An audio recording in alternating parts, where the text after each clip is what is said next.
just trying to spice things up, are you, out there in the peanuts, I see. Larry thinks that's the Teletubbies music. What? Oh, we've got Oh a dear. scientist. GS. Today, scientist, an American astrophysicist and cosmologist who received the Nobel Prize for his work on the Cosmic Background Explorer. His surname is also used as a non-standard unit of length, which was used to measure the Harvard Bridge. Why did we talk about him before? That's not I don't know if Planck. it's the same guy. Not just, Planck. I just no. Oh, that other guy. I just vaguely. Oh, what's that The other guy's Cosmic name, Background Alan? We Explorer. were talking about measurements when we were doing something on Google Earth about different measurements.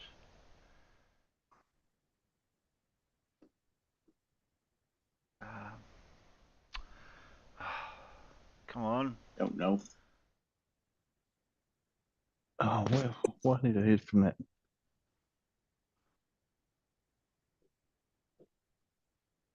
But I'm going to put money down. I reckon the first name's George.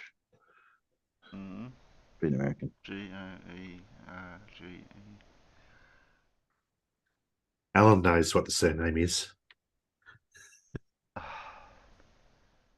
I knew Alan did.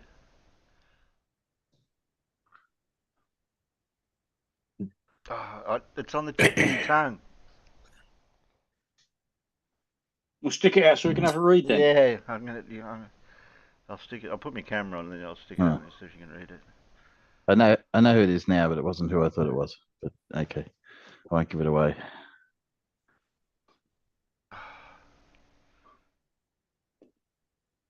You can always DM me in the internal chat, Timbo. I am. Yeah, I know what it is now. Clive just gave it away. Oh, did he? Okay. Yeah. He I'm did. on my little... And he's correct. Yes.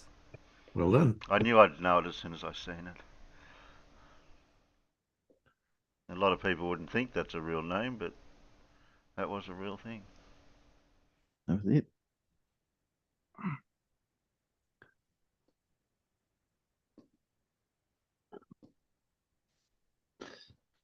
Names are not my forte. Hey, you don't know them as well.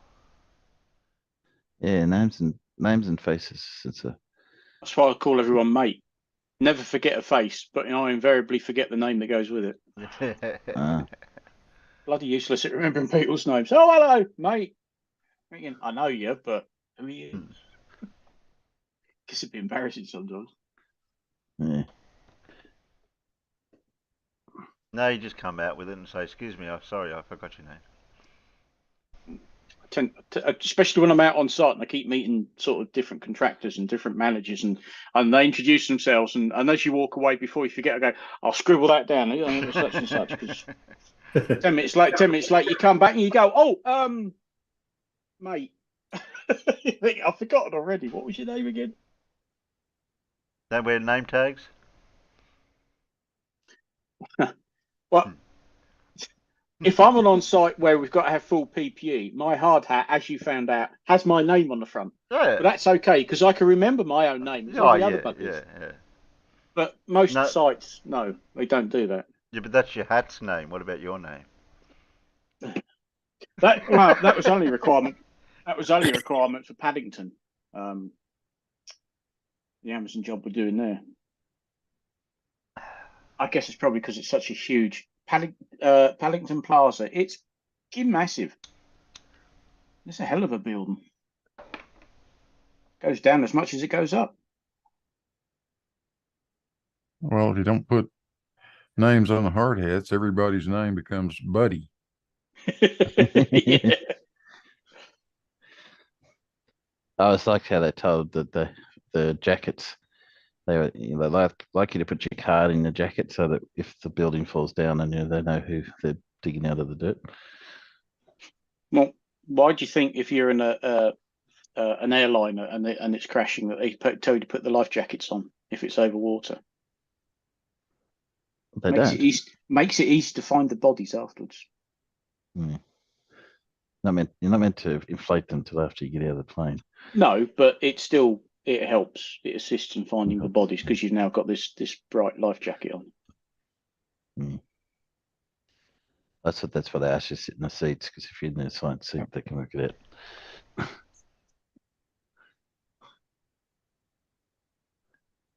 That was a sad one. You know that really, you've probably seen that really famous image of the plane crash landing in the water off the coast, like that's taken from the beach by tourists, and they see the plane come in, and they're obviously it doesn't end well, and plane sort of wing hits, and it's very common image of a plane crash. That one, because I watch a lot of that air crash investigation, that one, most of the people actually survived the crash, but they drowned because a lot of them drowned because they put their life jacket, inflated their life jackets inside the plane.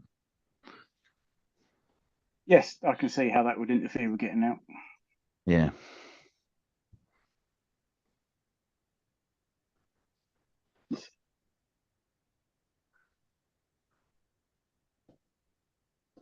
Bit more, but I don't know.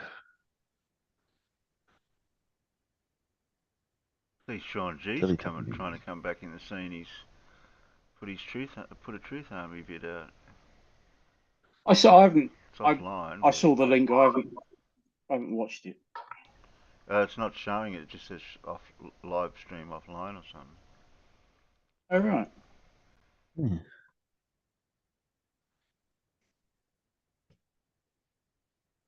I happened to come across another Flat Earth Discord, I think.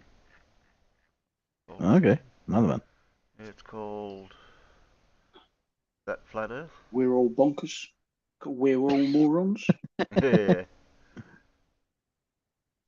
I know the cosmology one was there.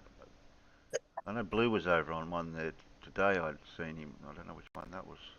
Was that the Flat Earth one? Yeah, that's the DP one. Oh, is it That Flat Earth? Yeah.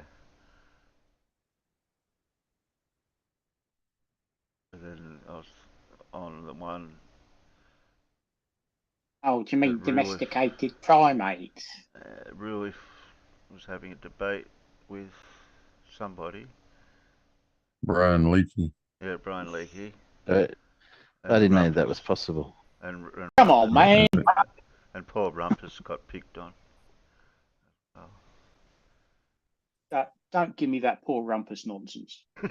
He goes in there specifically for that sort of thing. He doesn't get picked on. He basically goes in there and to all intents and purposes says, "Kick me! Come on, have at it!" You know. He pushed his luck a few times. That's wonder he didn't get kicked. I know he got muted. He got muted. Well, that's the natural thing to do, Rumpus, isn't it? After 5 minutes, I'll fucking just mute him. But I haven't finished what I'm saying. You're cutting me off. Click. Well, let me finish. He bitched and bitched and bitched until they finally let him show his screen. So then he put one of his drawing packages up or whatever and started doing what he always does. But I can't. He says I can't draw. 20 minutes later, he was still trying to make a drawing of a circle on a fucking line. Yeah, that's it. Wait a minute, I'll do a sketch. Bloody. I was determined to get Brian Leakey's thoughts on paper to do with those angles and all that. He's never selected the right line or the right colour, and he's trying to draw. Bloody programming! It's not the program, mate. It's you. Just. Whoa. I was watching smoke come out of his ears when he was trying to work out this formula that he was writing on the screen for something. He's his own worst enemy, to be honest. And he loves everything to be just absolutely perfect, and he loses track of the fact that he's just trying to illustrate a point. So, it's not for publication, for God's sakes. It's a sketch. That's all. Yeah. Who cares how pretty it is? Yeah, it's you on site with your pad of paper, and you're trying to explain something. You just go, look, it's something like that. Oh, okay, exactly. Right, fine. Yeah, Rumpus always wants to make it beautiful, and I like that. I mean, it's great, but it takes a lot of time too. So sort of thing you should be doing biff while you're not doing it live. Yeah, exactly. Yeah, Real said, I've only got Yes. half an hour, and Rumpus said, I want to do all this, and I'm going, no. I was going to... No. I've got time. No. Speaking of time, have It's we delusion. got time? Have we got time for somebody's initials with LH? He's not actually done something with a whiteboard again, has he? Well, he's got a whiteboard in front of him, but he's got it in front of the window.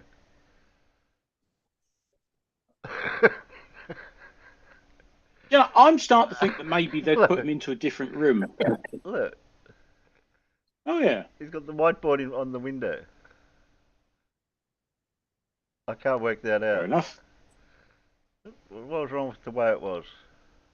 He's filming in a different room, or he's been put into a different room. I don't know. Yeah, because he seems to have quite a lot of windows down that other wall, doesn't he? Yeah.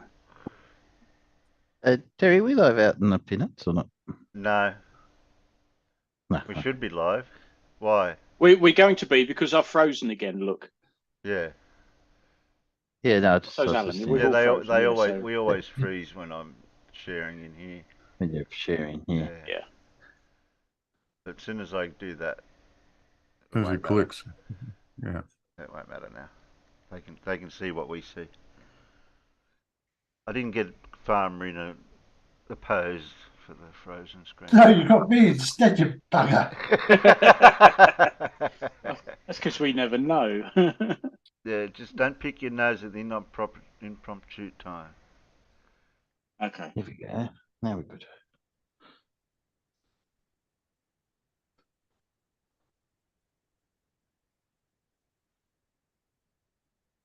There's not a lot of Egyptian rubbish up there, isn't there? Yeah. There is. What's the title? Ancient Egyptian Metaphysics, Today's Actual Reality. So. Yeah, that's what I thought. It's time to go and do those chores you've been putting off. Painting that spare bedroom, putting on that back The deck. bathroom needs a clean, I must admit. Yeah, go and do the This gardening. is it's almost aligned his whiteboard to the window. Nearly. Nearly, Far off. This book said just in time for Lindsay bonus. He's some sort of masochist. Where's our coordinator? He's not here at the moment. No, he's No, it's actually a Saturday. uncoordinated. Yeah, it's a Saturday. He's probably Yeah. with family. Can you do a Matt's impression, Farmer? No. I can't do Matt, but I can say, Terry, Yes, Farmer. would you be so kind as to press play, please? Yes, I can do that. Thank you. Oh, it'd help if I do that. Oh, go on then. I'm doing that, but it's not working. Oh, there we go. Wrong one. I couldn't find the any key. Welcome all. Welcome to Flat Earth I have that Philosophy. problem. We've got some metaphysics going on today. We call it metaphysics, but that's where physics originated from till they started twisting it. I don't think you've met. So we're going to talk about what the Earth looks like, how it works, how the sun moves around the Earth, and we're going to talk a little bit about the Egyptian Book of the Dead.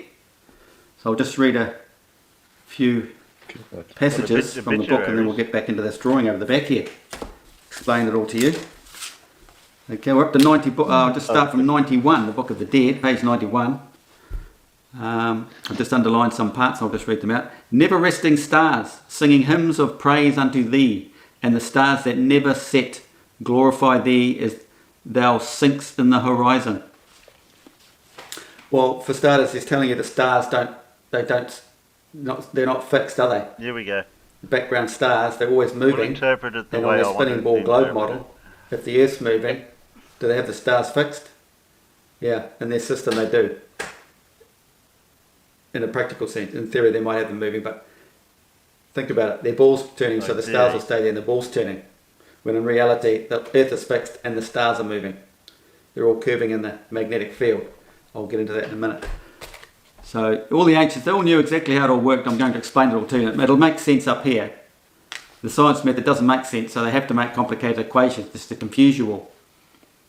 And here we have, they sink in the horizon. So we're going to talk about the horizon. What is the horizon? It's the individual man's arc of horizon. And it goes on, O thou who art beautiful in the two parts of heaven. There's two parts. There's a southern hemisphere and a northern hemisphere. I don't You know, think plenty of that in my you think videos. that means what Thou you Lord who think. gives an art established. With the hemispheres, Thou that's not rises, flat. shines upon the No. back of thy mother. I didn't quite get that one. Back of the mother. Everlasting and never changing order embraces thee at morning and evening. That was talking about the stars again.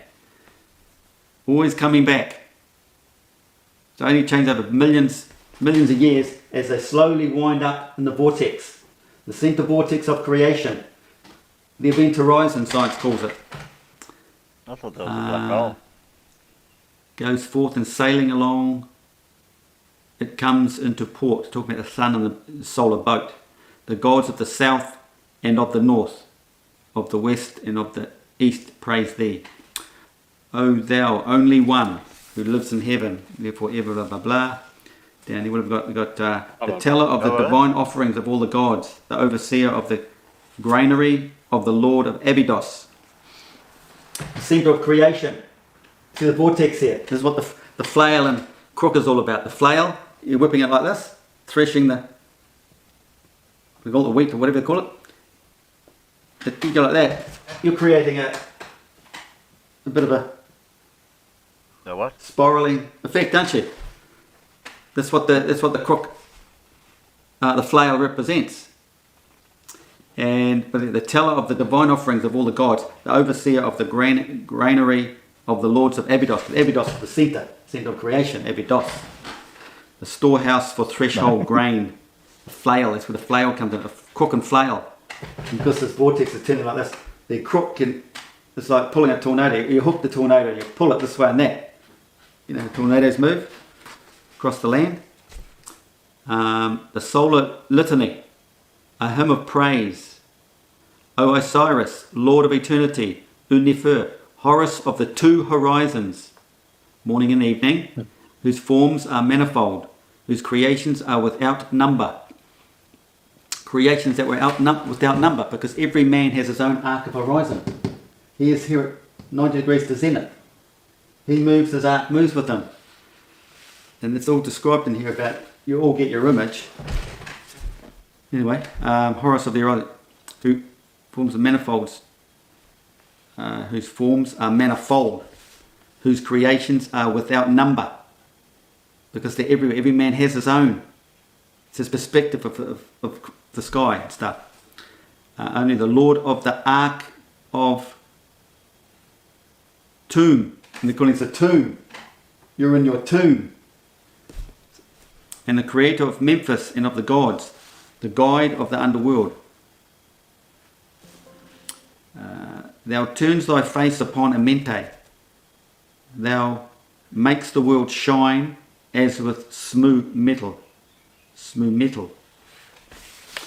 Moving along. Horus, thou dweller in both horizons, with long strides. Horizon, see? The sun coming up, making a long stride across his horizon. Imagine the moon. So the belly button of the moon is there. The belly button ends up like this because it's moving over. That's exactly how it's seen. Moving over like that. You can't deny any of this stuff. You can see it with your own eyes. And it makes sense up here. O thou who dwells in both horizons. Okay, comes up in your horizon, sets in your horizon. Man is in the middle here. Homage to thee, O thou who art mighty in thine hour. We've talked a lot about that in the hour, the alignment between the two rotations, northern hemisphere, southern hemisphere star rotations. This alignment in the middle of the night. Man's alignment. This is where this whole divine story comes into it. Homage to thee, O thou who rents upon right and truth. The awoken man knows the truth. Homage to thee, O creator of the gods, thou king of the north and the south. Osiris, victorious, ruler of the world in thy gracious season. There's always two seasons they mention because they're the two springs either side. This is why we get pictures like this one up here. Here. They could both sides of the sun's inner limit. So it's the sun's inner limit there. Both sides represent the two snakes, the two forces, or the two springs. Either side on the zodiac. This man's awakening only happens in spring. That's as far as I got there. That's probably enough of that. Now we'll get into the pictures, into the juicy stuff. Oh, pictures. So, because they'll centre make creation way more sense, in the won't centre they? Arctic, above the Arctic, the place of inaccessibility, beyond the event horizon. We're out here. All this is happening outside of our field. Dead centre, choke point right in there. Man can never see it. But all the action's happening in there, and as it turns, it projects all the images out into our realm. Okay?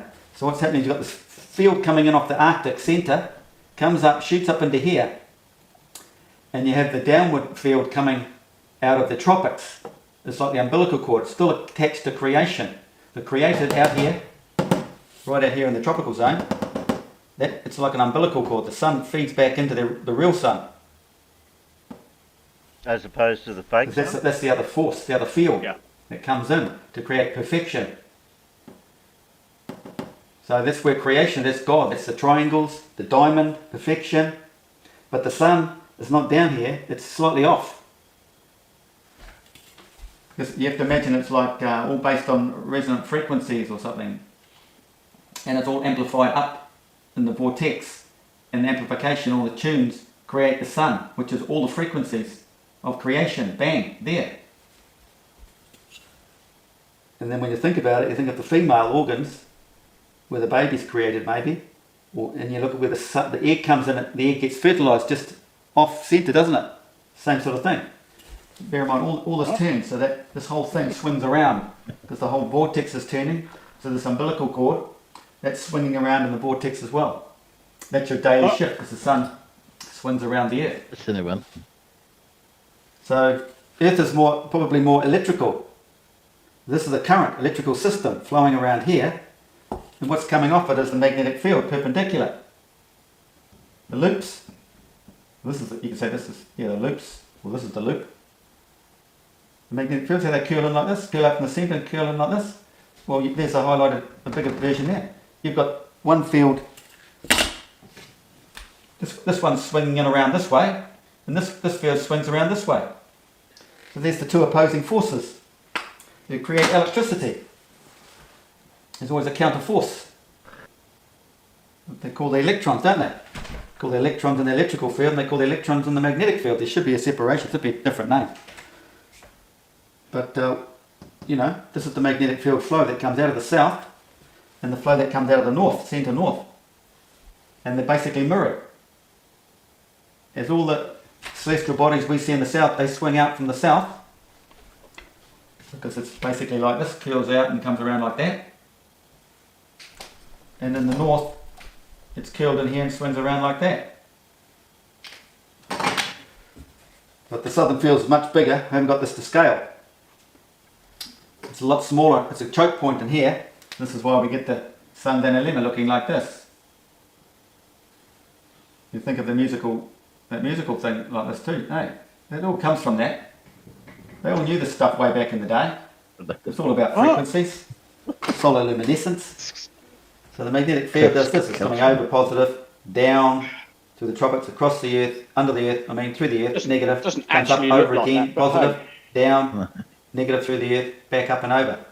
So it's positive, negative, changing magnetic field, creates electrical, and this electrical, moving electrical field creates the magnetic field. So in our flat earth we have an arc, a meridian from the centre north over to here is a nice arc. It's divided in here into tropical gap. It's a tropical gap there. You've got a magnetic field that comes up and goes down like this, and that comes up and goes down like this.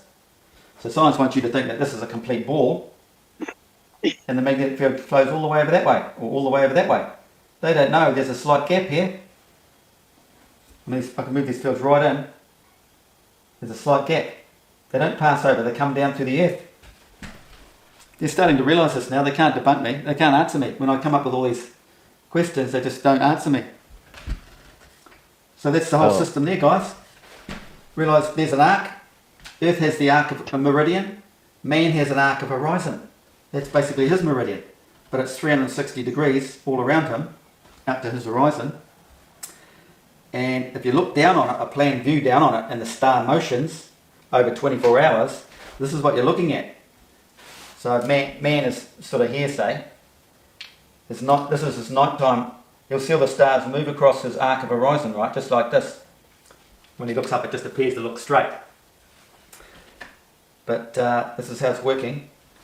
You're going across his arc of horizon. This is the day side, night side. This is the day side. So he doesn't see the day side and the night at the same time, does he? So these stars he's seeing moving over his arc of horizon end up going around here on the day side where no one sees them. Unless you're on the other side of the world, because it'll be dark over there. No, it won't be. When it moves around. Okay, dark here, light here, sun here. The sun's basically in here. They're going to be that time too, you see. Sun's basically here somewhere. Um, The stars you see across go across the sky at night, and then they loop around and then come out like this again. You see them again. Because you've got this loop system going on in here. This vortex, it's like an auger. And but it's fixed, so it's magnetically locked. So there's only a small portion. I'm drawing up the whole vortex here, but it's just a 2.5 day system. Happen if it's on the other side and you can't see it? That's a different story. Because it does. So Lindsay they said. wind up and then wind back down. Wind up, wind back down. Wind up, wind back down. It's magnetically locked inside this vortex here. And that's where the ecliptic plane No one is. else can see it because they've got their own stuff. Right?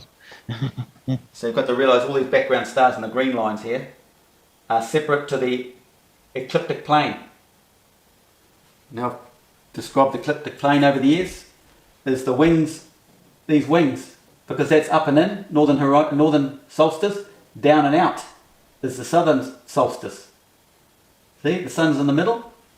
The sun is in the middle, and the ecliptic plane goes up and down. Does this. Not a plane then. Up and in, down and out. That's the seasonal changes. This vortex doesn't move. It's not like a tornado on Earth where it moves around the place. It'll turn, but it doesn't move left or right. It stays fixed. It's magnetically locked by pressure in dead centre of this whole field in the north. So there you have it, the wings, and they represent all the frequencies. I'm not listening, just watching. Happening Makes more sense. in our realm. Okay. We've got Horus here, which shows an overlay. See the overlay in the when you think of an auger, one flange overlaying the other flange. You don't see them both levels in once. You know what I mean? In this winding. There's a day side, there's a night side maybe, but you don't see it, so it's lapped underneath it. Horus, you've got to realise Horus is the centre of your brain. That thing there, that what do they call it? Colostrum. I know. Colostrum, something like that. Colostrum. Up there in the centre of your brain. And that represents the ground, the magnetic field coming off the ground. There's the Santana Lemma, the crossing the Santana Lemma. That's what gives you eternal life, because that's the 6th of September, 6th of March or September there, right at the crossing. Just before the equinox of the Earth's sun's equilibrium. You've got the Santana Lemma here. You've got new growth, probably representing spring, that happens in spring. You've got the cup of water that comes with it. That's the anointing oil that happens in your divine awakening. It's all described, man's purpose in life, his reason. That's why this is all shown to us. The meaning of life, waking up, rebirth. It's juicy, very juicy in this Book of the Dead. Start off a bit funny, then it winds into the real McCoy, the real stuff, hardcore. It's amazing. Starts off a bit funny. Probably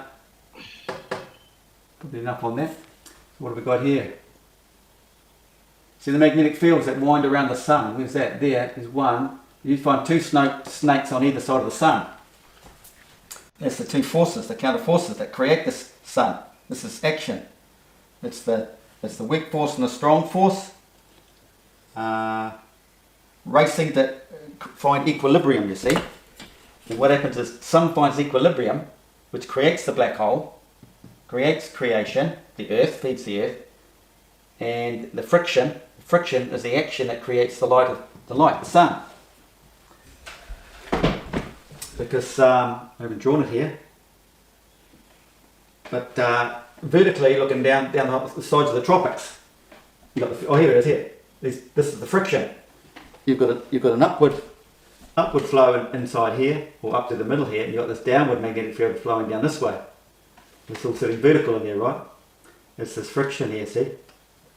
Male and female again, represented as the male in here, the female out here. That's what creates the sun.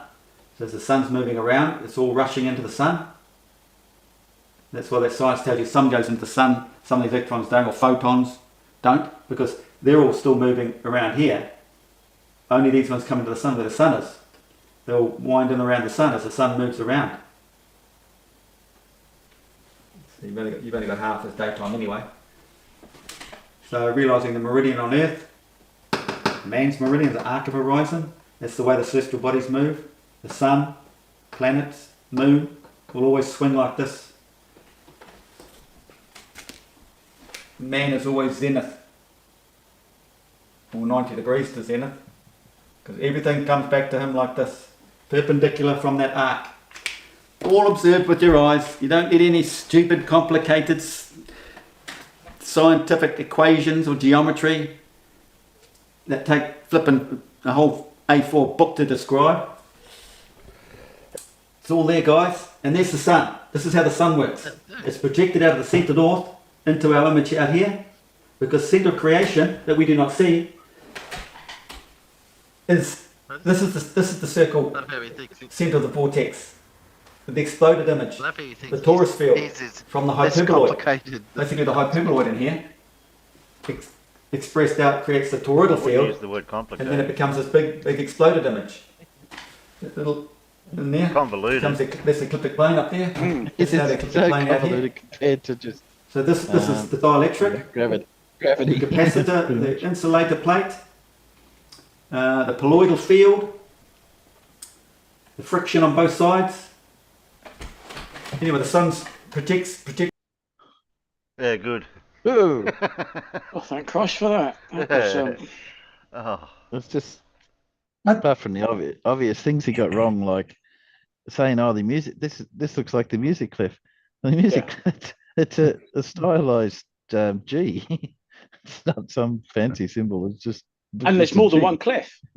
Well, there's two. There's the bass clef, which is a stylized F, and the treble clef, which is a stylized G. What's the other cleft? What's the third cleft? I've never used it. Go look it up. Go look it up.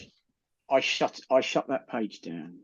Ah, I was going to say, does he not understand that you put your camera level with stuff, and then that way it doesn't look bloody horrible because it's pointing up, and you get all that weird perspective effect from the top of the board being so much further away than the bottom of the board. It's the G, C, and F cliffs. C cliff. So what's a C cliff? That's the middle. Yeah, I C. looked it up. I looked it up. the sea there are cliff, three when you of go them. down to the beach and there's a bit of rock hanging over. Oh, Oh, see that cliff? Yeah, Yeah. C cliff. Yeah. cliff. Oh, That's what someone yells out just before you crash your car over. C cliff. No. I can't believe they did that in the young ones when they're going on their summer holiday in the bus, and there's a big sign saying cliff, and of course he shouts out, "Look out, cliff!" Drives over the cliff. That's on the other side of the cliff sign. Yeah, yeah. classic that was. Oh, Cliff, you are so triff. Cliff. I want to know why he's so fascinated on Horus, because it wasn't Ra, the sun god, a little bit more important than Horus? Horus was just the god of war and the sky. Ra was the important god. Well, Horus was the war master who declared on his father the great god emperor. Yeah, but Oh, what's it got sorry, to we're do not with- talking 40k now, are we? Yeah, sorry. Yeah. But what's it got to do with the sun crossing the sky? Because that was Ra. Yeah, No. I don't know. I don't know why I he keeps think going it- on about Horus, because Well, you could tell when he was reading the book, he was sort of making, he was doing that classic of his of making it up as he goes along. Yeah. I'll read this passage. How do I fit this into what I wanted to say?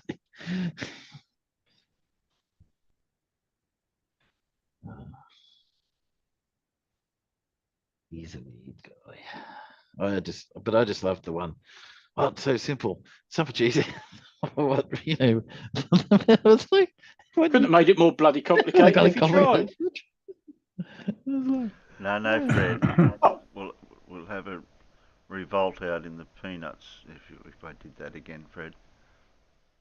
You'll have a revolt in Oh, here if you good played that again. Well, you wouldn't have a revolt. I'd just piss off for half an hour. Horus even gets a mention in Iron Maiden's Power Slave, I believe. If I remember rightly. Mm. The Eye of Horus. They're pretty old gods, you got to admit. Pick on gods. Well, fortunately, we don't live on the Discworld, where it's ill-advised to dress yourself up in the suit of copper armor, stand on top of a Yes. hill in the thunderstorm, and say, "All gods are bastards." Yeah. We don't have to worry about that here, but I don't happen to have a suit of armor made of copper handy at the moment, and there's barely a cloud in the sky, let alone thunderstorms. All gods are bastards. Then we cut to the meaning of life, where he says, "Don't stand there gawping like you've never seen the hand of God before."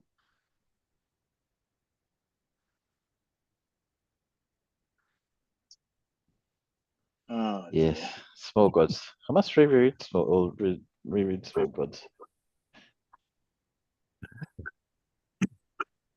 Great God Om. Yeah, great god Holy horns. Now the only debate Oh, I could find to play on top of Lindsay is that little bit of to do a celestial navigation. Brian Leakey's got a presentation on that cosmology Oh. Tartarian Discord. I won't have seen that then, obviously. If I can just get the right spot, even though I did watch some of it. Excuse me. It's supposed to be a structured debate between people, so that's the way they try to do it. That Shane, like whatever his name is, Shane Clare or something. Just see where that is. There's a thing on Turn where he's talking to Brian, the good guy. What's his name? Brian. But I don't I know, mean it was 2 Bryant. hours. Bryant, yes. Bryant, that's the guy. yes. Yeah. But it was 2 hours, so I haven't watched it yet. So. No, they were just deciphering the flirt stuff. Yeah. We could laugh We could laugh at Flatsoid. Flatsoid. Yes, about all you can. Yes, Yeah, that's about all you can do is laugh at him. Bless him. I don't think I've got any. I did see something for Flatsoid somewhere, but I don't know where it was. He's done quite. He does these. As somebody pointed Posted out in Twitter, if you've got a point that would take you 5 minutes to type out, no, do a 2-hour live stream instead. Okay. And that's what they all seem to do. Okay. Oh, bloody hell! Oh, here he is. Here he be. Hope he brought his note from his mum. What, a tenner each? So we'll just see where this is. Let's Noxious as check with his Demogorgon missus. DP, but he's getting close. Yeah, he's trying to get into that same category. That would be a God, good it's spot to horrendous. come onto, wouldn't it? Yeah. Terrestrial Refractions just died, according to Flatsoid. Yeah, I just was- log on and I just log on and I get Rumpus's voice. Thank you. Yeah, just for you. Yeah. It's like waking up to him. Oh God. Yeah, I'm just getting to the start. Listen, when Bez was worse than DP. when Bev walks in these front doors, then we'll have a conversation at that point in time, won't we? I think it starts. Really, There's a you're little claiming bitch. that He doesn't leave DP is his, not safe not place. is Bev is better than sorry, DP is better than Bev. Yeah. Oh my God! Have you witnessed some of the things that DP has done to people in messages? Well, I mean, he's Probably not, actually. It's appalling. I mean, he's Something really, like- truly appalling. Alright. I mean, Bev hasn't done anything like that. He's not. I mean, he might be a moron and an idiot and quite. Yeah, I was there. I sort could of see me name. Did you try to fluff him and he turned you down? Is that what happened? That's your contribution, isn't it, Naked? I don't know why people put up with you. Yeah, no, I think you need to reevaluate DP there, Riv. All right. Send me some DMs about what. I think they're waiting I've- for I've Brian got Leake Brendan, to yeah, turn he's up been- here somewhere. I mean, to so many people, really personal abusive when he's had I'll have to do a The jump. DP is an You can't extremely see what you're objectionable doing. and obnoxious twat. That makes it very difficult. Yes, indeed. Yes, he is, Because yeah. Because your diagrams are quite. Oh, I important see a in your blue. presentation, aren't they? Yes. But Brian's not there So yet. you better quiz him about that first thing. No, you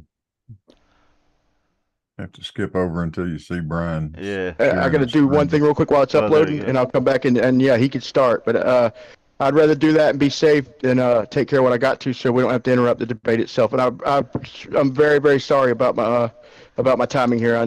But I'm here, so give me 3 more minutes, and Ruhip, you start your presentation, and we'll be good to go. No, you have to wait till we get back. And shut up.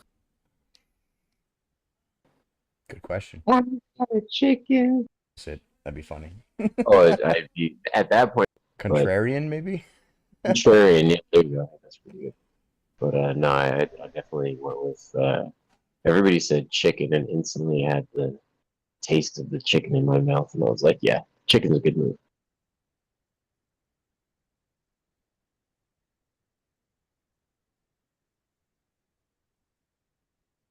First slide up. Everyone's visual stuff will be on the stream front and center, of course.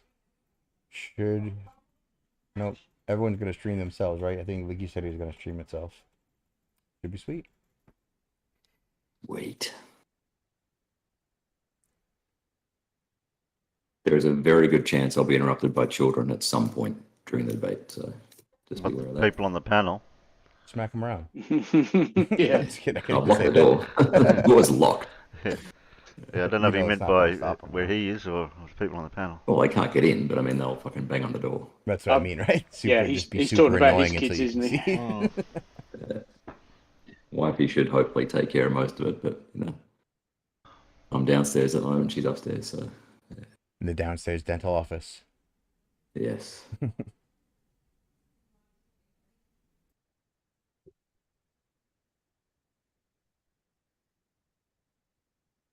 Is Timbo. Brian uploading his presentation or something somewhere? I got that impression. Yeah. Yeah, man, I'm good to go. I can watch it. Should be done, and by the time you're in the middle of your presentation. So yeah, I'm Okay. you have my full attention now, bud. All Okay. right, take Well, it are we away. ready? We are ready. You got the All floor, right. sir. Boom. Okay. did like So reading my this, I presentation must is on celestial navigation. I'm going to try to keep it under 10 minutes. So it's a very much cut down version of. I don't think we need to see Ruif's one. I think it's more entertaining to go to what Brian's is. Yeah, the moron. Oh, Ruhip goes almost exactly 10 minutes. That's the very tail end of it. On screen at the moment is the solution to MC Toon's challenge, his $10,000 challenge. So he gave 3 stars, 3 angles to 3 stars, and then you've got to find the GPs and then plot circles of equal altitude. And these 3 circles intersect at one point. That's the key thing. If they don't intersect at a single point, then you've got no idea where you are. All right, so the challenge for flat earthers, though, is on what map will they plot these circles? And the sort of the key question is, if you have a GP and you know that you are a certain distance from the GP, what formula will you use to come up with the set of all points that, 1,000 nautical miles away from the GP? Okay, so here's an example on screen of this is an equirectangular map, and we've got the GP just north of Madagascar, east of Africa. And let's say that distance is 2,000 nautical miles, whatever. We know the latitude and longitude of the GP, but what is the latitude and longitude of a point that is, 2,000 nautical miles away at some azimuth, like 35 degrees or whatever, right? Let's say you have to plot 360 dots around a circle. How will you find the lat long of all those dots to draw your circle? On a globe, we use the Haversine formula, but on this equirectangular map, you'll use something like Pythagoras, okay? What you'll find is if you try to draw these circles on an equirectangular or an AE map or a Mercator map, they won't intersect. That's why this doesn't work on a flat Earth. It only works on a globe, and it only works using the Haversine formula. And contrary to flat Earth debates, Oakley's crew view of the Haversine formula, it is not a transformative equation. It simply gives you the distance between 2 points on a sphere. And this is the main reason why no one has completed and cannot complete MC Toon's challenge. And that's 9 minutes and 40 seconds. I'm pretty happy I got under 10 minutes. That's me done. Thank you. You've done well. Dude, nailed it on the time, huh? Perfect. Yeah. Leaky, did you want to show your own presentation, or do you want me to stream it for you? If you could stream it, that'd be great. I DM'd it to you. Yep, I downloaded it. Hold on. Good job, All man. right. Awesome. Well done. I want to say something real quick. No, I'll wait till after the presentation. It's all good.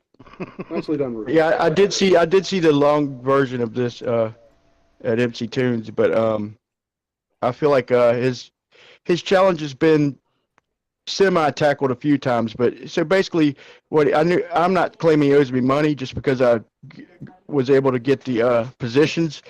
But because you're cheating. But he's basically, he should have specified. To me, it'd have been honest if he'd have specified make a map and then use celestial navigation, because basically the map or your globe with latitudes and longitudes were made using the stars. So yeah, it should work pretty decent if that's how the model was made. But I mean, I don't by myself. I don't think I could ever make a map. What's that, Timber? He used Google Earth to get the answer, and he admitted, he basically said, "Yeah, I used the Google Earth." And I think he also admitted that he found the video where he got the points from, so he knew where it was anyway. So it was sort of reverse engineering coming out where he knew it was meant to be. So Toon's challenge is quite specific. You have to basically point out how you did it. Give you your coordinates. If it seems to be close enough, then they'll give you a completely new set, and you have to use exactly the same method to come up with the correct spot. But yes, he doesn't come close. Doesn't come close to meeting. Yeah, go on. They often use Google Earth or Google Maps as their source of information. That's based on a globe. And they're arguing that it's a celestial sphere, but it's sort of saying, yeah, but how does that celestial sphere project? What does it project onto? Anyway, move on. Maybe in the future with a little help, but he should have specified, make a map and then use flat Earth math to navigate by it. He didn't specify that, so to me, his challenge is a little dishonest. Specify that. Wow. Now, is this something you need to talk over? Does it have audio when I stream it, or what? Are you just there's audio. Okay, so we're not going to be talking over it, or you are? Oh, what is that? You could put a link in the chat as well. Yeah, we'll do that too. So I'll just. It was a bit quiet, so hopefully we can hear it through here. There it is in the chat for anyone following along who wants that. Off we go. So Rueb's talking about celestial navigation and distances. Let's check the directions. This is from North Florida to, I think, Sudan, near the equator in Africa. So it looks like we have to travel north. That's weird. So I'm around 30 degrees north, and to get by the equator, I have to travel north You to turn go up a south. bit. That's weird. Let's check it a little bit closer to the equator. So, still have to travel north, maybe even a little further north. What? Why is he drawing it and then showing it in that orientation? That seems a bit deceptive, doesn't it? The way he's got the great circle route points to the distance. Well, it's pointing up on this perspective. That Yeah, I too, don't think it's that just strikes me wrong. as a little weird that I have to go north. Yeah, You have and to right click on the stream volume. It's independent of any other volume in Discord and bring it up. If you're on a phone, you have to hit the 3 buttons in the menu where it's slide it up to get the volume. It is on Yeah, do you want to 200%. just restart it so I can hear the stuff? Everyone good with the volume? Yeah, I got the volume now. Sort of. All right. So Ruhab's talking about celestial navigation and distances. Let's check the directions. This is from North Florida to, I think, Sudan, near the equator in Africa. So it looks like we have to travel north. That's weird. So I'm around 30 degrees north, and to get by the equator, I have to travel north to go south. That's weird. Let's check it a little bit closer to the. Why is he doing that? What's he talking Yeah, I about? can't work out why he's drawn it like had it drawn. no, like I think it's meant to be a great circle route. Yeah, that's what I I don't know thought. if it is. So why is he talking And- about going north to get to the equator? Because- What's he on about? Because where you see when it he looks drawn at it- there like that. See how you can see you it? head up and let it. Well, you will go You're north. Yeah, you'll go north and then you'll come around and come. That's You the have to. shortest distance. Yeah. Maybe I'm misunderstanding, but if you're between the equator and the Tropic of Cancer, why would you go north to get to the equator? No, he's not going to the equator. It's because he's done a circle route from Sudan to wherever he is in Florida or wherever. No, I understand that. I'm just trying to say, why is he saying? He said, "I need to go north to get to the equator." He said, because his destination point is south of his origin point. In terms of okay, got you. Oh, okay, I understand now. Yeah. And he doesn't understand that because he's thinking of it as a as a 2D surface as opposed to a 3D surface. Yeah, gotcha. And it's not that you do have to go north, but that you have to go north to be the shortest distance, not the go south that you want. It's just going to take you longer. Yeah, I was just confused by the way you can see the image there. Yeah, that's what Brian's confused about. That's what Brian's confused about because he looks at that and says that doesn't make sense to him. But that's why he's a flat earther. Yeah, it but doesn't make sense to him. Go on. It's passing through the center of the earth. Yeah. Well, you'll find it a lot easier if he actually got out physically, got a globe out, and actually, traced it with his finger. It will make sense to him, but he's not going to do that, is he? Well, if he orientated the globe over the actual route of the Great Circle route. Well, you know the globe. Straight line then. Yeah. A good globe will have the rotating axes on it so that you can do this on the globe without using Google Earth, and then that makes more sense when you can see the ring around the world and the globe centered on then when you place you obviously haven't seen other flurfers try to do this with Google Earth Pro on the globe and then do it. Yeah, I'm talking about a physical globe. Yeah, but I mean they've drawn things like this before and then just being disingenuous about travelling from Australia to South America and going over past New Zealand or wherever. And I have seen it, but yeah, I'm just saying it's because they can't visualize in 3D. They just look at this 2D image and say that doesn't look right. Yeah, I can't think of the one who did that. That one. Equator. So still have to travel north, maybe even a little further north. That too, that strikes me as a little weird that I have to go north to get south on their globe. I mean, that probably works on the AE map, but so let's check it south around 25 degrees. Well, that's weird. We don't have to go south in the southern hemisphere like we had to go north in the northern hemisphere. So let's go closer to the equator. Wow. And check it out. Nope, still not going south Yeah, in the rotate the southern globe hemisphere, but having to go further the north other in the way, and northern you'll notice a hemisphere. big So difference, that's Brian. just weird. Let's Yeah, check exactly what you're these saying. distances. He's thinking two-dimensionally, isn't he? He's not. Yeah. He's taking little Well- section by little section and taking it as a It- two-dimensional is- thing. It's not. He's not doing something mirrored either. So No. No. he's still going to Sudan. So Yeah. he's moved his origin point south of the equator, but his destination point hasn't moved south of the equator. So no, it's not going to be the same shape. So if he was going to be genuine about it, you'd pick a point, relative to the equator for both the destination and the origin, and you'd find it to do the same thing. But obviously he's not going to get that. You can see he's been disingenuous because he's not keeping the line as a straight line for the Great Circle route part of it. He's orientating I think it. I think the line is the Great Circle route. Yeah, but he's not orientating it in a straight line. He's orientating the globe up or down, so that view. line ends up being curved. Yeah. Yes, if you rotated the view so it was directly over the line, it'd look straight. Yeah, That's right. But he's not doing that. yeah. If that's what you say. No. So they say that This is where I got confused here, where he was doing math. I got no idea. 69 miles per degree doesn't work on a flat plane. So let's just test it. So They say, 69.1. like they say. Who's they? Yeah, they. It's They or them?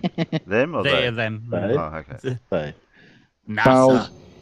and we'll put in for 1 degree change. So we'll put in 89 degrees in the triangle calculator for a flat plane, and what do you know? We get 3958.7, the exact globe radius. So if you're wondering where they got that from, where they even got their radius from, there you have it, right there, doing flat plane trigonometry, and they just moved it to the center of their Earth. But let's see how that works on a flat plane. So let's check it. So let's check Why would they lie? 138.2 miles and see if we get the 2 degrees. Let's check it, because that's weird. They look like they hijacked the radius to me. So I put in 3958 for our height to Polaris, because that's what we get when we triangulate on a flat plane. And for distance, I put 138.2 degrees. Let's see what that comes out to. Yeah, where's he doing it from? He's not saying where his location is.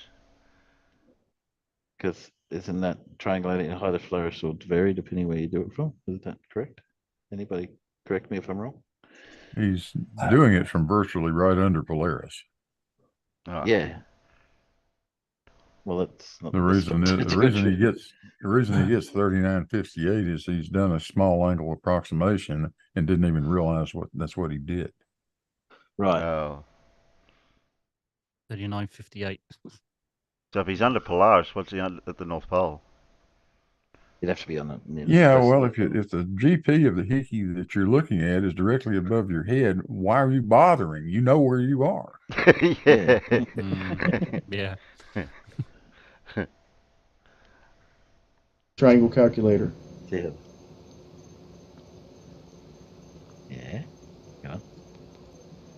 What do you know? 88 degrees on the dot. That too is weird.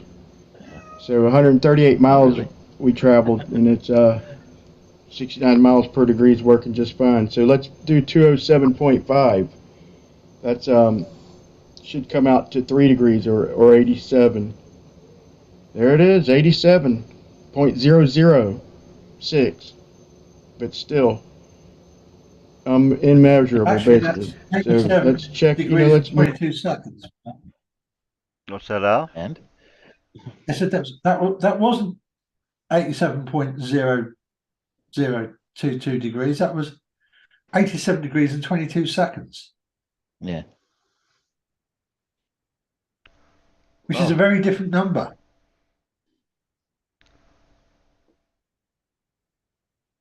I don't think Brian cared.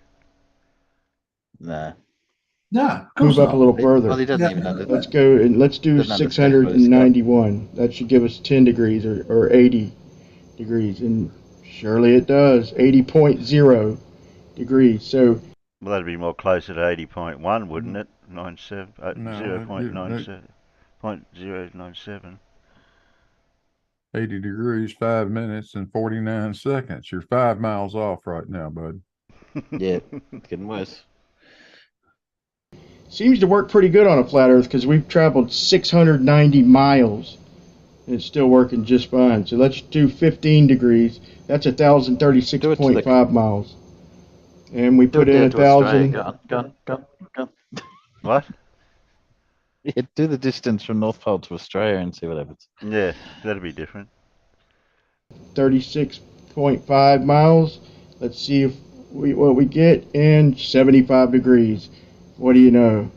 Coincidence? 19 minutes and 31 seconds. Now you're 19 miles off. You're lost.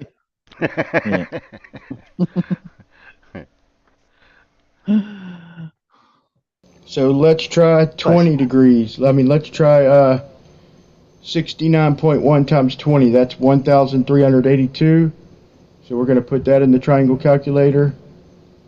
We put in 1,382 and calculate, and 20 degrees. Now you're 45 miles off, Brian. 45 miles. Getting worse. You're going the wrong way. All you can hope at this point is that your dead ass washes up on a beach one day. Do it in kilometers. Must be a coincidence. Do 10,000 kilometers. Go on 10,000 kilometers. So it's not until you go 1,500 miles before you're off by 1 full degree. And that's a long way. It's a little under 1,500 miles. So 20 degrees is 1,380.2 miles on a plane. So let's see what that comes out to. So if we're driving 70 miles per hour, so let's say a 20 degree angle to a star, or, well, 70 degrees. That would 70 miles per hour. That's 2 10-hour days of driving non-stop. That's a long way. Let's see how long it would take to check that in a boat. Going 10 miles. Is he what? What was that math for that? It's meaningless. Yeah, keep going. Why 2 10-hour days? 10 hours is not in a day. Yeah, no, he's allowing for you to stop and have a rest. Oh, it's very nice of him.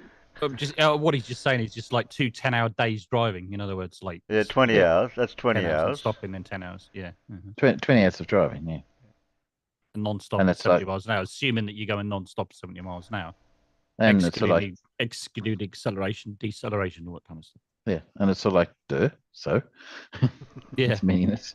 Yeah, It's meaningless so I far. don't see where he's going with this. And how many roads do you know that are in a dead straight road from north to south without any deviations? Yeah, it's just the That purpose distance, of what that he's trying to distance. demonstrate. He Miles hasn't per hour, proved that- anything yet, I'm not quite sure. That's 2 10-hour days of driving non-stop. That's a long way. Let's see how long it would take to check that in a boat. Going 10 miles per hour, we'd have to travel for almost 6 days. So these distances that work so perfect on a globe they're uncheckable. They're untestable. Them are some long distances. Because no one's ever spent more than 6 days in a boat. What sort of boat can travel for 6 days non-stop with fuel without refueling? I mean, And Captain Cook said, "Hold my beer." Yeah. Spent nearly 12 years traveling around the Pacific. Exactly. Yeah, exactly. Hold my mead. It's like, yeah. No, there's no way we could possibly spend 6 days in a boat. Wasn't it also Captain Cook who famously said, "I'll be back"? No, he could have. Okay. He might have coined that. I'll be phrase. back, but don't wait up. Yeah. You're putting what I was going to say. Don't leave me dinner in the oven for me. That was Captain. But, so I want to talk about the eclipse. This was the moon when it was about. So now he's jumping to the eclipse in the same video.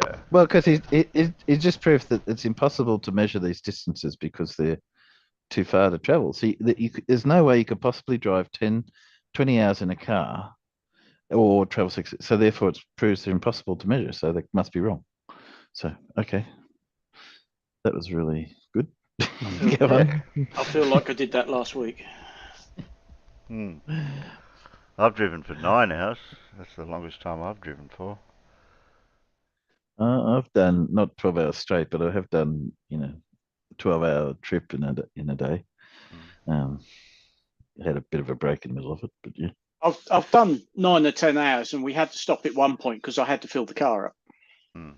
Well, he could come to Australia. It'd take him 2 days. It'd be 2 days of driving to get from Sydney to Perth, but you could do that. But you could do that. Anyway.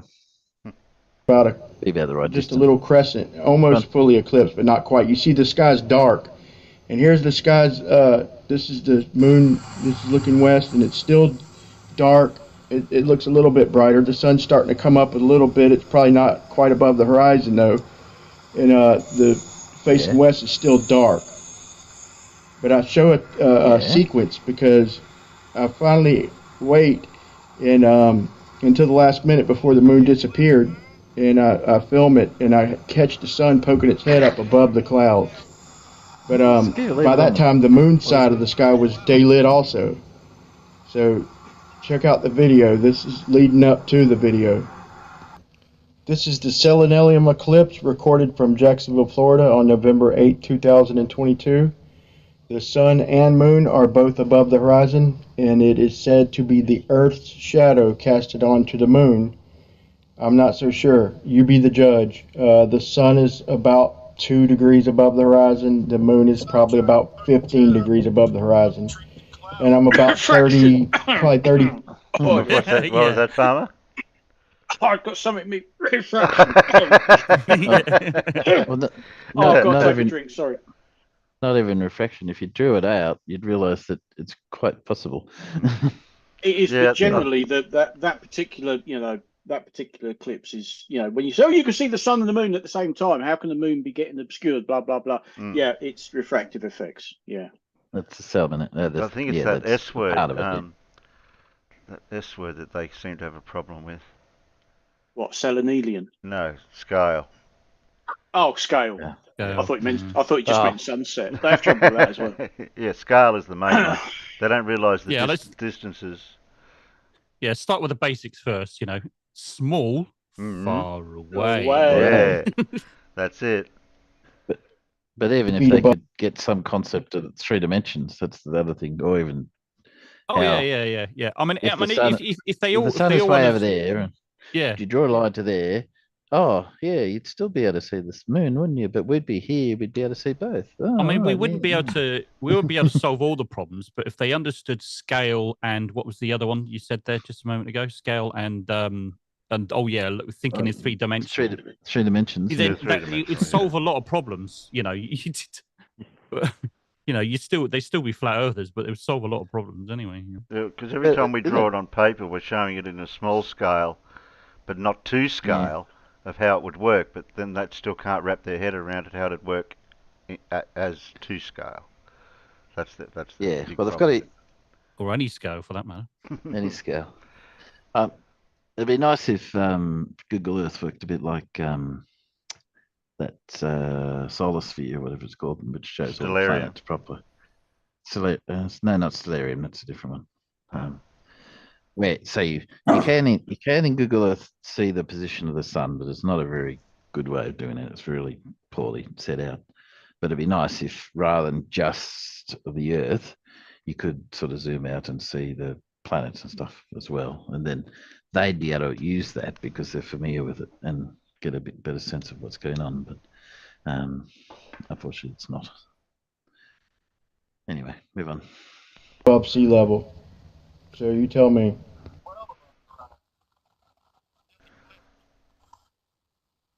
Oh, it's nice and red. I mean, completely faded out. You can still see it. You can see it. And you can see the smog in the sky. If you weren't using your phone, he's only using his phone, isn't he? Yeah. And for any naysayers, I do realize you can't see the sun very good because it's so washed out. But you've seen how high the moon was above the horizon. So had it not faded out, I could have easily got it 5 degrees lower, which puts the sun 5 degrees higher. But I probably could have got it more like about 10 degrees lower with direct line of sight. So their demonstrations literally backfire on them. So their only demonstration of refraction on a globe literally helps prove the flat Earth. So I want to welcome Ruhif to the flat Earth. There you have it right there. This is what refraction does. Y'all say y'all proved it. The light bends down toward the denser medium, and well, okay. Well, there's what you get. You get half of the city missing with the light refracting downward. So welcome to Flat Earth, Ruhif. There's your evidence from Mick West. You say you proved that the light does what it does, and well, there's the result. Bottom-up obstruction. So I don't know what else to say. Let's get on with it.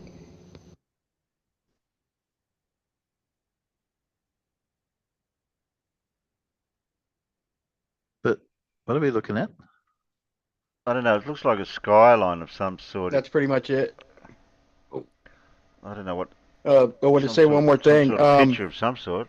You know, looking at the time and date, to me the moon looks like it appears to be about 10 or 15 degrees, but I'll retract the 10 degrees. But I would easily say that I could have brought the moon down easily a few degrees, which puts the sun even higher. Not sure what the eclipse status would be, but to me the whole thing is impossible on a globe, man. That's just my opinion on that. I wish I could have done better, but the moon just vanished, man. It vanished, no clouds, no nothing, man. But none of it was lit up when it did vanish. It was fully eclipsed in that video. But that's it from opener riff. Should we do yours first and then do celestial navigation? It's up to you guys. I was gonna say if you want to attack Ruhif's presentation first, since he went first, we can do it in that order. You can guys go at the same time. I will probably forget. I'll probably forget all Brian's. So mine's been done before. So I'm happy to do Brian's first, whatever he wants. It's up to you, man. Do we have options, Shane? Oh heck yeah, dude! It's up to you guys, man. Really laid back. Yeah, I'll do Brian's. I'll go first then, so he forgets and loses the debate. No, I'm just kidding. Go ahead, Bruce. All right, so I'm sharing my screen. Everyone can see that on the stream. Cool. Okay. So Brian started with trying to get the 69 miles per degree for that. That's required for celestial navigation, and he does that by doing a 1 degree angle. Okay. So 1 degree, if that, just see the screen, right? There's a triangle and a sector of a circle, right? And they are very, very similar to each other. Okay, so in this example, the angle theta is 1 degree, and the opposite side, or the arc length, is 69 miles. So this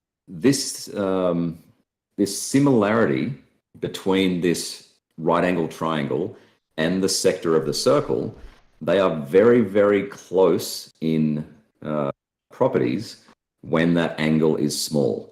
And this is called the small angle approximation.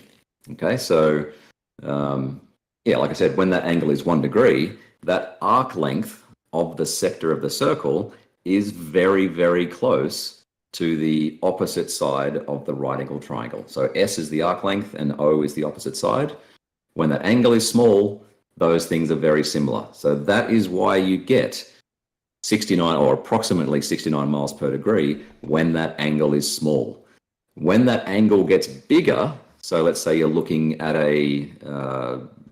when he says the mathematical notations, I didn't know what he meant by what, but I'm gathering he means that angle that's in the middle drawn. I can't quite see it from here, where it's got like an O thing. Yeah, he's using the symbol for theta. In a lot of these, we use Greek. We tend to use Greek letters as a form of notation. So that angle, particularly if it's an angle you don't know, it's generally called theta, and that's the Greek.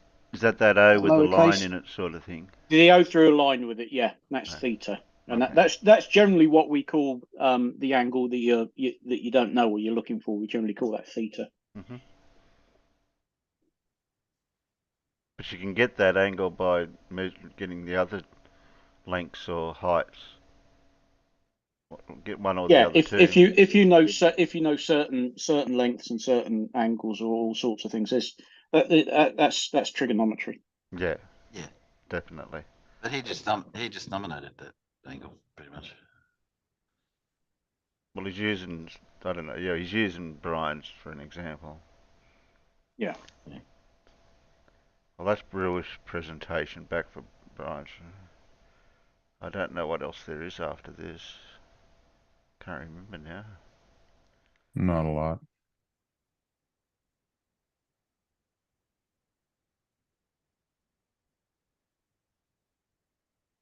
I don't know if they get onto it. I don't remember much of a discussion after this. Did Ralph There talk really about wasn't his, much. Did Ralph talk about these distances and his travel stuff? Because it was sort of like, what's it got to do with any? What did they want? He's 2 days traveling by car and 6 days by boat. Okay, so what's all this here?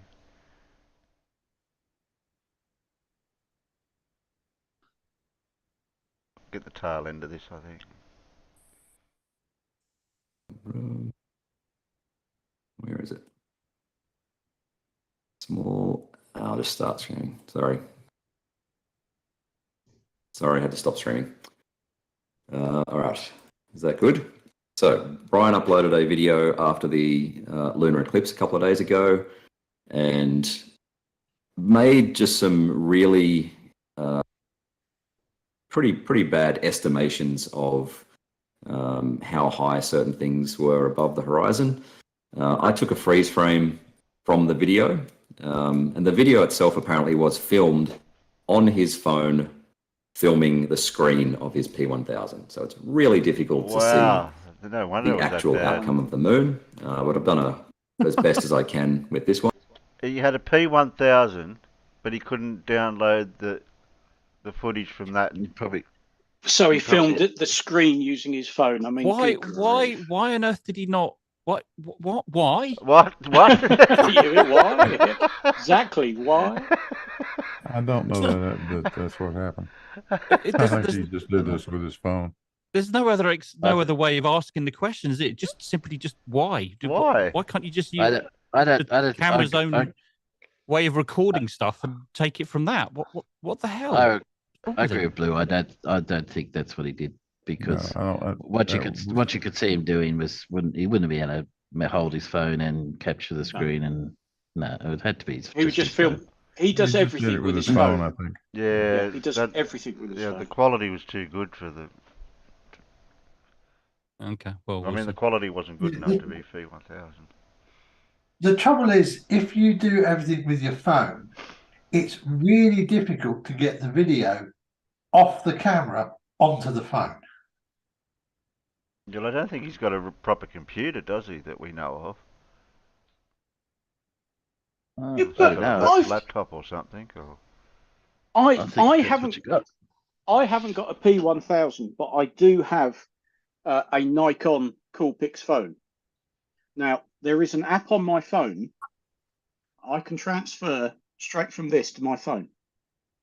Now, if I can do it with a humble, whatever this is called, a B500 or something, I can't even remember. Yeah, a B500. So this is like a cheap version of the P900. If I can do it with that, you can do it with the P1000. I'm bloody sure you can. Yeah. Well, I've got a Pentax and I've got a Nokia.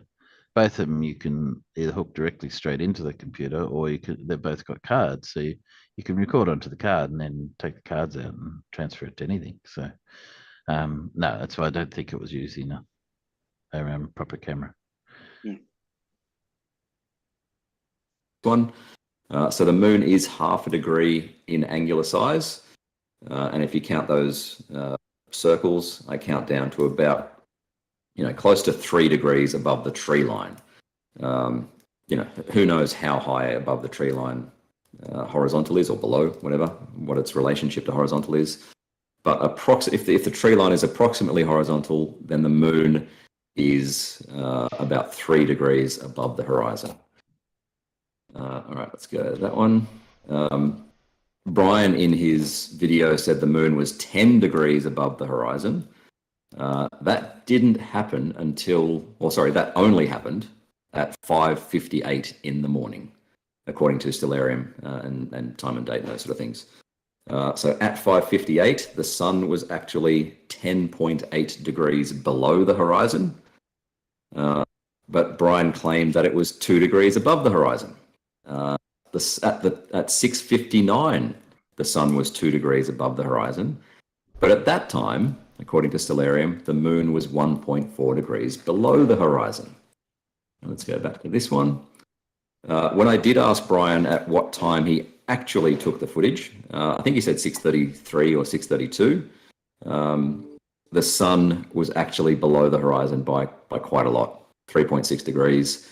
And the moon was 3.2 degrees above the horizon, which roughly matches the analysis I did on that still shot. Close enough. Maybe that's why I couldn't see So the sun. he didn't actually capture a selenelion. What's that, Timbo? Maybe that's why when he said, "Oh, the sun's all washed out," well, maybe it's because it's below the horizon and you're just seeing the glare. out of it. Yeah.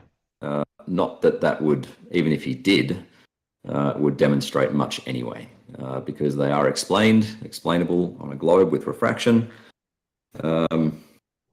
That's pretty much it on that. I missed the refraction bit at the end cut out, so I didn't actually get to see the last bit of the presentation about refraction. Anyway, that's me done.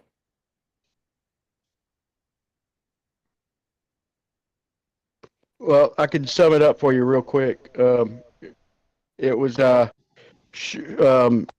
fish tank with sugar water in it. You didn't have to really hear it. All you really had to do was see it. I welcomed you to Flat Earth vocally because there's y'all's evidence.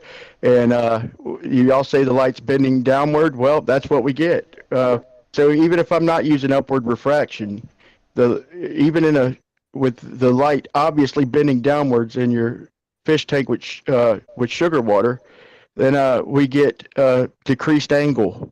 Either way you look at it, the angle is decreased. I don't want to forget with the selenelium eclipse, I mean, that's what nature presented, so that's the best I could do. But I showed the time leading up. I showed the sun before. I showed it when the sky was lit, but the sun wasn't over the horizon. And I had to click up those and I images. showed a sequence leading up to the. Hey. Some images were popping up in the background in the Discord channel. I don't know if it was on the computer that was recording it or whatever, but yes, they had to click those off really quick. Sorry. Selenelium. Distracted. And it Sorry. basically, okay. at the time I couldn't wait any longer because the moon was fading out, but the sun was peeking its head over the clouds, so much less over the horizon. It was peeking its head over the clouds, and then the moon disappeared. So that's all I could give you. But you just said that you circled the moon. It looked like a little bit too big of a circle, maybe not. But that only went down to the tree line. The trees weren't that far away, for one, and for two, it would take 174 more of them circles I'd have to get directly overhead. I'd have to fit 174 more of them circles for the moon to be directly overhead. That's no way. That's not even close. But I will concede. I did say that the 10 degrees was not accurate. I conceded that before the end of my presentation. I want to say that you admitted that the flight times were just estimations. So depending on what model you're going to use over them distances, then pretty much you look at the miles traveled and the time that it took, and that's going to give you your speed, or vice versa. Your speed over the distance traveled will give you speed over the time will give you your distance. So that's just model dependent, basically. And what you showed when you figured it, because you said the Haber-Sign is not a transform, but it is basically a transform if you do every calculation and all the three angles, get all your information, and then the last thing you do is use the habersign to get your distance. That is a transform. In my opinion, that's a definition of a transform.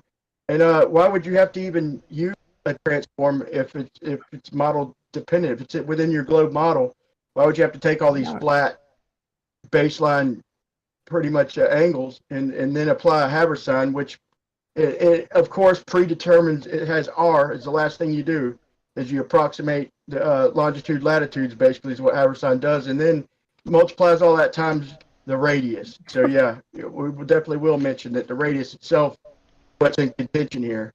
You said the stars move at 15 degrees an hour, that we know that. Yeah, that's fine. The stars move at approximately 15 degrees an hour until they get to the horizon where they stall.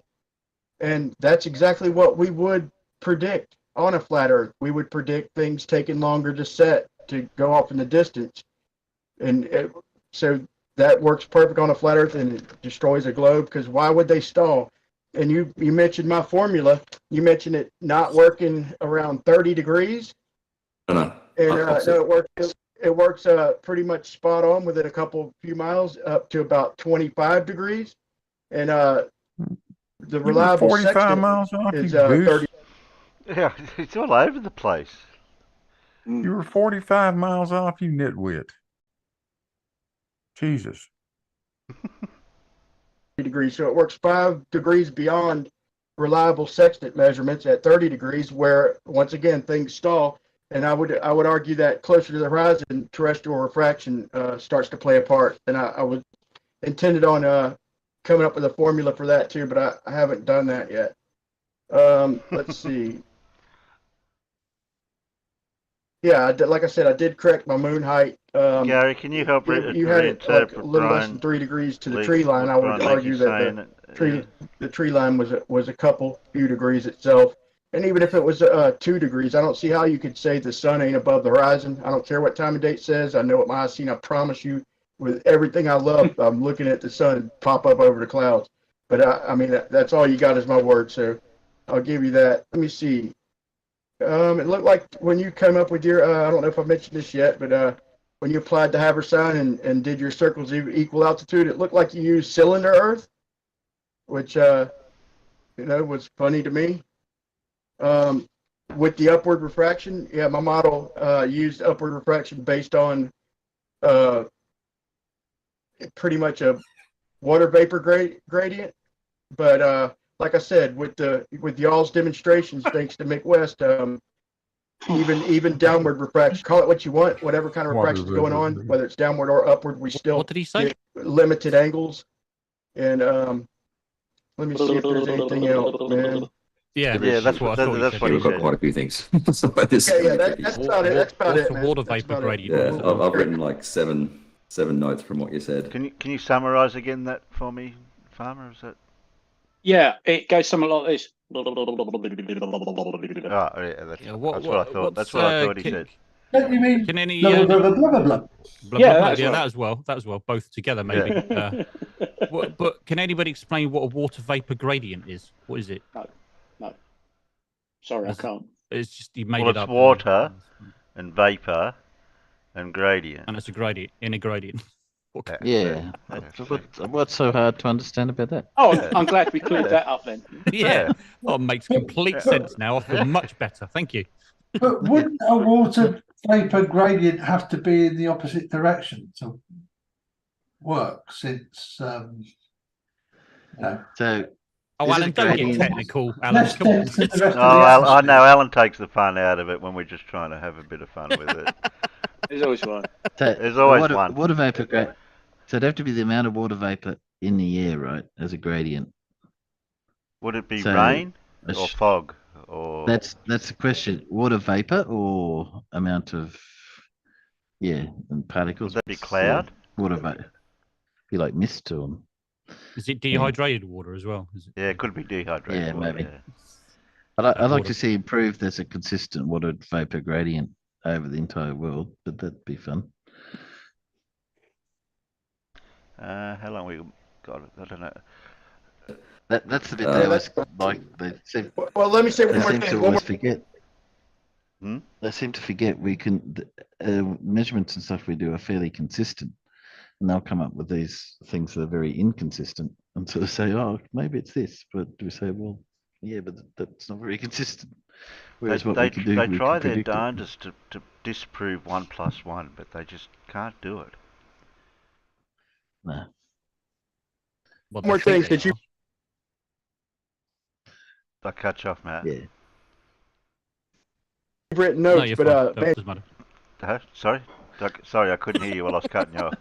you presented first, and I had to wait, and then I did my presentation and waited on yours. So I did that to make it fair, though. Go ahead, Riff. Do you want me to respond to some of those said that things, was or do you want okay. to attack Celestial Navigation? Can I just say hello and a warm welcome to Mr. Bislin? Mr. Walter Bislin. We have a Walter Bisling in the side chat. Hello, mate. Nice to see you. They think the water vapour in the air above water increases refraction considerably. In fact, it's negligible. Yep. Refraction is pretty much sort of a temperature influence. Do you think Mr. Walter Bislin's worthy of a spanner? If anybody is worthy of a spanner in this here arena, it's Mr. Bislin.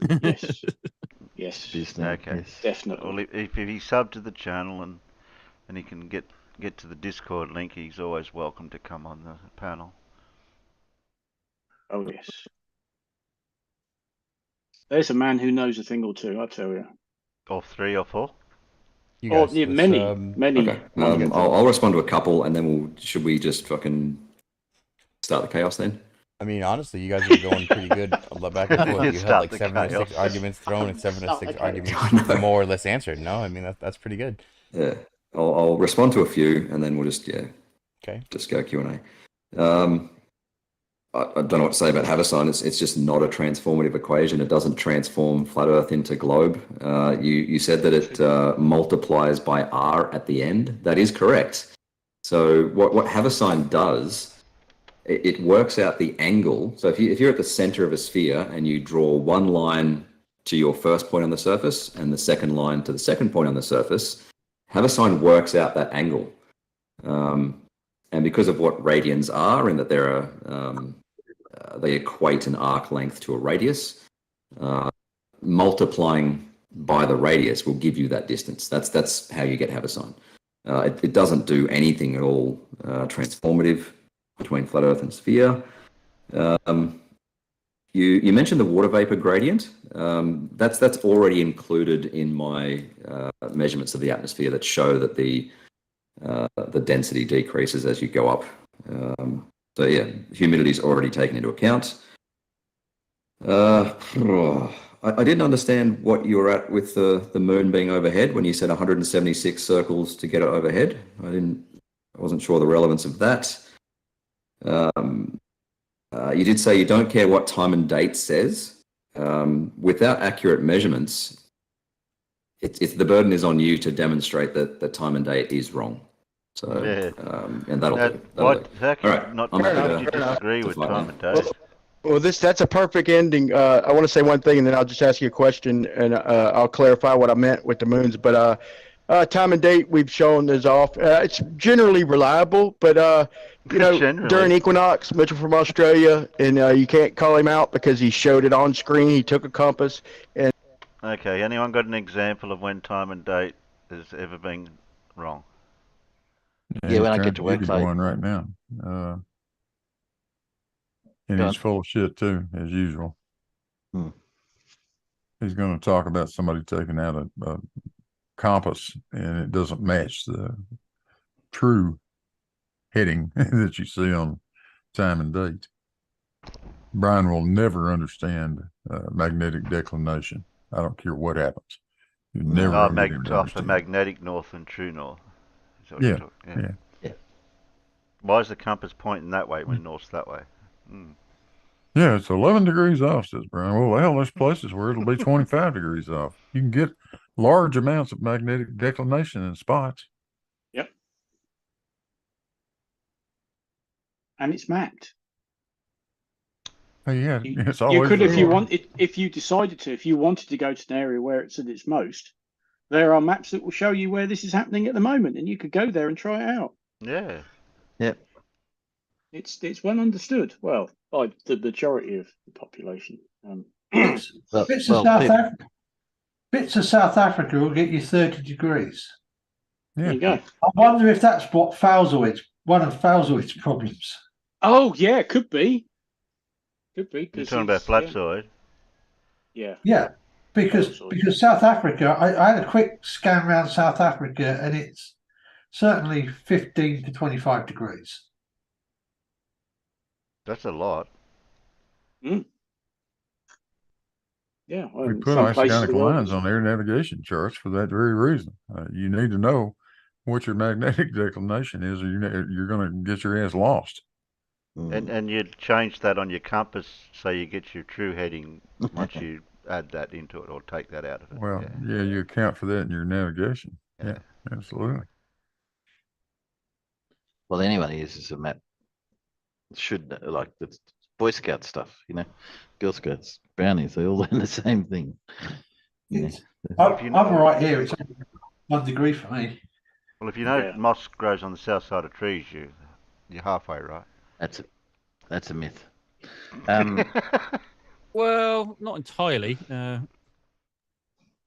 Yeah. Well, it does grow on the south side, but it also grows on the north. Yeah, exactly. But the way, yeah, exactly. But the way you do it is just that obviously the south side is going to be a little bit more damp than the north side. That's it, really. Well, that wasn't wrong. Yeah, well, you'll know which hemisphere you're in. I was going to say, not true. Not when you live in a place that has, hardly any humidity. You don't get any dew. Yeah. True. It's not exactly a myth, but it's not exactly a reliable method. No. Yeah. There are better things like the sun. Yeah, of course. What if it's What if it's cloudy?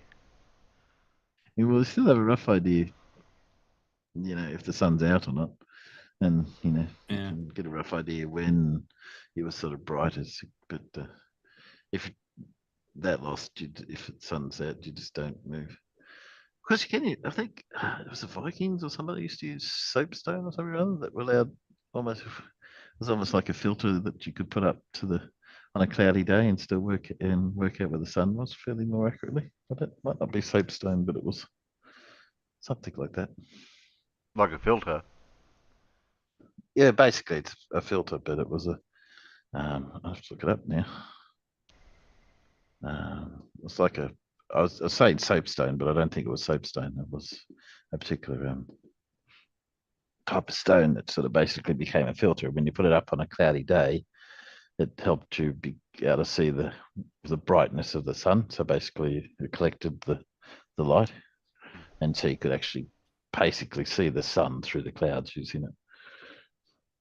I'll see if I can find out what it is. Okay.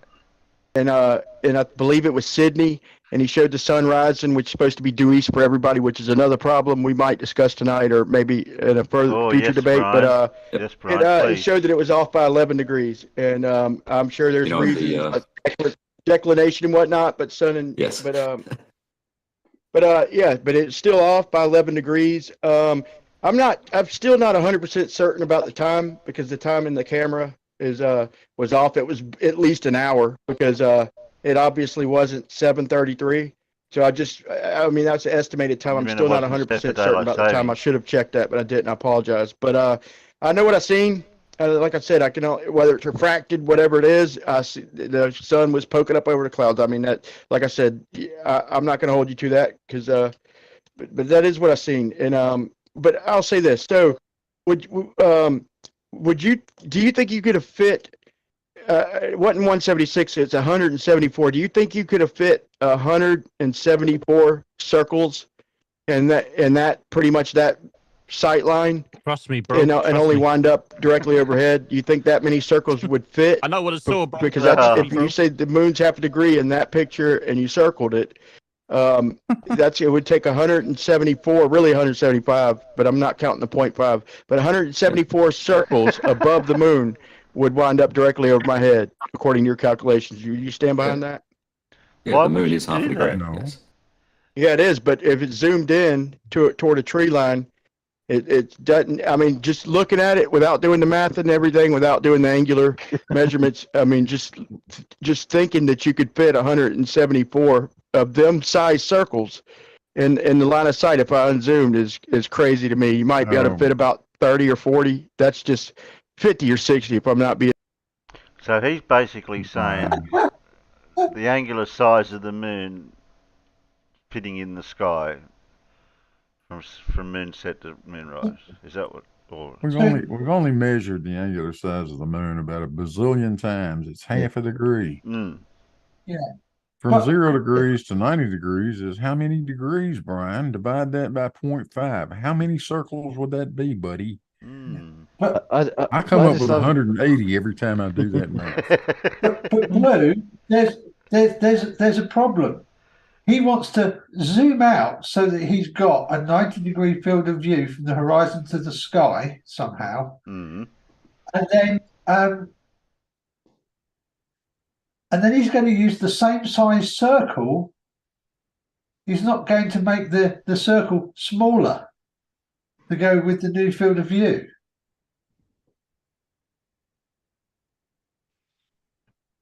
That's what he's going to do.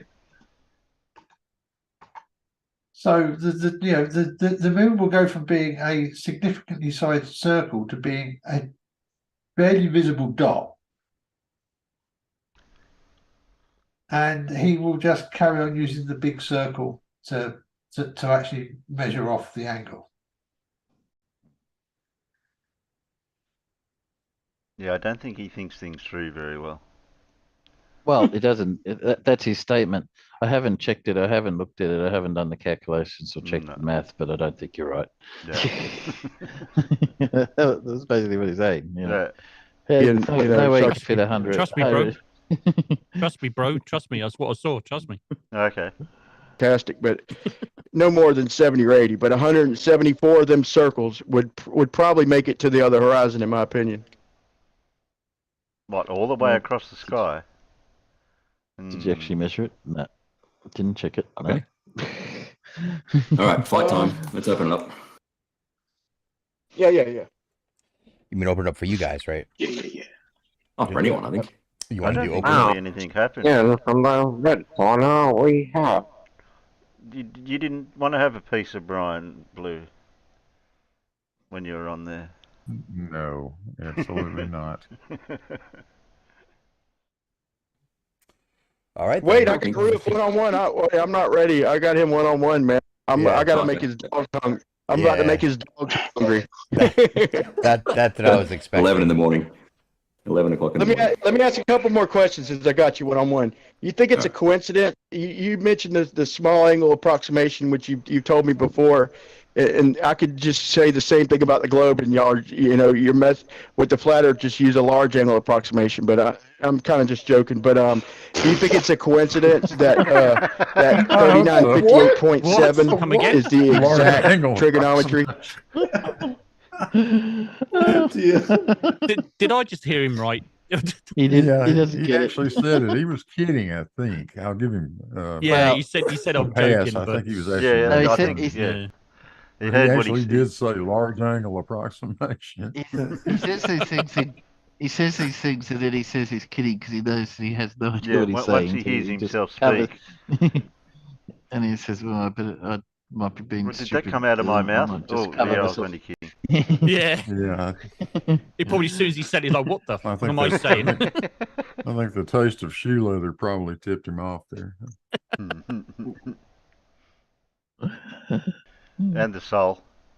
To give the height to Polaris at 1 degree. You think that's a coincidence, or do you think that helped them formulate your model? No. I think you've unintentionally applied this small angle approximation without realizing it. You don't think the whole explanation is that 3958.7 down to the decimal your radius, and you don't think that helped them come up with the model? Not even possible? No. All you're saying, so that what I've got on screen is that comparison between the right angle triangle and the sector of the circle. The hypotenuse and the adjacent are both very much, very, very close to the radius of the sector of the circle. That's all it is. Okay, man. And the measurements for your circle of equal altitude, are they all parallel? Are your circles of equal altitude parallel? Are they parallel? Sorry, the disc, the plane of the circle, are they parallel? No. Okay. And where you measured them from, is your baseline parallel there? Where you measure the elevation angle.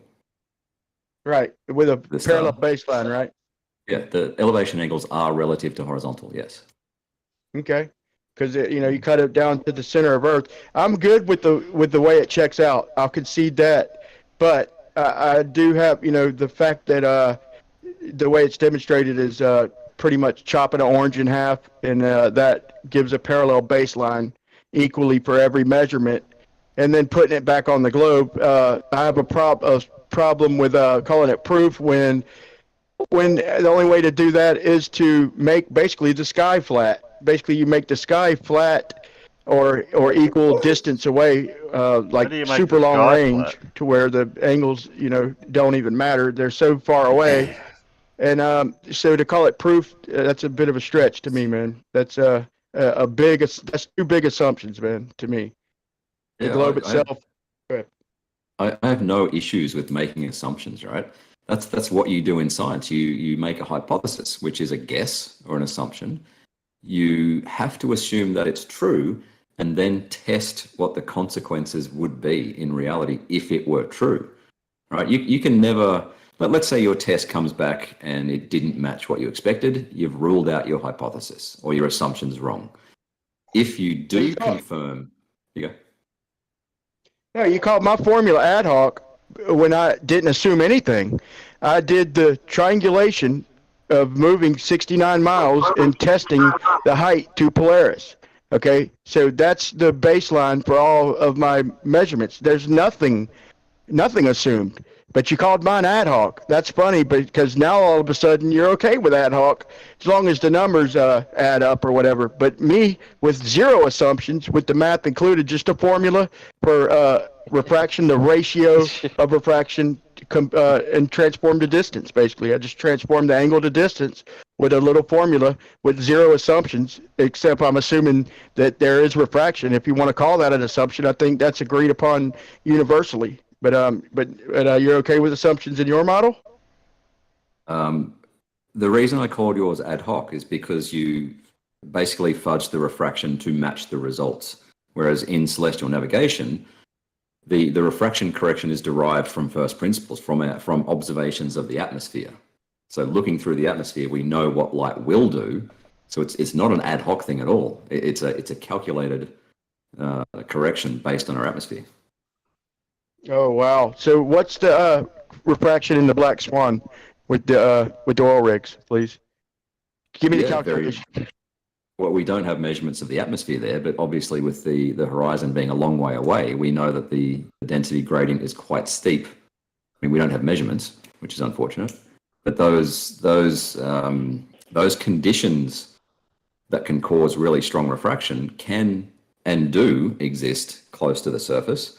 But once you get above the surface, the gradient is quite typical and quite predictable.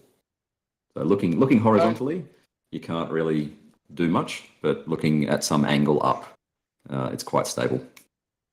I would say that response saying that pretty much the refraction, yeah, it's calculated within your model, and I'm good with that. Like I said, but I would like you to acknowledge that it is calculated within the model. But I would say that I would complain that I would bitch and ask you, who the hell told light the radius of Earth, man? Like 7/6 R. Like somebody had to tell light R for it to know what to do. That's weird. Two things: the refraction adjustment in the almanac. Who told light the radius of the Earth? There you go. How dare light do that? Is actually assuming a flat Earth. Like, it doesn't take into account the curvature of the atmosphere. It's just it uses discrete horizontal layers. So it's an approximation, but the adding in the curvature of the atmosphere itself does fuck all to it, right? So it's a tiny, tiny correction. 7/6R, I think I gave a presentation the other day about 7/6R. 7/6R instead, so the curve calculator makes a presumption of R. It's a prediction making machine. So you're testing what amount would be hidden if the radius is, 6371 or whatever. To incorporate refraction, I'll bring up the geometry and share my screen there 1 second. And I'll show you what 7/6R actually is. I was getting annoyed at Black Swan because the obvious answer is, why do you not see that photo every day? What's that, Tim?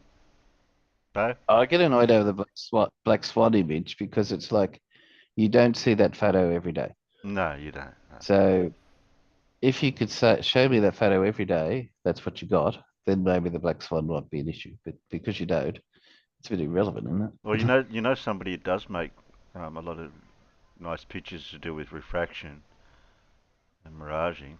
There is a person that can do that. Takes a lot of images of them in video. Certain person. He's good at it too. Yep. He takes the best worst pictures. The best worst pictures. I know who I'm talking about. Sure you do. Don't you know who I'm talking about, Matt? Radis. No, it's just the best worst pictures. Yeah, he does. He takes the best worst pictures. Okay. Is that not a bit of a contradiction? Yeah, he's almost as good as Ranty used to be at proving the Earth is a globe, isn't he? Yeah. This will take about 30 seconds. 1 sec. All right, that's fine. To me, Next, it's well, like just saying, to give you, or just. Sorry, Matt. Didn't get to the. It's a bit like somebody saying the same difference. No, just no. Double negative. The city skyline and the sugar water demonstration. What do you mean hear the sugar water? No, you said you couldn't hear it, but I didn't know. Could you not see it? I saw a bit of it, but I wasn't getting what you're saying. I'll share this. No one gets what you're saying, Brian. How do I change it now? Fuck, hold on.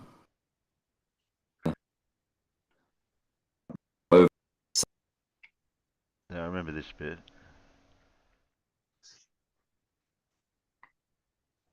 It gets onto the explanation here somewhere. Light. There we go. Flatten out the light ray to keep the curvature or the relative curvature constant. I need to increase the radius of the Earth, right? So as I move it, you'll see the light ray straightens out and the Earth has to get bigger as a consequence. Yeah, bro, we all know how that works, man. I mean, it's just basically using rhetoric to talk your way out of the light, knowing R. But I'm just being sarcastic when I say that. But would you say the sugar water demonstration? Can you apply that? Anything you're showing? Can you apply any of the mathematics, or even explain why that the downward refraction demonstrated in the fish tank is cutting off the bottom of the city? Maybe it's not curving as much. It's all fine and dandy, but when you demonstrate this in reality, that's not what we see. We see the city disappearing, what appears bottom up. So that's why at the end of the video, like I said, I welcomed you to Flat Earth, because that's y'all's only, that I know of, demonstration of downward refraction, and it's literally mimicking some of the observations that y'all like to prove. We're seeing things lower in the distance. Yeah. Yeah, funny that. Yeah. And because it mimics what we say, doesn't mean anything, does it? Bottom up refraction. I'll have to ponder that one. right? Like the White Swan, like Blackpool Tower, we're seeing bottom up obstruction, and this is the way y'all describe refraction. There And he goes. yeah, you've got the math to work here, but with the 7/6R, and another thing, y'all said that also about all the classified documents that are doing the formulas over a flat stationary Earth. They all say that all the Oh, they're all classified. Where'd They're you not get your hands on classified. classified documents, Yeah, Brian? what's these classified documents? Who's leaking classified documents? What the hell are you talking about? They You top know, secret, Ozzie. stamped across the front of it. So- Like, Well, if you I've know got about the documents. if you Stamp. if you know about it, they're not very classified, are well, they're not secret I then. would say Now. not. No. projectiles, the artillery, the radar, all this is done over a flat, non-rotating Earth. And y'all say to make the math easy.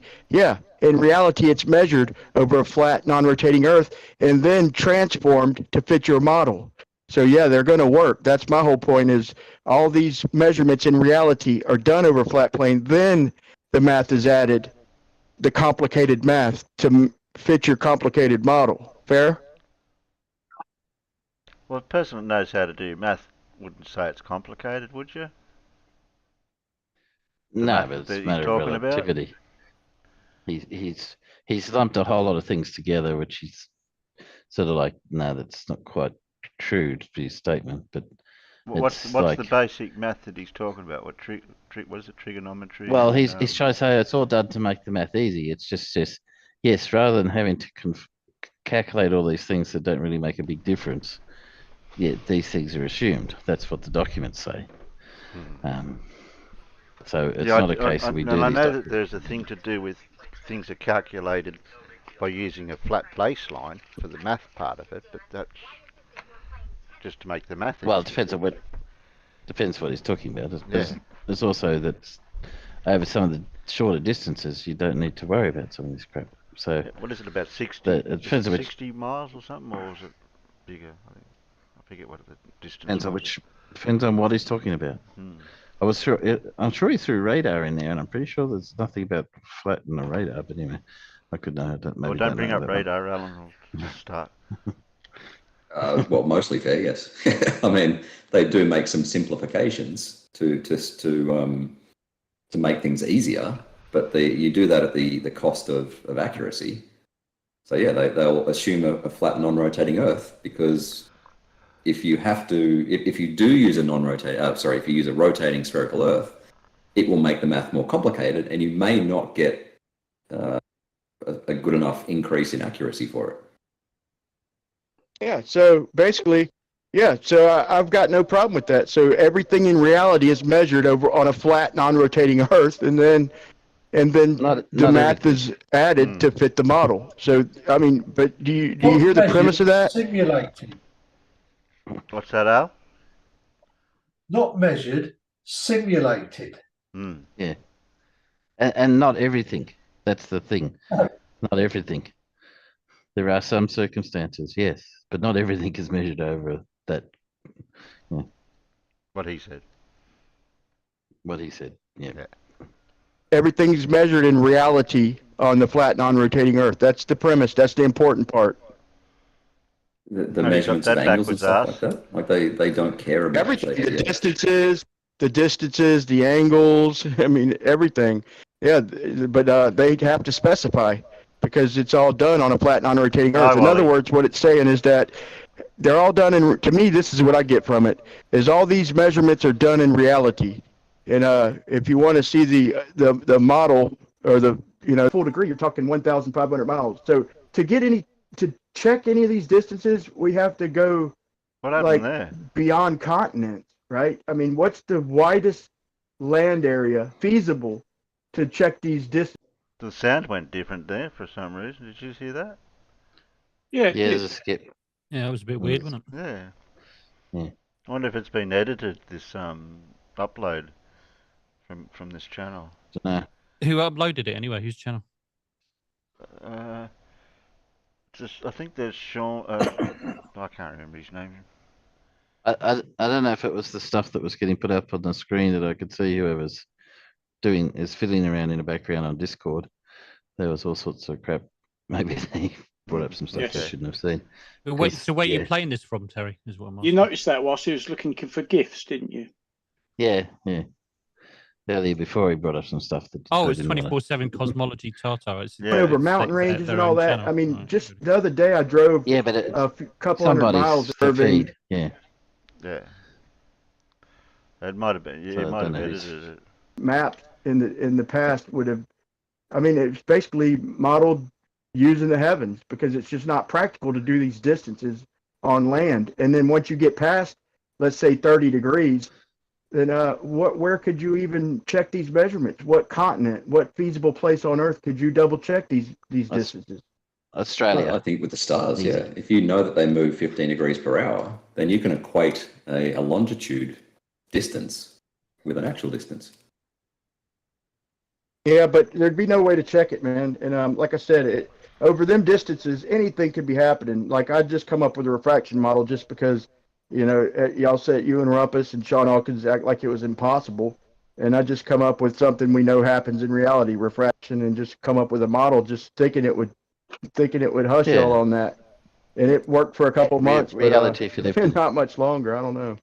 Yeah. If reality was living inside a fish tank full of sugar water, yeah. Can I say I will bet my testicles on the distances in Google Earth. Sorry. Both testicles? I've only got one functional one, so yeah. Actually, they're both not testicles. No, I'm just kidding. All right, let's fire it up. Come on, let's open it up. Yeah, we can open up for questions if everybody's good with that. All right. Well, anyone have a question? Let's not talk about Rigu's testicles. Playing along I don't bonus. think we need to go down that road. And I do want to thank everyone for being respectfully quiet while the presenter. I think we'll make a couple of jumps to finish this off. Calculation about 2 months ago when I can't remember when we were debating it, and I actually drew out the fact that you picked on the angle for your Florida thing, and I can't remember now why that ends up being the radius of the Earth, but it was just a simple geometric. I'll just go and do that calculation myself. In this thing here, just going to what that calculation is. Let's make absolutely sure.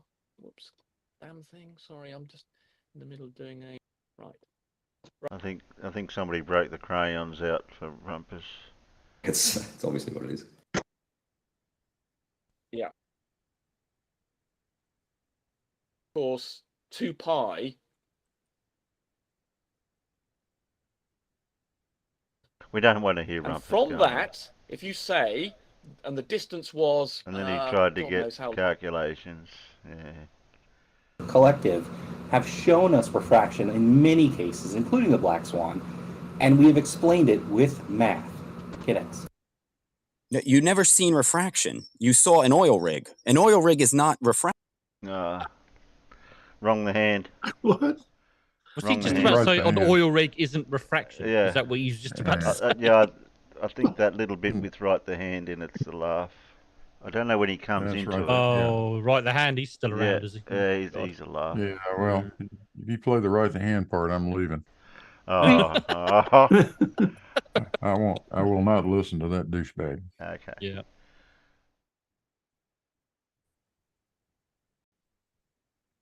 Yeah, he really is a bit of a scumbag, isn't he? He's just not a nice person as it is, let alone being thick as big shit.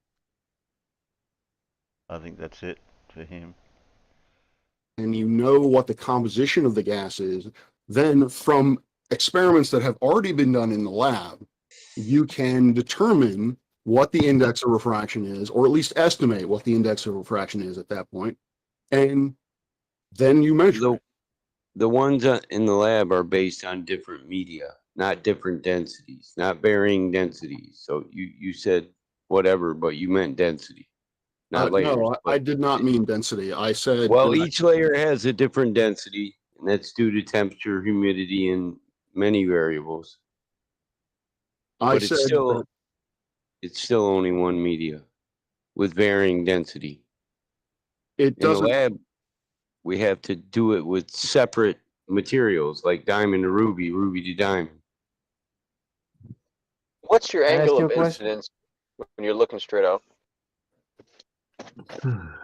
I just want to address Michael one moment. So it's not exactly. So you say that it's dependent on the medium. 90. If you want to be accurate, if you want to be very precise, it doesn't depend on the media. Yeah. It doesn't depend on the media. It depends on the index of refraction of what the light is passing through.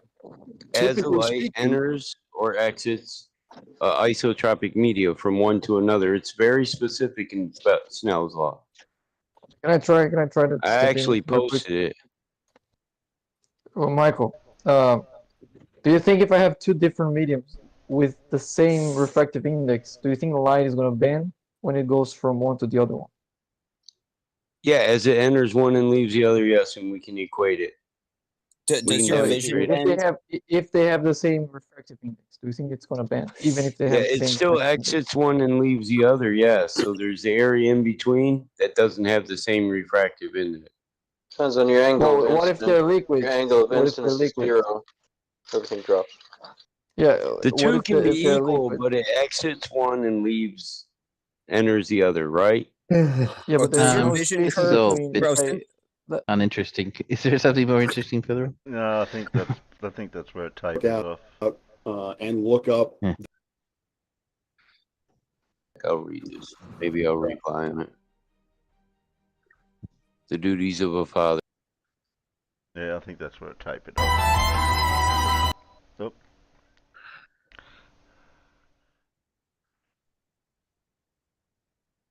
I'll stop sharing that. I think you got enough derp out of that lot. I had to correct somebody in there earlier. We didn't come across that part, but they're talking about the stick guy measured the radius of the Earth. Eratosthenes. Costhenes. Yeah, absolutely. Not like Costhenes. Eric the tosser in his knees. I think it was Brian who was asking, how did Eratosthenes get to the other location so quickly to do the measurement? He didn't. And I piped up and I said, no. He had an assistant that did it at the same for the zenith for the sun. Yeah, they used to have people back then whose equally stride wrong. was well established, and that's how they measured the distance. I thought he didn't take the measurement in one place and then.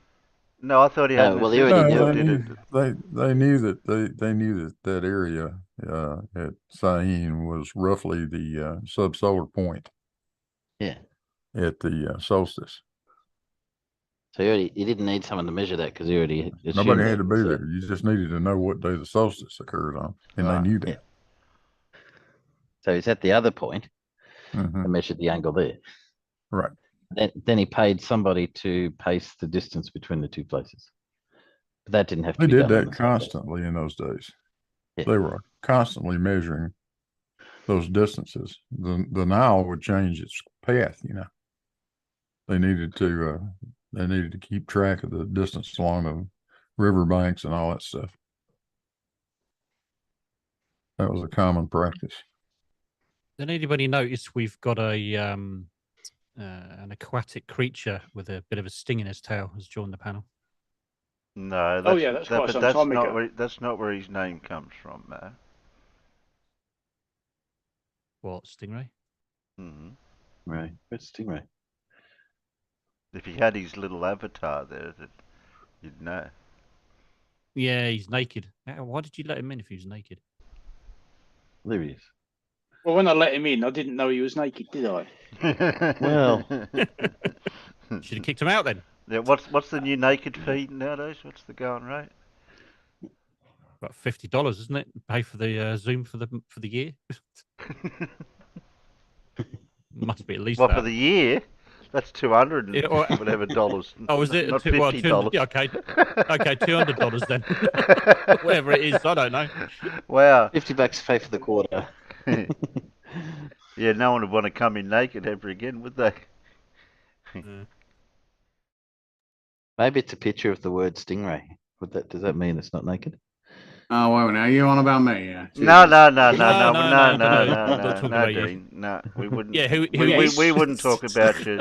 Just to you. This is because I wiped my Mac computer like yesterday. I haven't logged into any of the accounts. I just saw that you were live.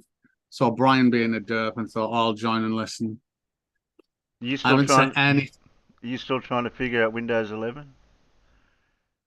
No, that lad showed it. That's ridiculous that you have to be on the start page of File Explorer in order to map a network drive. That is about the most utterly ridiculous user experience decision I have ever seen in my life. That's like saying the car will only start if it's always on your driveway. That's ridiculous. Bloody Windows. Anyway, I think you guys were missing what Brian, the problem that Brian has. He said it with Ruhif there. He said, well, what I think his problem is he believes that our calculations and explanations of refraction are our explanation of how things disappear bottom up. He said it like 3 or 4 times. I think someone needs to tell him, you could take away refraction, that still happens. And that's because it's a globe. But he just doesn't understand that, because if you start out with the premise that it's flat, and then there is refraction that's bending light, then, yeah, it's just utterly... I've lost all faith in Brian being a nice human being, an intelligent human being, and a productive human being, so... I don't know if somebody's trying to insult you, Dean, out there, Dora.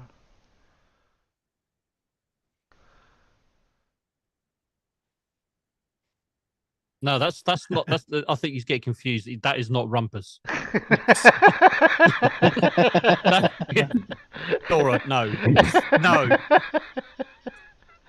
You only have to say his name one more time. You know that, right? Yeah, I know. No, I'm not saying it again. Don't say it again. Don't say it again. You got to say it backwards to counteract it. Oh dear me. So now Stingray's getting confused with Rumpus. I get confused with Farmer's Boy. Farmer's Boy gets confused with me sometimes and somebody else. Don't forget Druss. Druss. Oh, Druss. I am me, Matt, Druss, Stingray. But I don't think even I've ever been mistaken for Rumpus. Oh, Rumpus. So shit. He that shall not be named. Rewind. Although I do note that when Bev does his Friday night stream, his thumbnail every Friday has the photo of me and Rumpus standing next to each other at Welney. Bless him. Oh, it's that time of the stream. Has anyone got any? Let's play quiz. Any brain food for thought? I have a quiz. Oh, well, Dean come at the right time. We can test his skills. Yeah. Oh, hello. Oh, blimey. Lacrosse. 34C. All right. The C? Are you having a laugh? F. I don't know. I'm crap at this. Guessing. Damn it. Yeah, but we need to know the radius. We need to know the radius and the refractive index. That does generally make you go, ah. So that's the R value, is it? All right. Yeah, why that's not? the R value.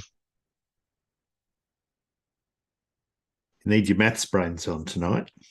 Oh no, that's me out. Oh, no. Well, that's me. On a Saturday. See ya. Yeah, see ya. Bye. They're not terribly difficult though. Okay. Here's the hard maths one. The rest are easy.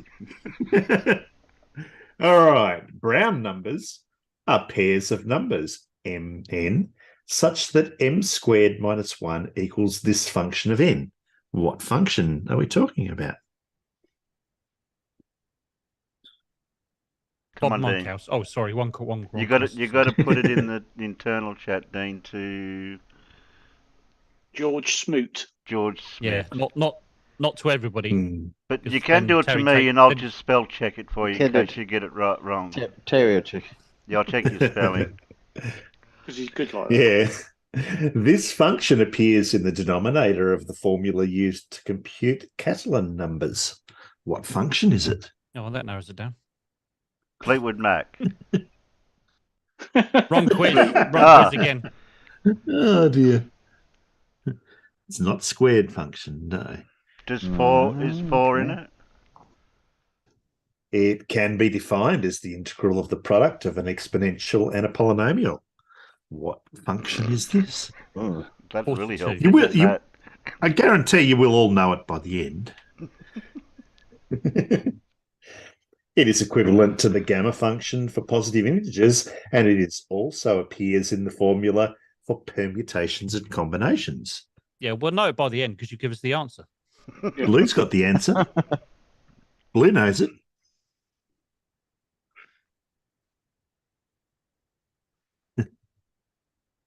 And Clive Wells has got it. Well done. Clive Wells and Blue. It is the factorial function. Factorial?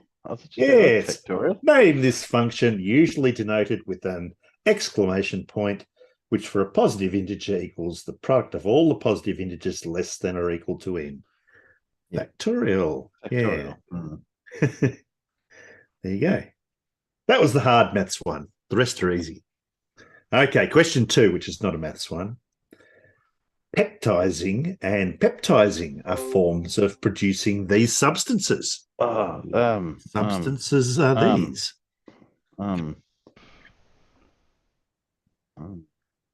Peptizing. I know, peptizing. I remember. Not sugars, no. Sounds got some. I think they were too hard for Dean. He opted it's out. not making. It's not making These substances can be classified as lyophilic or lyophobic. He's back again, Matt. He is. Not amino acids, not cells, not...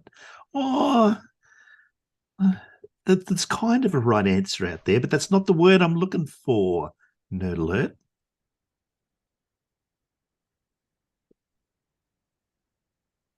Such as fibrillar or corpuscular based on their size. Its components can be put into categories. Yeah.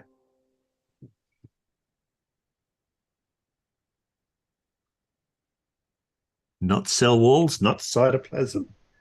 A namesake cone of polarized light is characteristic of one property of these substances. Not cytoplasm, no.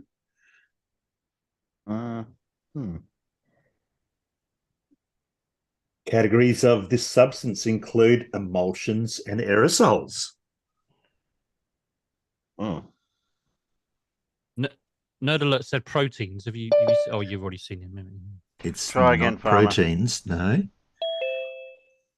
Keep letting him in. It starts with C, but it's not crystals, Carl. Light that is shone through these substances. Yeah, light that is shone through these substances is scattered through the Tyndall effect. That's the one, Big Blue. Blue is 2 for 2 so far. I'm getting all the questions right for Blue today. And Clive Wells again. Well done. It is colloids. Oh. Yes. Never got that one. Yeah. Never worked. Terry, naked man in the chat. Yeah, Oh, he's not naked anymore. Indies Tigers Sci-Fi Review. Oh. Yeah, I don't know who that is. Well, Stingray's not naked anymore, so is that. Nah. Your last clue for that one was name these mixtures containing a dispersed phase and a continuous phase, examples of which include jelly, milk, smoke, and paint. So Nerd Alert had jellies out there, but it was the colloids was the word I was actually looking for. Yeah, never got that one. Well, if you subbed Indie Tigers Sci-Fi Review, you can have a spanner. Okay, question 3. This actor starred with Richard Burton in Where Eagles Dare, and he portrayed Frank Morris in Escape from Alcatraz. Oh, I know this. Was it? Come There you go. on, yeah. I expected That's an this one easy to go one. off quick. Well done, Farmer's Boy. You got it first. Yeah. Damn, he types faster than me. He does. You got it right, Alan. Yep. Can I just say that Where Eagles Dare still has one of the coolest lines from any film ever? Broadsword calling Danny Boy. And there you go. Dora's the first one with the right answer out there with Clint Eastwood. They're all getting it now. Yeah. In one film, he tracks down the serial killer Scorpio, while in another, his character splits Bill Carton's gold with Duco after killing Angel Eyes. That's right. Good, the Bad, and the Ugly. Yep. He has directed films like Mystic River and $1 Million Baby. Yeah. Yep. He appeared in Dirty Harry as the title role and The Good, the Bad, and the Ugly as the man with no name. Yep. Brilliant films. Named this iconic star of spaghetti westerns, it was indeed Clint Eastwood. You upset my donkey. Go ahead, make my day. People do forget that he was a director as well. A lot of people forget. Yeah. Oh, yeah.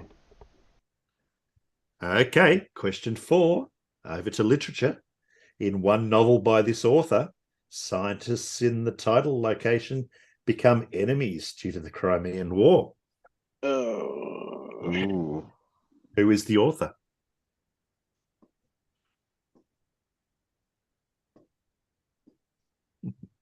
Trying to think what the bloody novel is first. Okay.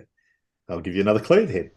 This author of The Adventure of Three Englishmen and Three Russians in South Africa also wrote a novel about a group of prisoners who escape and meet Prince Dakar at the tidal geographical formation they named for Abraham Lincoln. Who was the author? Not H.G. Wells, Alan. No. Ginger Rogers. Not Tolstoy. Ginger Rogers wasn't Not Tolkien or Kipling. No, not Douglas Adams. In addition to The Mysterious Island, this author wrote a novel in which Phileas Fogg wagers he can pull off the title feat, and another novel in which Pierre Aronnax discovers the Nautilus. Whitney Houston. That's the one, Farmer's Boy. We got but there. You were beaten by Timbo Turtle. And well done to Nerd Alert out there, who got correct with Jules Verne. Then she said Phileas Fogg. I thought, oh, yeah, okay. Yeah. Named the author who penned Around the World in 80 Days and created Captain Nemo in 20,000 Leagues Under the Sea. It was indeed Jules Verne. Question 5. For a constant mass, this quantity's derivative with respect to time yields force. Identify this vector quantity equal to mass times velocity.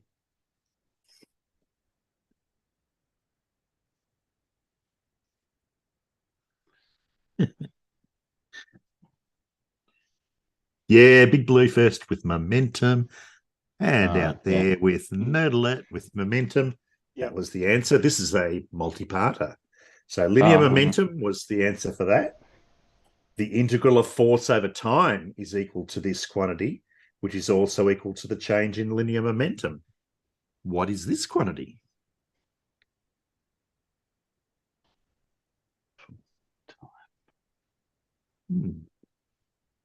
Integral of force over time.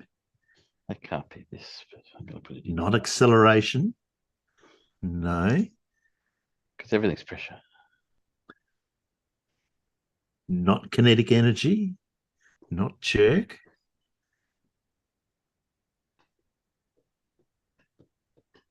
Starts with an I.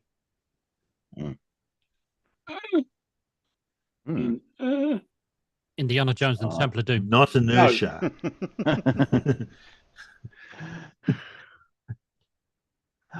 That's with I. It's kind of like when you buy things on the spur of the moment. Yeah. Nerd Alert's correct out there with impulse. Impulse was the Impulse correct engines. answer. Yeah. Impulse engines half ahead. What? Yeah. Good stuff. Okay, part 3. In collisions between two objects, momentum is always conserved, which is not true of kinetic energy. In this type of collision, where kinetic energy is not conserved, what kind of collision is that called?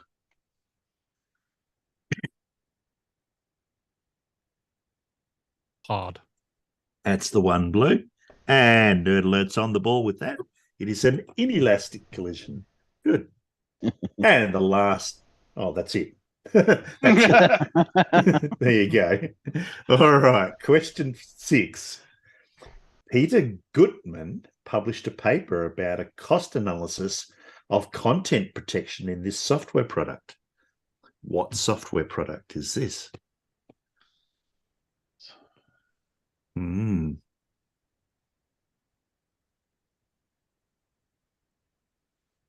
You're talking in a broader sense of software, as in including internet software, or a specific software? Software. I'm not going to get any more specific. The effect of negative perceptions of this software was measured when this software was rebranded as Mojave. What software is this? Not Microsoft Office. No, it was never Mojave.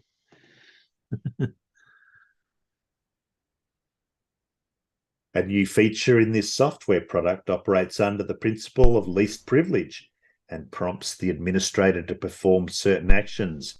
That feature is known as user account control. What piece of software is this?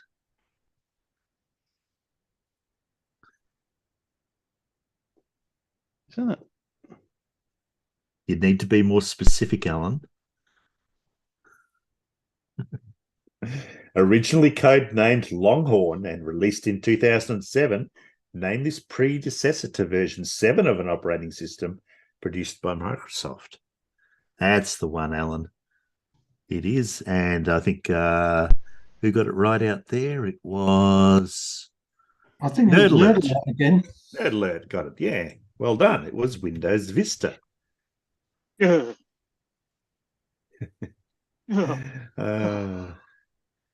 remember that scene in the IT crowd where they're sending the robot in to defuse the bomb, and he yells out what operating system it's got, and he says Windows Vista. He says, we're doomed. We're doomed. Yep. God, that was awful. Yeah, me feel Mojave was an Apple product too. But anyway, wasn't as bad as Windows 98, surely. Threw me off. I don't know. Vista was pretty bad. Oh, I don't know if you ever used Windows 2.0 or 1.0. Okay. Pencil and paper ready. Solve these problems about sums and products of integers. No. Okay. How many integers are there such that n plus n equals n times n? 42. No. N plus n equals n times n.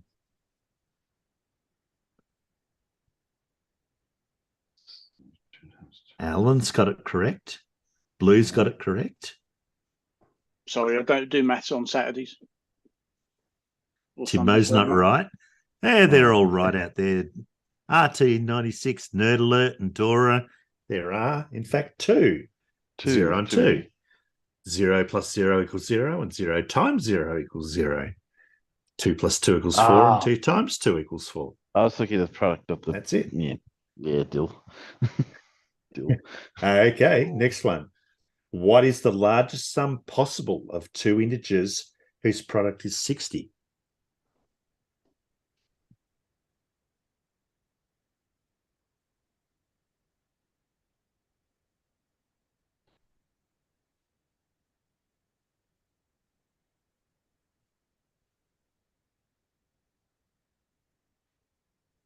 Second.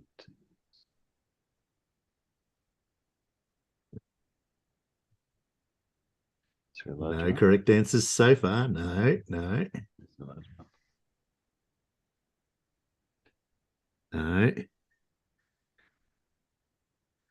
Yes, finally. Judy Bassett out there, and followed very closely by Big Blue in the internal chat. It is 61. 60 times 1. RT96 beta to it. Oh, okay. Well done, RT96. That was within 2 shakes of the thingy's widget. Yeah. What is the largest product possible of two integers whose sum is 30.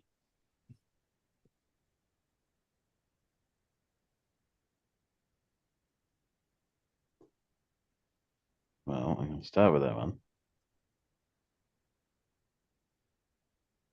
Oh, sorry. Reread the question. Yes. Reread the question.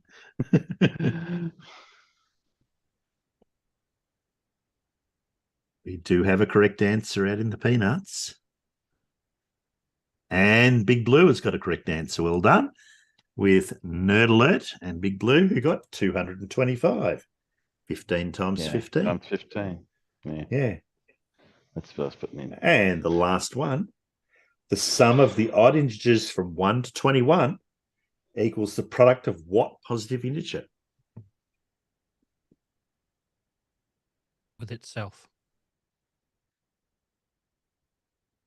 Yeah, with itself.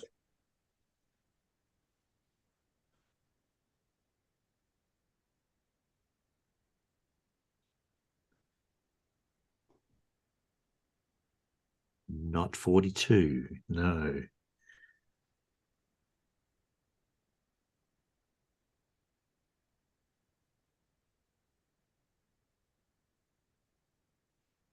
Product. Positive.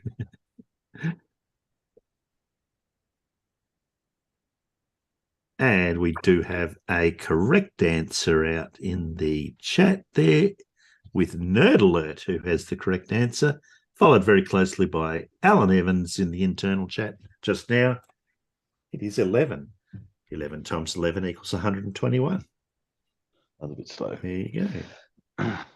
Yeah, that is your maths question. All right. Another multi-part one. Answer the following about springs. This law relates to the force of a spring exerts to the displacement of the spring from its equilibrium position. What is this law? That's the one, Blue.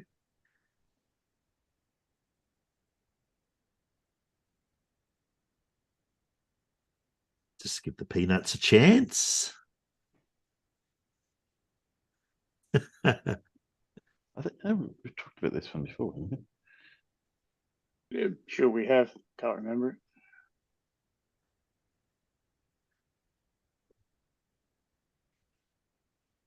That's the one, Clive Wells. Hooke's law is the correct answer. I got that one right.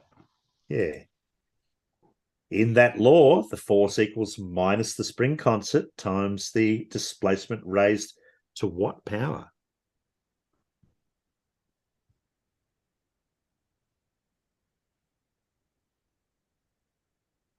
That's the one, Blue.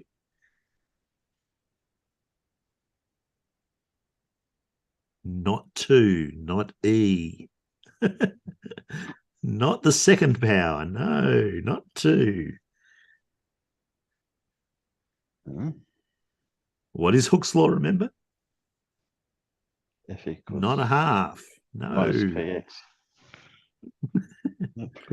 Yeah, there you go. Clive Wells has got it with 1. The first power, F equals minus KX. Yeah. For a spring, this type of energy is given by 1/2 times the spring constant times the displacement squared. What kind of energy is this? I think I know what it's from. Put that in.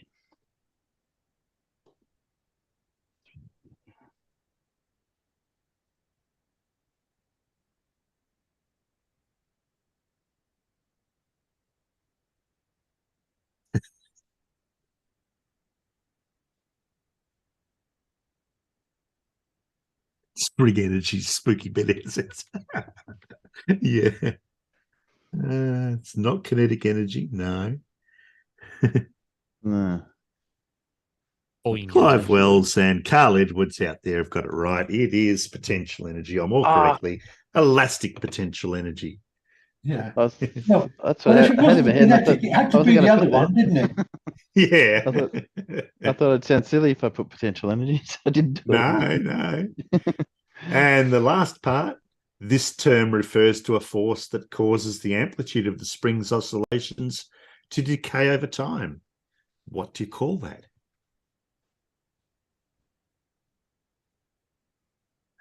That's the one, Alan.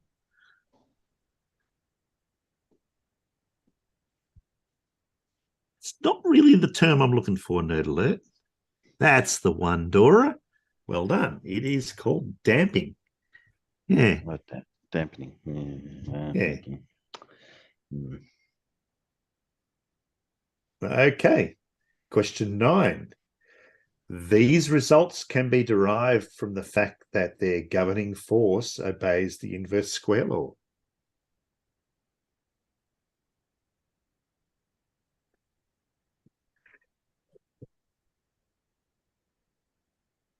Follow that up with a quick one.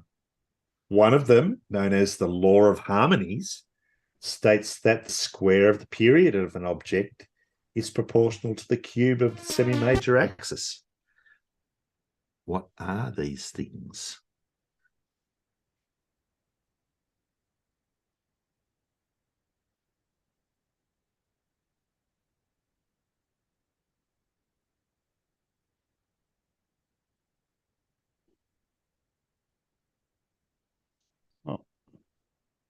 Another of these laws states that a body will, in equal amounts of time, traverse equal areas of the elliptical path guaranteed by the first of these laws.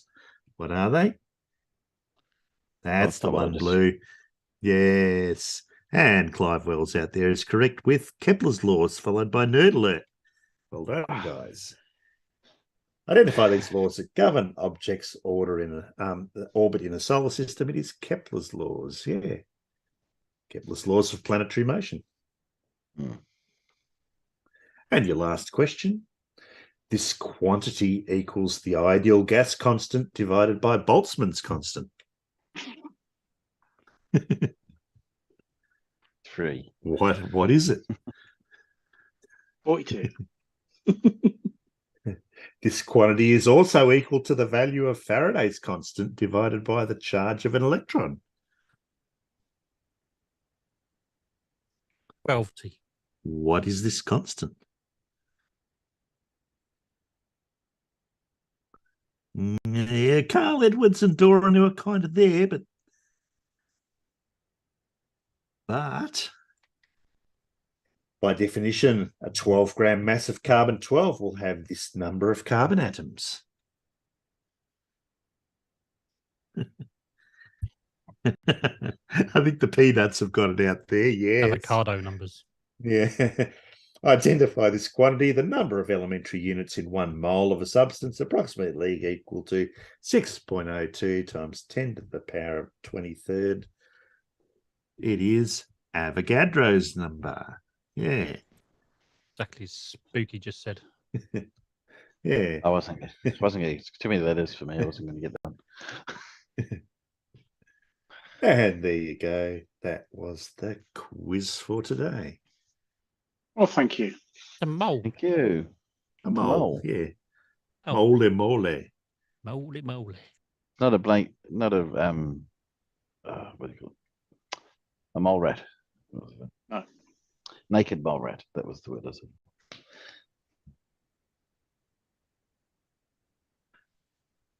Thank you, George Smoot. You're welcome. I got about 4 of those, right?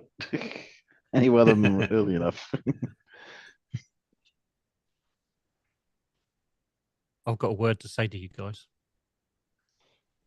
It's one word. Well then. Lofted. Lofted. Lofted. Lofted. Yeah. Oh, lofted. Yeah. What have you lofted into the air? Lofted. Lofted, actually. Lofted. Low Earth orbit flight test of an inflatable decelerator. Yeah, I missed that one. Still none the wiser. Inflatable heat shields. Yeah, they tested one on Thursday. It worked. Oh, by all accounts. Cool. Yeah. Yes, I was busy. I missed that one. Yeah, it was. I mean, they had a really spectacular shot when it inflated, and then separated from the centaur, upper stage centaur, and the I've seen a clip of that. like, Yeah, I've seen a clip of that. That's quite impressive. Yeah, it was very impressive, wasn't it? Yeah. And by all accounts, everything went as planned, and it seemed to work quite well. So, yeah. I think the most exciting part, I think for most, especially because now rocket developers and builders are actually getting quite excited now because there's a possibility they could return their upper stages. Well, at the moment, it's almost impossible because of the velocities involved. Now, with this, they could potentially recover their upper stages. So that's going to be yeah. So that's going to be a massive saving in costs and money and stuff like that. So yeah, and also of course could mean potentially bigger payloads landing on Mars because thin atmosphere. You know, when you've got a bigger surface area with a big heat shield, you could potentially land much bigger payloads, making it much easier to land on Mars because of the thin atmosphere. So it should be good. So I kind of think some exciting possibilities.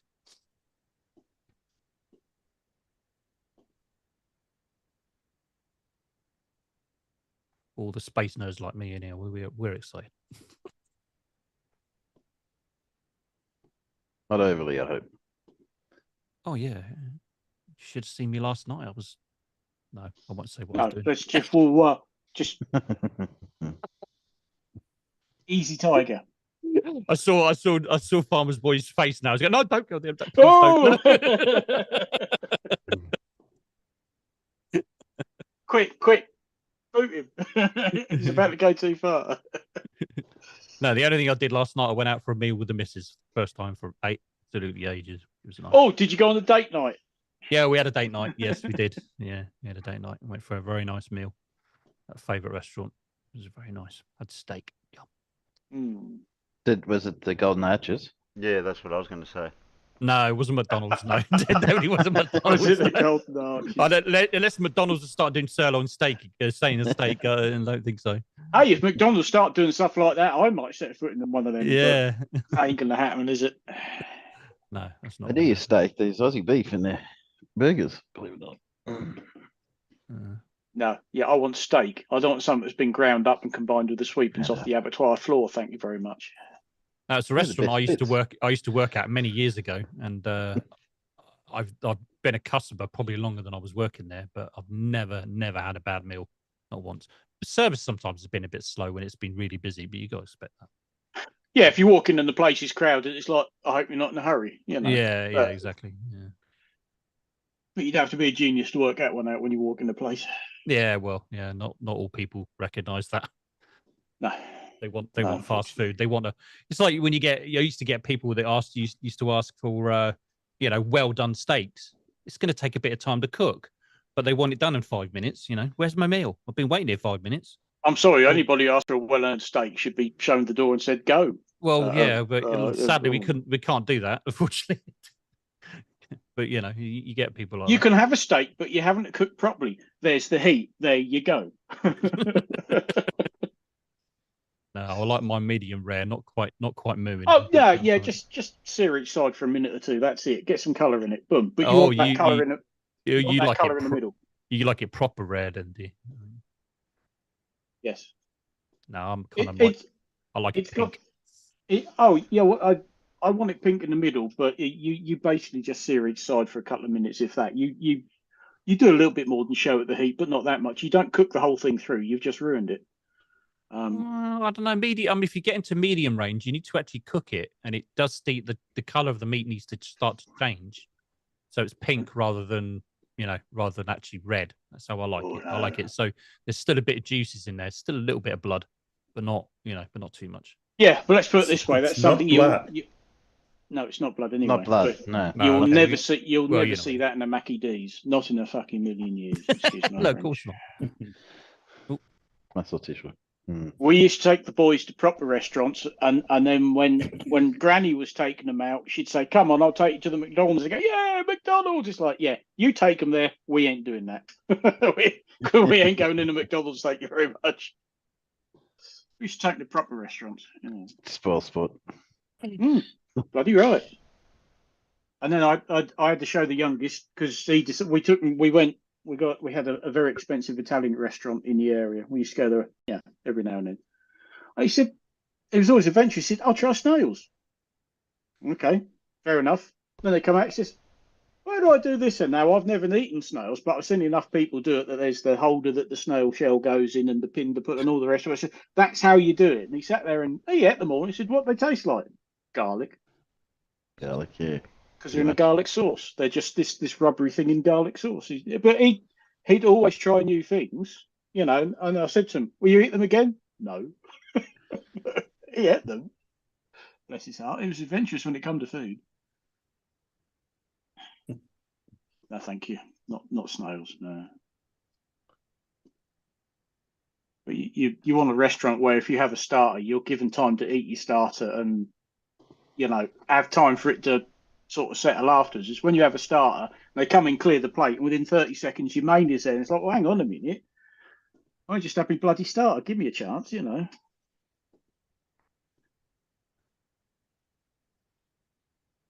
When my mum was dating my stepdad, we went to a lot of restaurants for a while because we were only like, how old would we be? 7 or 8, I suppose, at the time.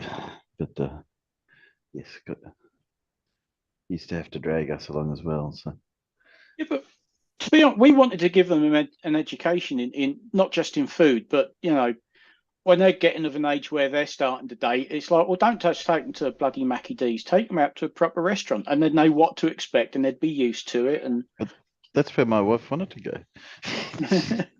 but they also enjoyed it. We'll take you out to a tapas bar because they'd never done that before. They had no idea what that was about. And go and have a proper sit down curry. The fact that there was a curry house around the corner from the house sort of helped.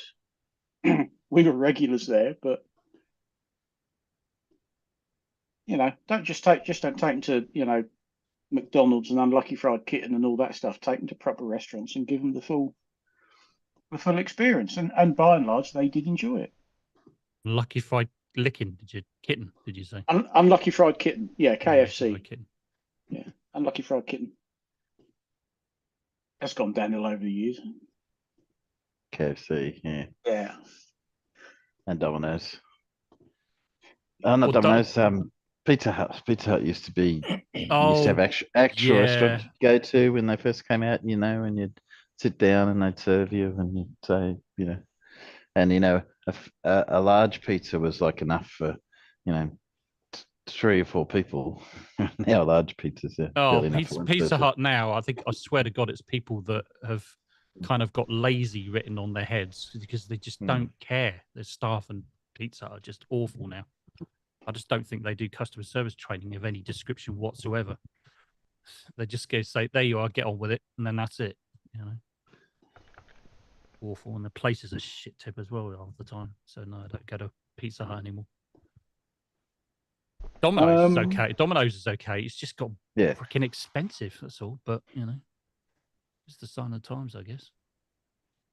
Domino's is not as good as a well-cooked pizza, but it's okay for a quick, you want to get something, it's going to be reasonably okay. Yeah. Make a homemade homemade pizza. I'm going to Pizza Express next Friday. Oh, Pizza Express is good. But I'm not going there to eat. Why? I'm going there. Make one. Gonna build one. I'm going there to snag it. So I'm kind of hoping it's built and almost finished. Yeah, I got one in Cheltenham next Friday, and then the Friday after that, 25th, I got to go to Hackney. Yeah. Cheltenham's all right, but Hackney, that's one of the less salubrious parts of London, I have to say. But yeah, a couple of Pizza Expresses that need snagging. Which is pretty much what I'm doing for all the little stuff anyway. You just go around and spot stuff that hasn't been done properly, Generally, when you get towards an end of a job, you're like 2 or 3 weeks from opening, and there's 1,001 things, little jobs that need doing.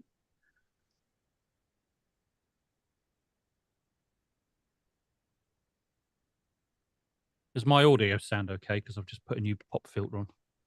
That's fine. Yeah, yeah, you're not popping. That's right. Not popping. Once you pop, you can't stop. Well, you can because you just put the lid back on.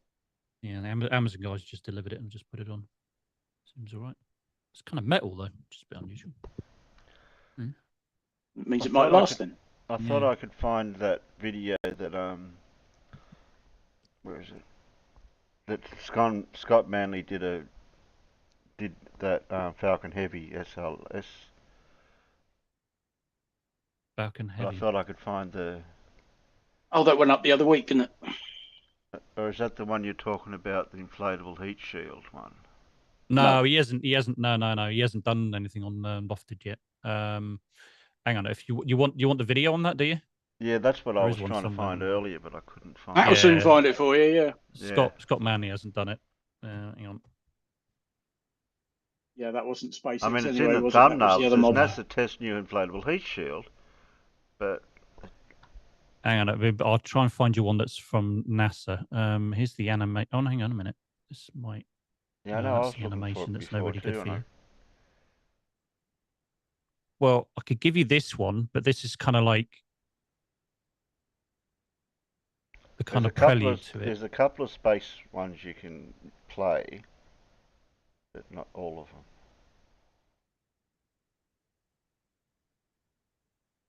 Well, this is an animation of what was going to go on. I'll give you that now. You can play that. That's yeah, CGI exactly. That's NASA, so you can happily play that, but you might just want to turn the sound off, maybe. Oh yeah, music you can get done for your music sometimes, but you've got no problem playing it. That's public domain. Yeah, that might be better. I mean, you probably get a claim for your music, but you won't get a strike. Oh, we don't need the sound.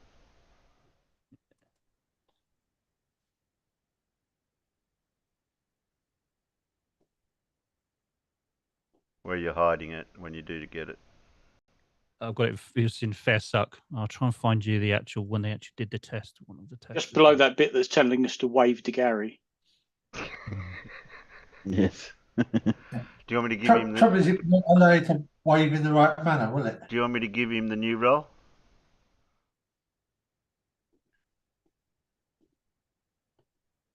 Can't remember what that was. Don't you remember what the new role was? No, when did we talk about it? Oh yeah, the new role. Yeah, give him the new role.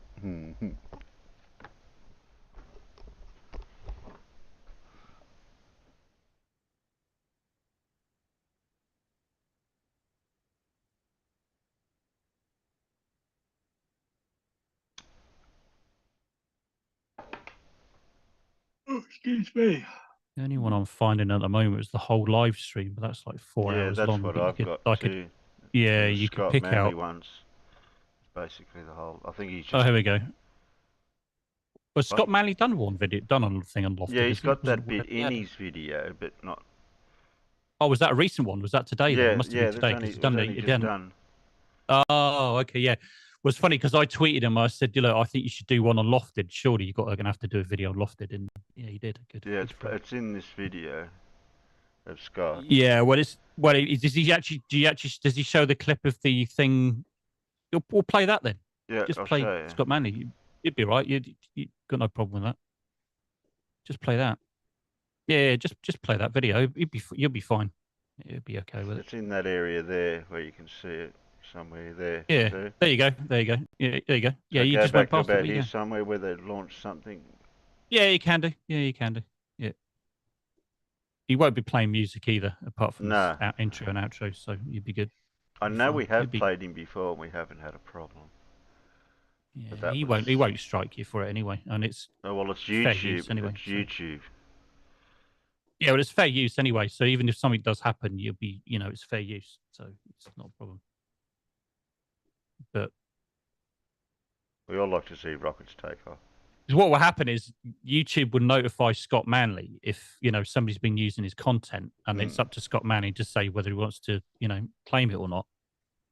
That's the thing. But he won't. I know he won't. Yeah, I know he won't. So yeah. Go ahead, play it. Go ahead. Been recovered as far as I can tell. 5th of November. Long March 3B/E, the ChinaSat 19, which is a geosynchronous communication satellite again. This is actually a replacement for ChinaSat 18, which launched and failed very soon afterwards. Also on the 5th of November, was Iran launched a 3-stage solid rocket vehicle, which they say would be able to put 80 kilograms into a 200-kilometer orbit. This is a new rocket called the Qaem 100. However, it doesn't sound like this was supposed to go to orbit. It sounds like this was more like a first stage test. It's really not clear. There's very limited information, of course, but it looks like this wasn't going to orbit, was never planned to go there, but it may go there at some point in the future. Anyway, the 7th of November, we had an Antares, and it was a spectacular launch. Again, launching during the early morning, just before sunrise, easily visible up the east coast. So this was carrying a Cygnus spacecraft named Sally Ride. It's the penultimate launch of the Antares 230 Plus, which has the Russian engines on it. There's enough engines for one more launch. Panels. After that, they have to get the Firefly. This one was. Yeah, they didn't deploy one of its solar panels, apparently. So the other alternative would be putting it on top of an Atlas V, and there's no Atlas Vs available.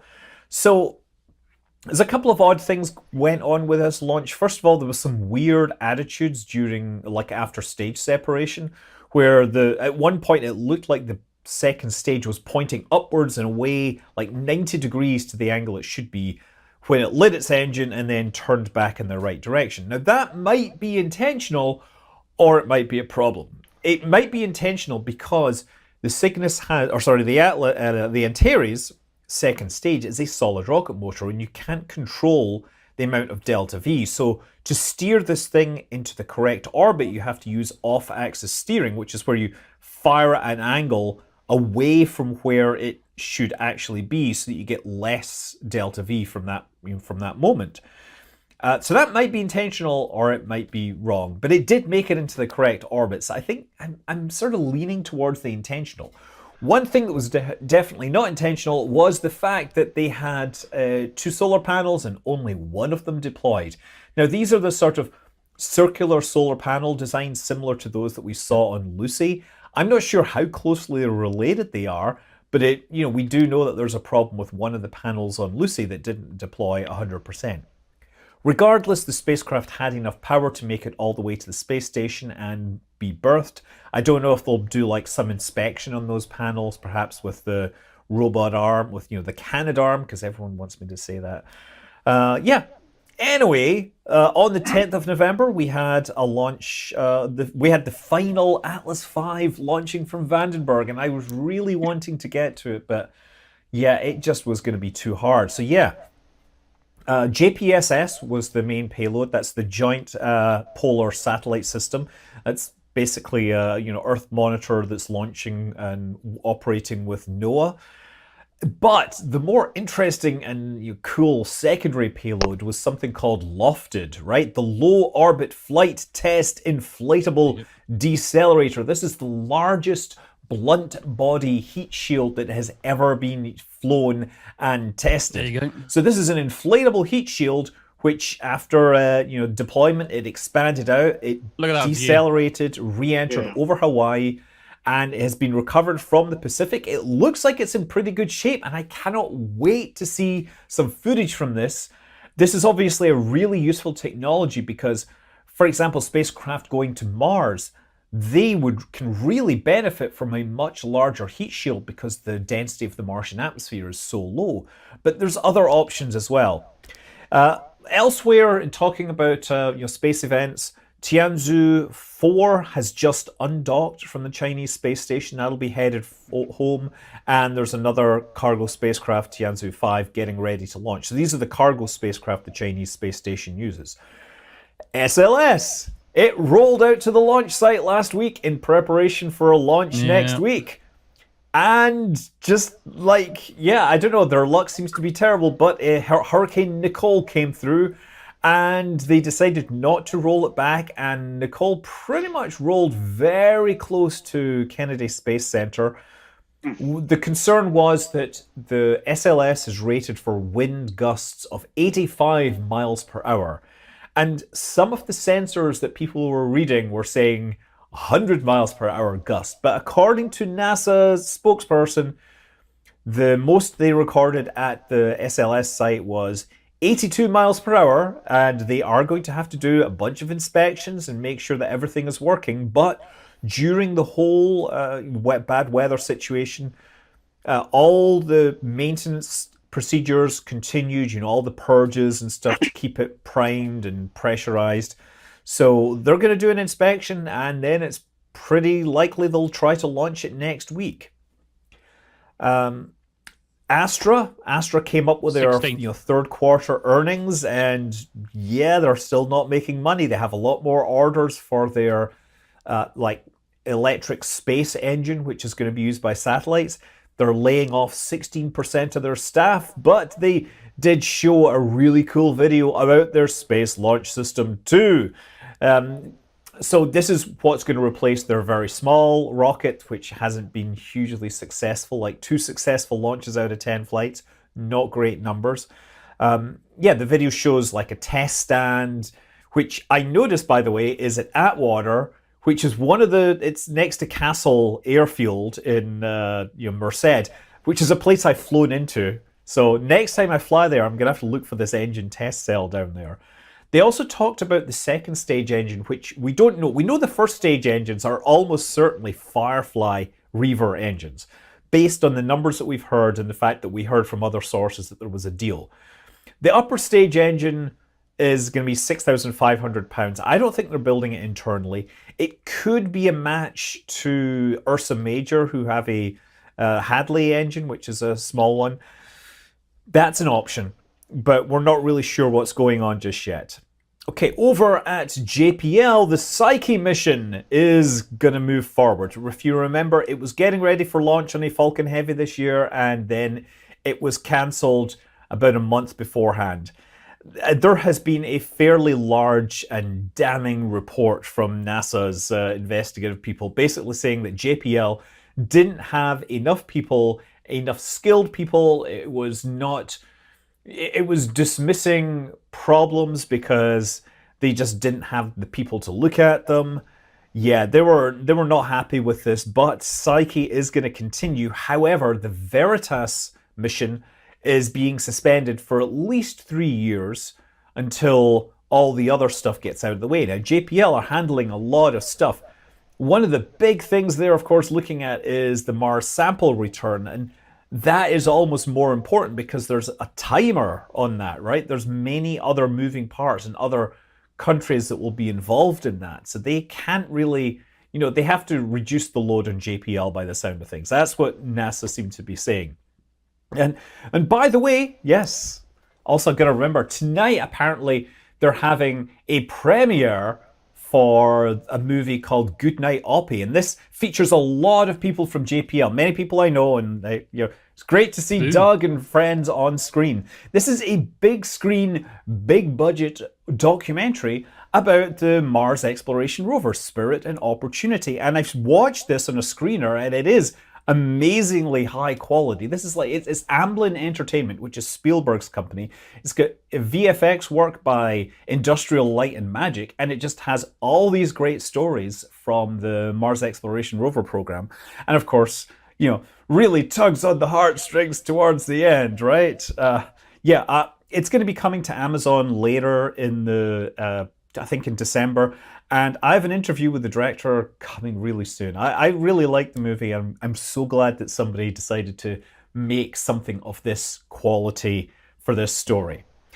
Coming back to the other space news, Bob Behnken today announced that he is retiring from NASA. He's been there for 22 years. And I guess it's worth mentioning his retirement because he was one of the first people to test fly Dragon. He flew to the space station on DM2. Meanwhile, over on Boeing's side, it looks like Starliner's first flight has been delayed further until April of 2023, which means now that SpaceX will fly all 6 of their basic Dragon crew flights before Boeing even completes the testing of Starliner. That is unfortunate, but clearly they have work still to do. The FCC chairperson announced that they're going to spin off a new Bureau for Space activities, which is, basically a way of reorganizing around the fact that they're having a lot more work coming in from space sources. One statistic that was mentioned is they have pending, or they have under consideration or whatever, applications for a total of 64,000 satellites. This is obviously between multiple constellations. The FCC is trying to figure out which ones and which of these should license and just how, what restrictions and everything. So anyway, space definitely getting promoted a bit at the FCC. China, they still have their space plane in orbit. If you remember, it launched a couple of months ago. It raised its orbit recently, and then it deployed something, and we're not sure what it deployed. When we saw it deploy, there was a lot of people thought, oh, it's going to come home, because that's what happened last time. It dropped a service module and then landed. But the landing window has came and gone, and it is still in orbit. Right now, the windows come around every 3 days when the runway lines up with the orbit. But for the next 3 weeks or so until we get into December, this will always be at night. So that may not be the time they want to land their autonomous space plane back on Earth. So it could be December at the earliest before we see it land. Honestly, I don't know. They don't tell us anything. NASA, on the other hand, told us all about Starship, right? All sorts of details on what the current status is. So Raptor production has apparently reached a cadence of 1 engine per day, which is pretty good in terms of you having to fill out an entire Starship Super Heavy booster. They have a plan for getting the first orbital flight test. They know the various steps they need to do. Today, or a couple of days ago, they took Starship 24 off of the top of the booster, and the booster did a spin prime test today. We thought it might have a static fire, but it didn't get that far. So yeah, according to NASA's document, we expect that they could potentially fly as early as December, so I'm going to say February, just to make sure. Before then, they're going to have to finish doing the booster test fire. They're going to have to put the Starship back on top. Then they're going to have to go through a full wet dress rehearsal and get the FAA licensing sorted out. And then, yes, then it can make its big flight. We don't expect them to recover the booster on this first attempt. We do expect them to attempt to at least capture the Super Heavy, or not Super, the Starship, and get all that sweet data off it, and hopefully it will survive the re-entry. The other sort of news from space in the last couple of weeks was, of course, it's eclipse season. We had an amazing solar eclipse if you were in the right place, and that was also the day I did my first night flight, so I flew on the darkest possible night of the year. And yeah, we had a lunar eclipse a couple of nights ago, which of course meant that it was cloudy here and I didn't see anything. But there's been some great photos from all over, including some nice photos of SLS sitting on the pad next to the full moon. Next to the eclipsed moon. Obviously, a few days before the hurricane come through and with all its clouds and everything. So that's the news for the week. A couple of weeks, actually. And I'll see you guys around. I'm Scott Manley. Fly safe.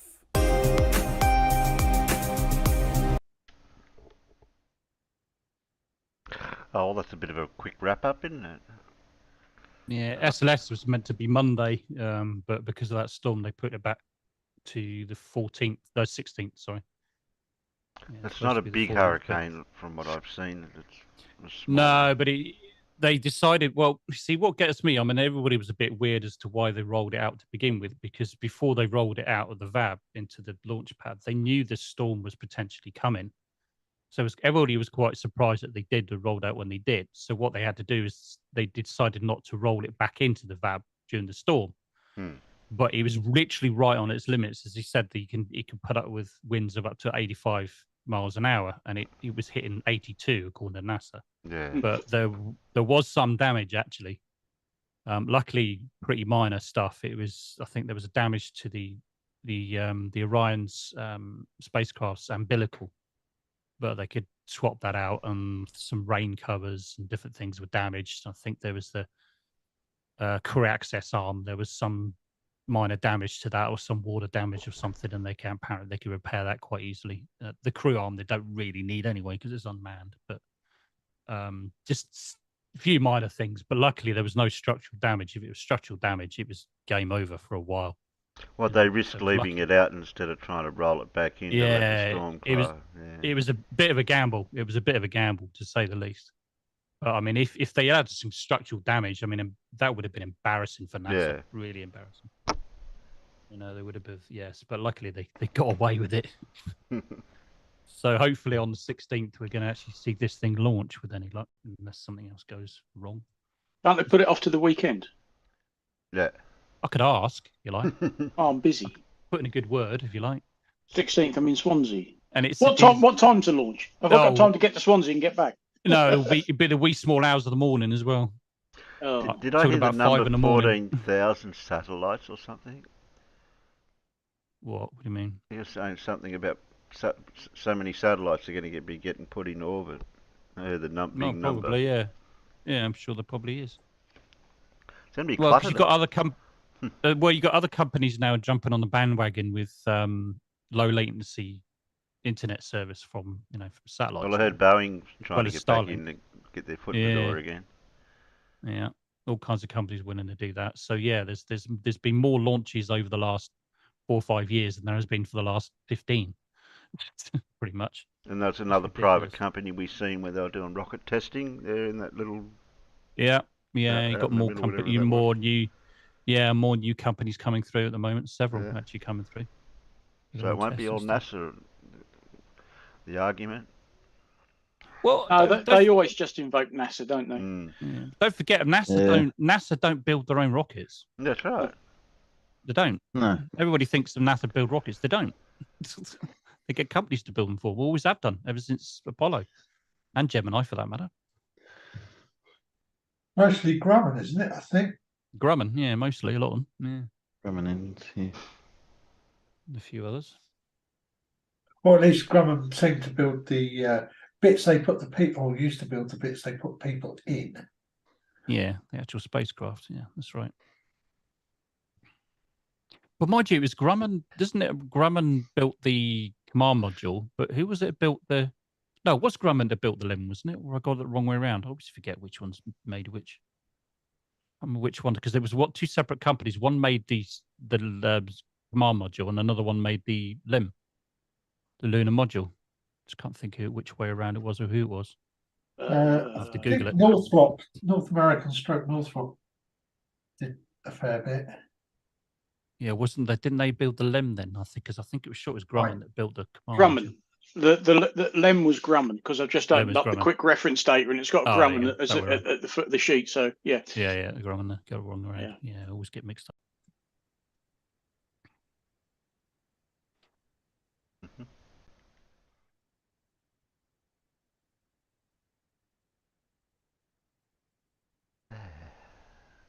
Good. I haven't got around to watching this one yet. No, neither have I. Bit of Everett.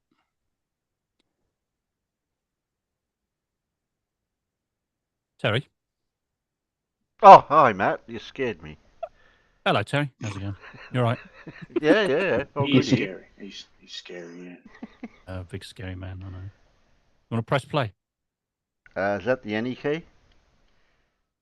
Oh, I don't know. I don't know where that is. I haven't found it yet. The prosecution of Flat Earth absolutely needs to stop. It goes, you are innocent until you're proven guilty. Who is this person who speaks to me as though I needed his advice? And it's Flat Earth that is accusing Globe Earth of being guilty. It's like watching a bunch of retards trying to fuck a doorknob out there.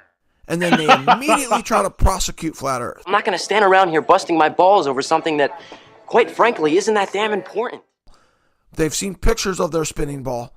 They don't know any of the science of the spinning ball. And then they immediately want to build a model of Flat Earth so they can deconstruct that model. And they say it's the craziest thing they've ever heard of. It must be exterminated immediately! You guys don't understand that gravity is a theory. That was wrong thinking. There is no objective evidence that is. the Earth is a spinning ball. You were incorrect. Bye. There just isn't. Now, I know that sounds crazy because you've been given pictures of a ball. The spinning ball pictures aren't even spinning. Are you people fucking retarded? And then you guys want to prosecute Flat Earth, and it just needs to stop. Oh my, sounds like someone needs a hug. You guys don't know anything about your spinning ball, and then you want to say that we're crazy and we're wrong. Well, what did you think was going to happen? We know a lot more than you guys. I don't think so. We're going to make you look so stupid and so foolish the more we checkmate you. I don't think so. It's over. It's game over for Globe Earth. Oh, yeah, no. You know what? No, yeah. Objectively look into Dream. the flat and fixed and stationary nature of this existence. Come on, give the little guy some support. There is no curve. There is no curvature. Those pictures are fake. It's just a fact. I knew you was lying. I knew you was lying, man. It's the Earth doesn't move. And it's your sight. Learn how your eyes work. Learn what you're seeing. It's absolutely ridiculous. You guys sound foolish, man. Is that it? No, there's more. Foolish. You guys are just you're repeating your high priests. You're the new cool guys, the new Bill Nye the Science guys. That just makes no fucking sense. I mean, it's just bullshit. It's the best bit he ever did. Did Eratosthenes and the other guy, did they know each other before one saw the shadow and one didn't see the shadow? I can't take it. Can you take it? The lights, the What other guy? screaming, the crazy faces staring at me. Like the Groundhog's Day thing, and then because of the shadow, that was the curvature of the Earth. I tell you, the walls are closing in on me. I've got to get out of here. Weren't they in like weirdo cults too, and like weirdo religious stuff? Yeah, they were. They're pagans. Oh yeah, that's right. You psycho! So stop prosecuting Flat Earth. Prosecute the globe. You have been weighed, you have been measured, and you have been found wanting.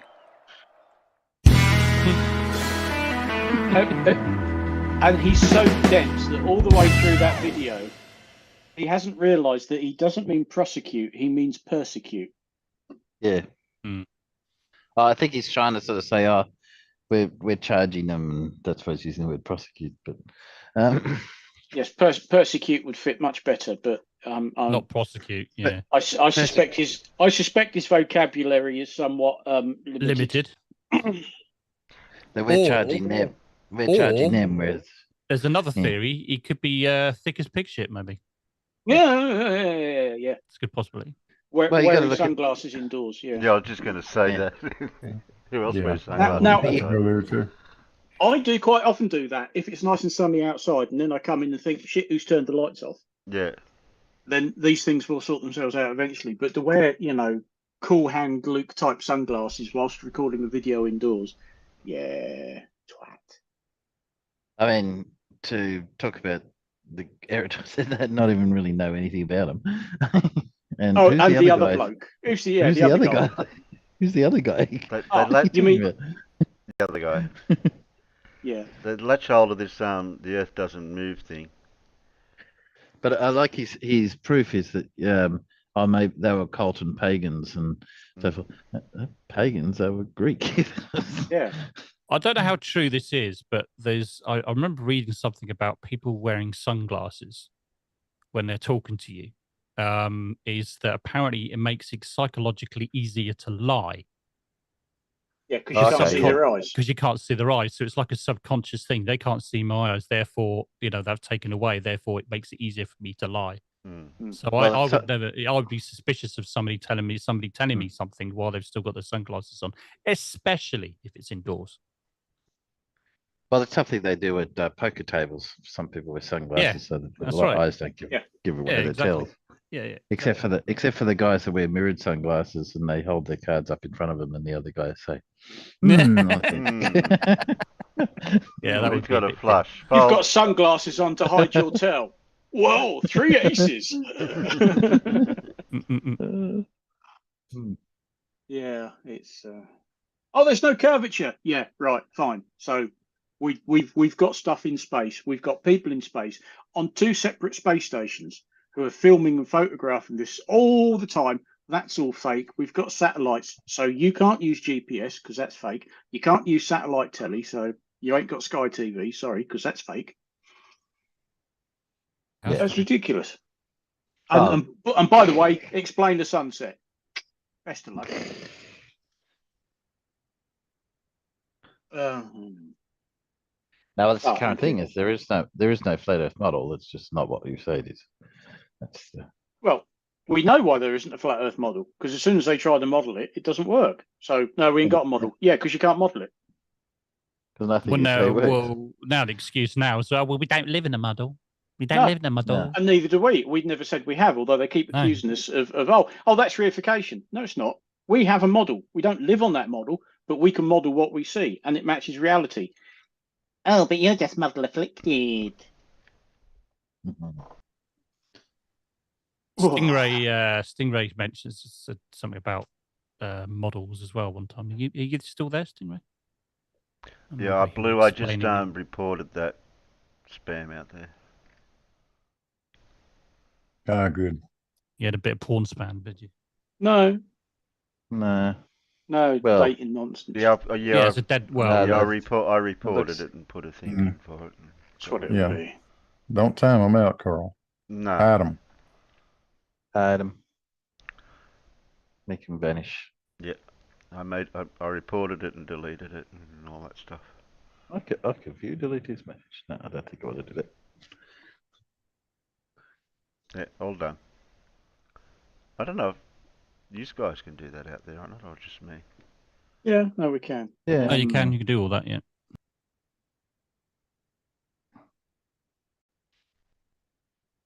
Got to do math. Yeah, math is complicated, so therefore it must be illegal.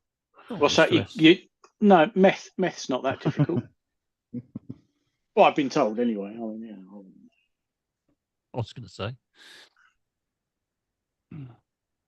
Worst I've ever done this. The worst I've ever done is smoked a bit of wacky backy, and that tended to be quite hit and miss.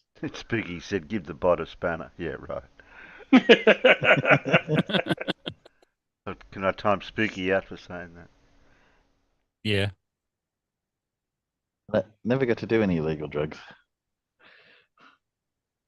Yeah, I smoked a bit of weed in my time many years ago. Most of the time, it just left a strange taste in your mouth. And every now and then, it was like, "Oh, hello! Oh, I can see why people smoke this. Yeah, wow."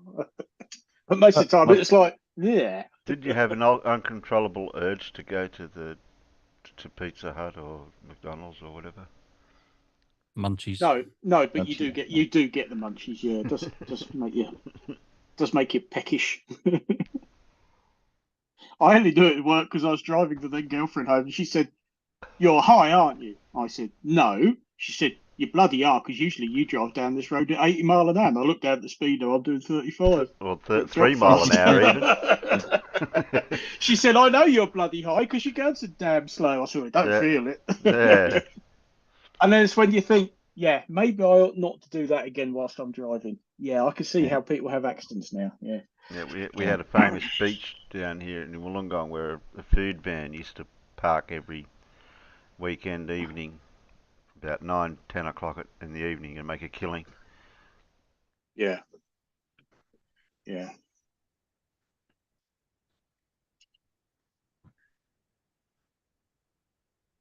Okay, what have I got? Terry? I've got a Mr. Sensible here. Yeah. Sorry, Matt, I was just getting a video ready. Yeah, you're right. Yeah, okay. You wanna press play? Yes, I can do that now.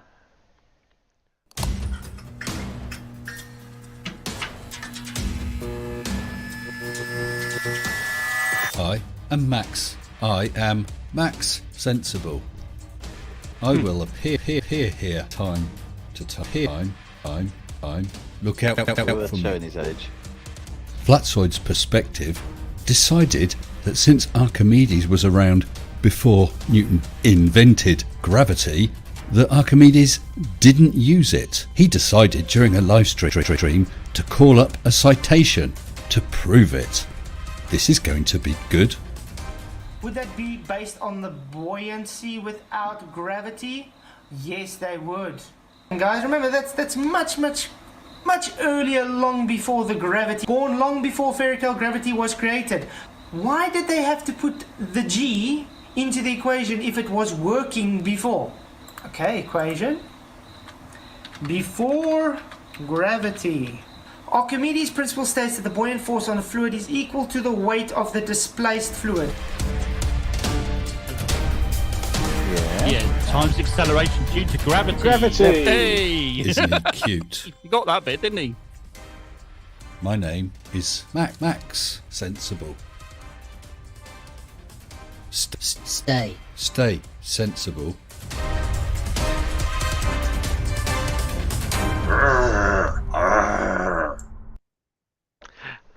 Yeah, I remember Max Headroom. Yeah. Do you know how much computer graphics was involved in that?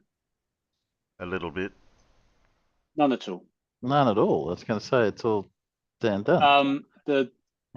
He's a chap called Matt Frewer, and it's latex and all sorts of makeup on his head.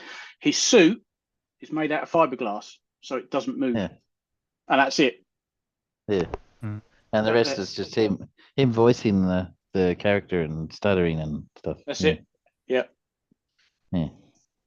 He was sort of well known for a bit. With a little bit of video editing as well on top of it. Yeah, to do the some of it. He was supposed to be the story was that he was an AI program, and that the character was being chased by somebody, and he crashed his motorbike whilst trying to get out of a car park, and he hit the sign that said Max Headroom, which we don't use over anymore. Just says like Max Height or something, but it used to say Max Headroom.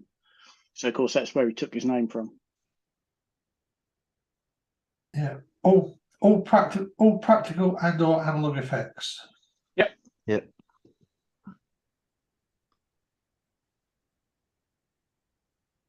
And it's just I think it's the way they did the video filtering to make it look like he was a bit flat and drawn. Yeah, and all the little sort of the ticks we go, Max, you know, I mean that's just that's just video editing. Yeah, exactly. Yeah, but poor old Flatsoid. Oh no, there's no gravity involved at all. And you look at the citation, and he forgot to read that bit, didn't he? Times the acceleration due to gravity. Yay! That's the problem when you're either cherry picking and you don't see that bit, or you just ignore it and hope nobody else sees it. Because if it's good enough for QE, it's good enough for Flatsoid. I think he was trying to argue it was the before gravity, so therefore it wasn't right, but that wasn't what Archimedes discovered. So. He built his own straw man by saying, "Oh, I'll type in before gravity, and the first bit that pops up is buoyancy and densities and yeah." Well, of course, the ludicrousness of it all is that it took Newton to figure out what he thought gravity was. Obviously, gravity's always been here. Yeah. Just for a long time, nobody really had an explanation for it. Gave it a word, even thought about it, but it's obviously here anyway. Sorry, flat earthers, whether you like it or not, gravity is a thing. Yeah. But Archimedes was more about the determination of a volume. Yes. Of an Plug irregular now, object. by the way, if you need one. Yeah, displacement. And a small, another spare lead as well, if you need it. Oh, thanks. Oh, cheers. Yeah, thanks for that. Yeah. Yeah, thanks, Matt. Sorry? Thanks, Matt. What happened? Thanks, Matt. Yeah, I'll have Oh, sorry. I didn't realise you were talking about. I don't know. I didn't realise I was muted. Sorry. You were hot miking. I'm sorry. Did you say you got a small thing? Yeah, it's got a small thing. That's what I heard. A small plug. A small thing. Yeah. Small lead, he said. Charger lead, I meant to say, but it came out wrong. And we can all give him our postal address, and he'll send us a lead because he said he'll give us all the spare leads. So. Oh, cool. That's good of him. Yeah, it's nice. Thanks, Matt. Does that include everyone in the peanuts? Sure, should do. Carl said, "Put it back." Yeah, sorry about that. I thought I was muted. I do apologise. Well, that's okay. Anyway, Terry. Yes, Matt. You know that long key at the bottom of your keyboard called the space bar. Do you want to press that? Is that next to the any key? Yeah, next to the any key. That's the one. Okay. Next to the alt key. No, he's got a special keyboard that says any. Let's talk about how each 2022 and their leaks have Oh, her. Yeah. Let the party begin! Wild West. First of all, the first moon landing, supposedly moon landing, was absolutely fake. If this is as exciting as it gets, we're in big trouble. What we have to understand is that the elites, the government, NASA, they're all under the same umbrella. The government. They lie to us for money. Hey!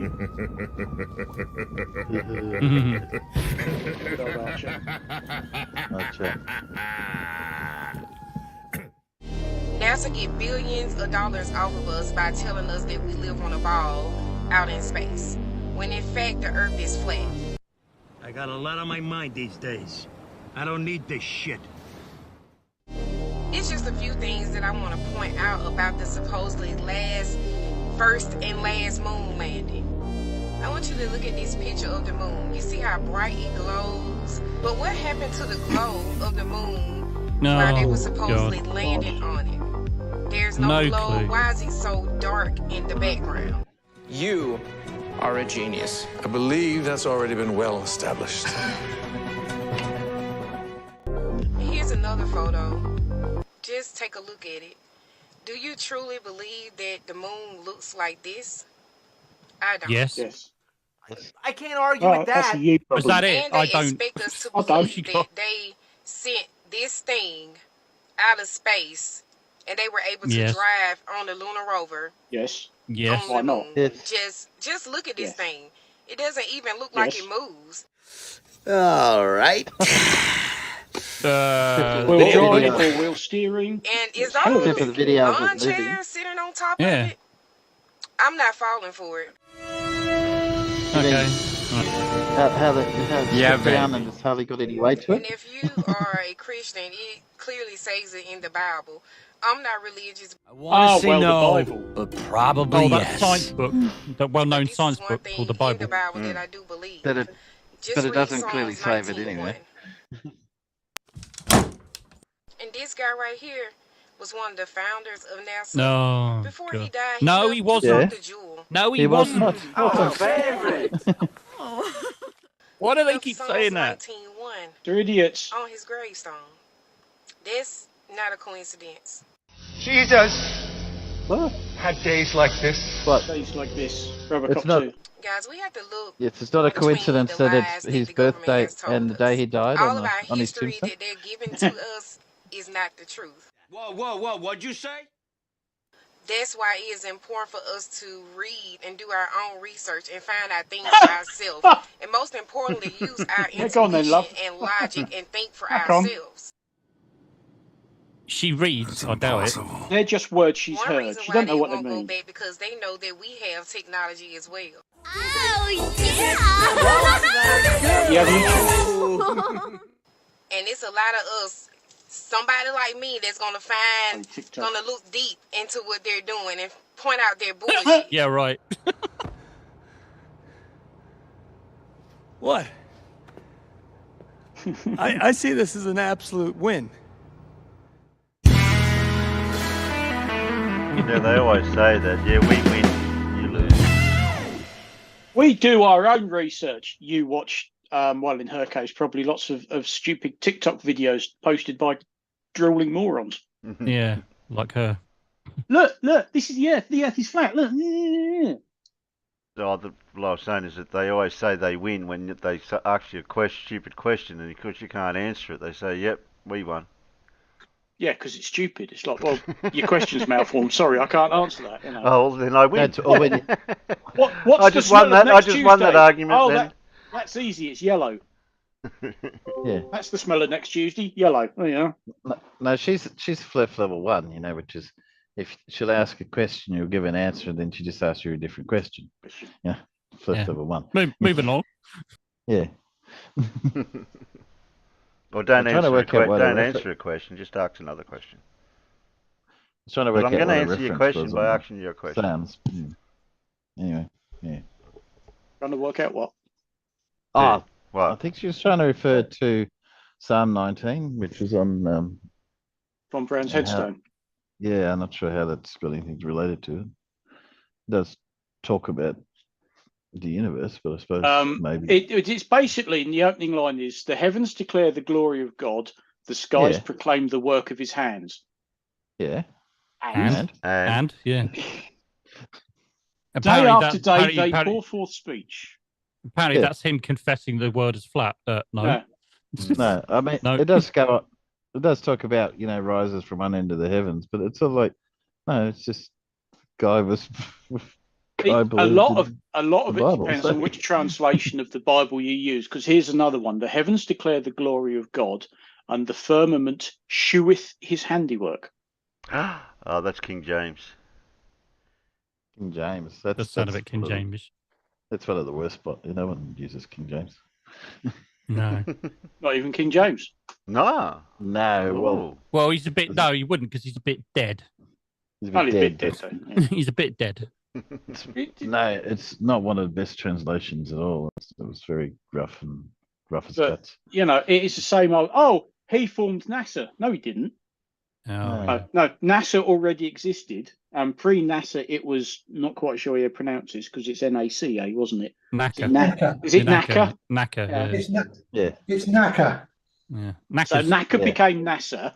And then we had the whole Operation Paperclip. People were bought in, and it was like, okay, let's get them to work in this department. Let's put him in that department. I don't agree that NACA became NASA, because NASA was an act of Congress, which then formulated in a structure that actually encompassed. What's the word? Not accomplished. Encompassed. That's the word. I couldn't say it. I've got problem with words today. Encompassed a whole load of other departments, all working on different projects. It's just the NACA were working on aeronautics, like the X-15 and all that kind of stuff. But I don't think they turned into NASA, really. People say that, but I don't think that's really true. NASA, I thought NASA took them. They were taking the role. Their role was encompassed into NASA. Was one of they NASA's. built it. They built NASA around. NACA was the foundation for NASA. It was. Yes. Yeah. That was my understanding. Debatable. Well, because they basically extended NACA's brief by adding space. Yeah. Yeah. So That's only because of the name, though. Although it's an act of Congress, it wasn't a case of let's go out and start from scratch. They just reappropriated it. Yeah, I know. Yeah. And NACA had been around since at least the 30s. I think maybe even the 20s. 1915, I believe. Yeah, that's right. Yeah. Basically, one superseded the other, but they didn't sort of start from scratch. They sort of, thank you very much. That's a good basis, and we'll build on that. And not that Braun was a Nazi anyway, but it's like, what's that got to do with anything in terms of the shape of the Earth? I mean, the other thing as well is that the fluffers still keep going on about Operation Paperclip. Operation Paperclip. Oh, it's a big NASA conspiracy. No, it's not. Everybody knows about it. Everybody. I mean, everybody knew about von Braun as a Nazi before it even came out that Operation Paperclip even existed. Yeah. So it's not a big secret. Everybody knows about it, but the fluffs still keep talking about it and using it. And kind of you ever heard of it? Yeah. And what I find particularly ironic about von Braun is that a lot of his early work, the basis of his work, was basically taken from the American Goddard.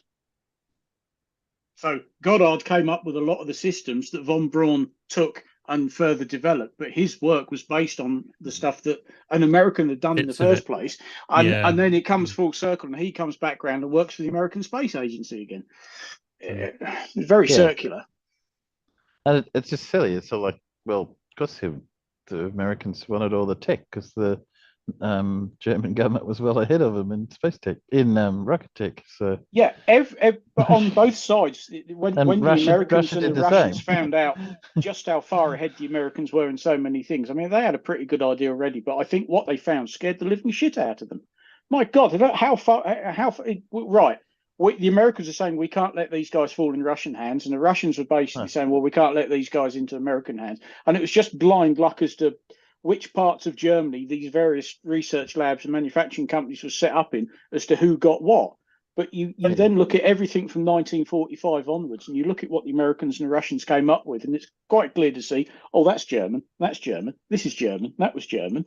A lot of it was how far the scientists, the German scientists and engineers, could run in a westerly direction. Yes, the Russians are coming right. We're going the other way then. Well, I mean, that's pretty much what von Braun and his engineers, his team actually did. They made a decision as to they didn't really fancy being in captivity with the Russians. So they went west. Given how Germany had behaved when they invaded Russia, no German in his right mind wanted to fall into Russian hands. No, exactly. Rightly so. Yeah. I mean, there is that, but I mean, Russians tend to stay. Behavior was a little bit more, how shall I put it, uncontrolled. To be fair, you know. Well, yeah, but a lot of that is driven by how the Germans behaved in the first place. Oh, true. Yeah, absolutely. Yeah, I'm not excusing it. Don't get me wrong. You know. But yeah, they knew they knew they were going to get better treated with the Americans. A lot of them did, shall we say, overreact. Yeah. But there you go. But, So go ahead. I was going to say the first pictures from space were from a V2 rocket. Yep, correct. 1946. Yep. That was. I mean, yeah, the Americans' first cruise missiles. They were V1s. Yeah. First living creature in space. Nazis. It was fruit flies. Yeah. So now to space, and they survived. Yeah. But nobody remembers their names. The fruit flies now. No, I'm not sure that they actually named. There was well over 100 of them apparently, and they might have taken a while to name more. Oh, yeah. we all remember Laika and Ham and all the rest of it. What about the fruit flies, bless them? And Louis. Well, they survived. Laika died, so the fruit flies lived, so it's fine. Let them go. Away you go. Be free. Be free. But I think space, you know. Yeah. One of it became hyperactive and immune to mortine fly spray. It's Bluey. Well, I think the lifespan of a fruit fly is a bit short. I should imagine. I don't think they understand what mortine and Louis They the Fly don't get it. No, they don't get that one. No. I don't want to sing the theme for that. I can't remember it word for word. Louis the Fly, Louis the Fly. Did they turn into fruit floats when they got up there? Would have been interesting to have a camera, wouldn't they? A 4K camera that would actually watch them doing what they do. If only they had 4K cameras back in the 40s. I know, that would have been handy, wouldn't it? Well, sorry, think yourself lucky we get stuff in colour from there, you know. I can dream, can't I? I can imagine. Far be it for me to take your dreams away.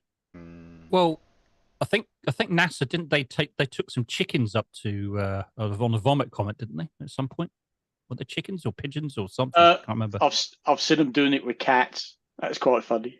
Yeah, that was quite funny. I'm sure it was pigeons or something. Somebody took up in a vomit. They did take birds up. Yeah. Why do they take birds in a plane? They can fly on their own. Oh god. Oh, come on! They used pigeons as one of the first guided weapons guiding systems, didn't they? Yep. Trained them to peck at a picture of a ship. Yep. That's actually they trained them. They put them in this container thing, and they had a picture of a battleship in front of them, and they trained them to keep pecking at the ship.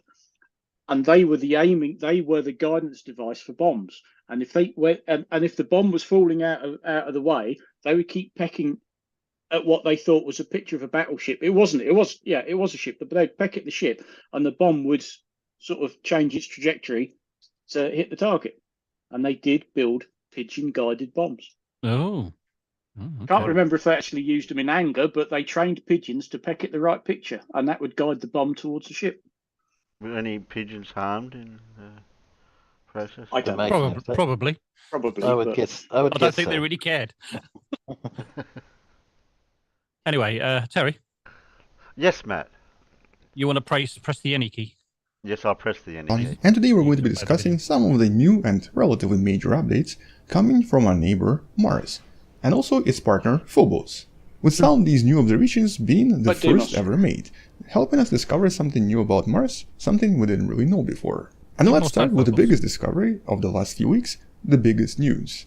A new crater, although maybe not this big. Here is the visual simulation of what the scientists believe this crater looks like. Oh yeah. And this is actually something that was just created on Mars and is less than 1 year old. But more importantly, this was actually heard and detected by the Martian mission, with the collision being so powerful that it created something referred to as the surface waves, with this new paper describing them and analyzing them in more detail.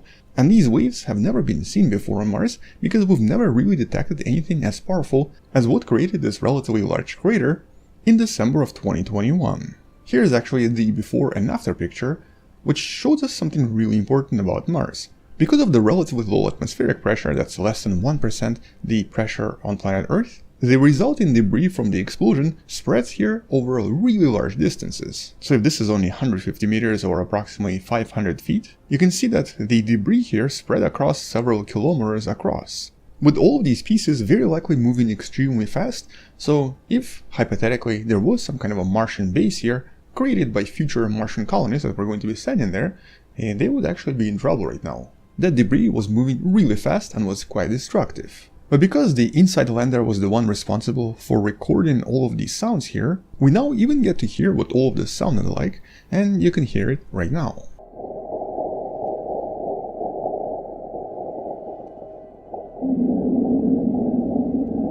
Boom.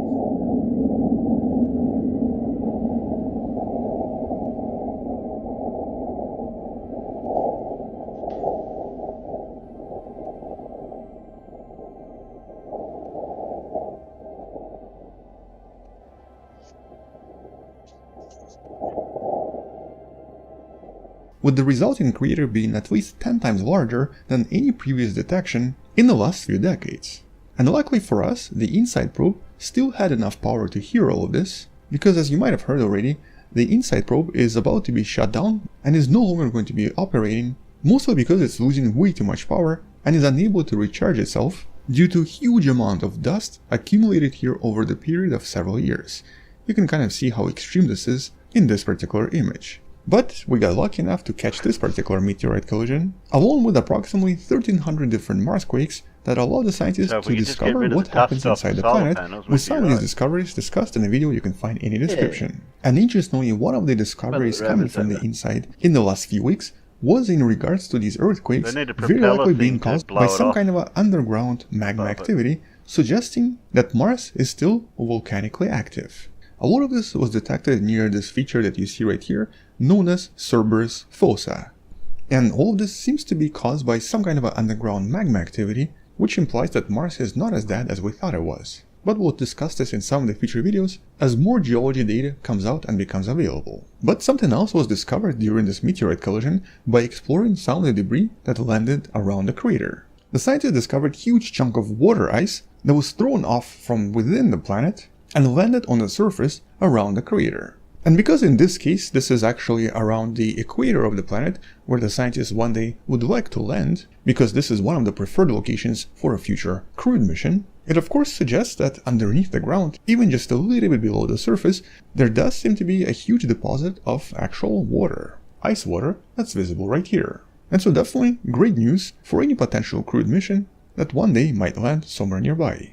Although obviously they'll have to find a way to protect themselves from a lot of these collisions that do happen here at least once in a while. But there was some other intriguing detections in terms of sound coming from another mission. The Mars Perseverance rover that just happens to have two separate microphones that are always active and always listening, and in this case they were able to record a few things about Mars that we kind of knew but not really well. You can find all of these recordings from Perseverance in the link in the description, including the sounds of a slightly smaller meteoroid hitting the planet, but it's really the recordings of things like the wind, the sounds of wheels driving across Mars, or even the sounds of the helicopter as it tries to take off close to the rover, that help us understand subtle differences about the sound propagation on the surface of this planet. And because of the differences in the atmosphere, with the atmosphere here being much thinner, but also basically made entirely out of CO2, the resulting frequencies are very different. Unlike Earth's atmosphere that's mostly nitrogen and some oxygen, The Martian CO2 atmosphere tends to absorb all of the high-pitched sounds and only tend to propagate much lower sounds, while also making them sound much more deep. For example, here's the sound of the wind and the sound of the Martian wheels or the sound of the flying helicopter.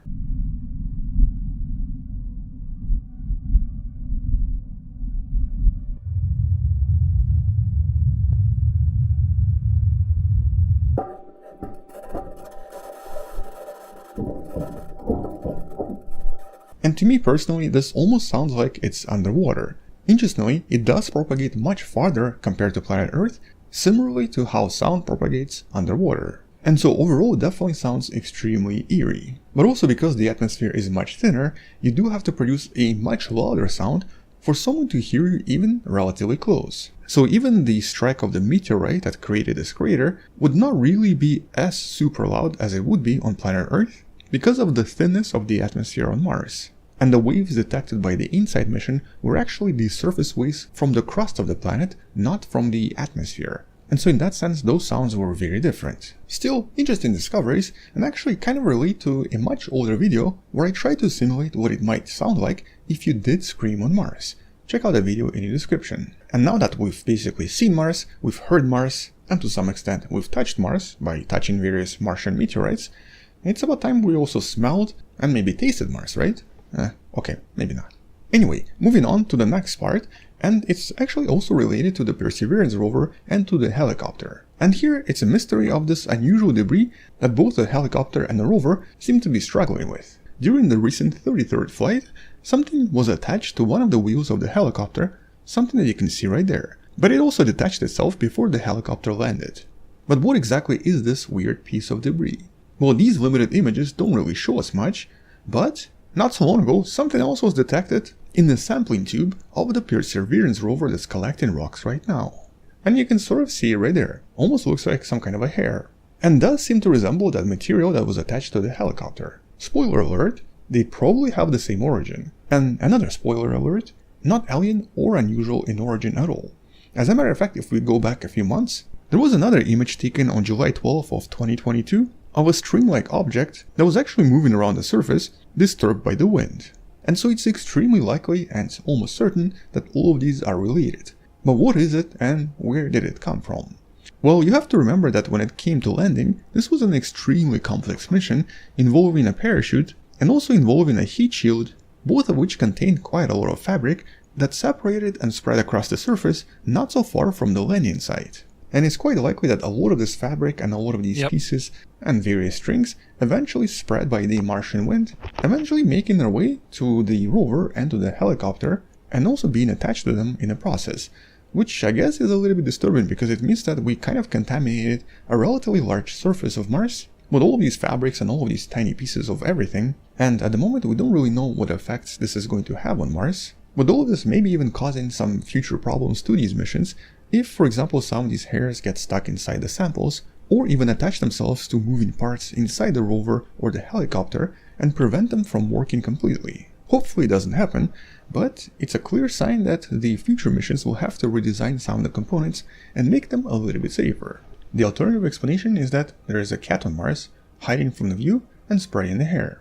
But it's obviously not the first time the rover has to deal with some kind of an issue, the previous issue being pebbles. But this was solved initially. However, there is a new issue with the sampling tube, with the sample for some reason being stuck and being unable to be inserted inside for some unknown reasons. So at least for now, the sample is uncapped and is not sealed inside, but I'm pretty sure the engineers will work it out in the next few days. And then we also have some new updates coming from the Martian partner from its moon, Phobos. And as you probably know, Mars actually has two moons, Phobos and Deimos. Now, Phobos is particularly interesting because the scientists believe that one day it might become some kind of a ring formation around Mars. But what's unknown about Phobos and Deimos is where exactly did they come from? Were they actually just captured asteroids, or, as a lot of other studies have implied, were they produced along with Mars, or possibly were created as a result of an ancient collision? And this is where ESA's MARSIS instrument, on top of Mars Express, might actually help us answer some of these questions. This instrument is designed to use its radar to actually peer just below the surface, discovering what's hiding underneath. And this is the instrument that discovered various types of water on Mars underneath the ground, while also discovering a few other features that we still don't really understand. All of this is actually done using this 40-meter long antenna that you see here that uses low-frequency radio waves and reflects them from the surface, seeing if there's any interference underneath. And normally this was designed to work from a distance of at least 250 kilometers, but the recent software update decreased the distance dramatically, allowing the scientists to peer into Phobos as Mars Express flew nearby at a distance of just 80 kilometers, which allowed the scientists to reflect the signals and to scan into the surface of Phobos, discovering a few unusual subsurface reflections whose origins are currently unknown, but will probably allow us to understand how this particular object was formed after all. And so there's definitely a sign of some kind of a subsurface structure, very likely containing different materials. Unclear what it's made out of just yet, but the scientists are hoping to do another flyby in a couple of years, at an even closer distance of just 40 kilometers, which will help them analyze this even more, and potentially discover what's underneath the surface. And obviously once we know what's underneath, the scientists might be able to come up with an explanation for how these objects were formed. And then in 2027, there's actually going to be a Japanese mission that's going to try to collect some of the samples from Phobos, bring them back to Earth, and so by around 2030, we'll probably know so much more about this rock and understand its exact origins. But at the moment, we don't really know what's happening there. But anyway, at least for now, these are some of the more major discoveries coming from Mars in the last few weeks/months. But we're also going to be discussing some of the new discoveries and achievements from Perseverance and Ingenuity in the next few weeks as well. So make sure to subscribe, share this with someone who loves learning about space and sciences, come back tomorrow to learn something else, and maybe support this channel on Patreon by joining channel membership or by buying the Wonderful Person t-shirt that features the Martian mission and the Martian helicopter on one of the designs. Stay wonderful, I'll see you tomorrow, and as always, bye-bye. Bye-bye. Bye-bye. Bye.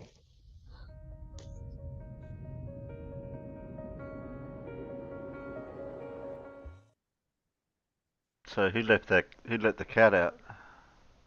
It's farmers. Cats do that, you know. They wait until you hoover the house and then go, have some more fur. Yeah. That's the real reason why there's no cat playing with his cat toy behind him, because accidentally we let it out and got into the Mars rover.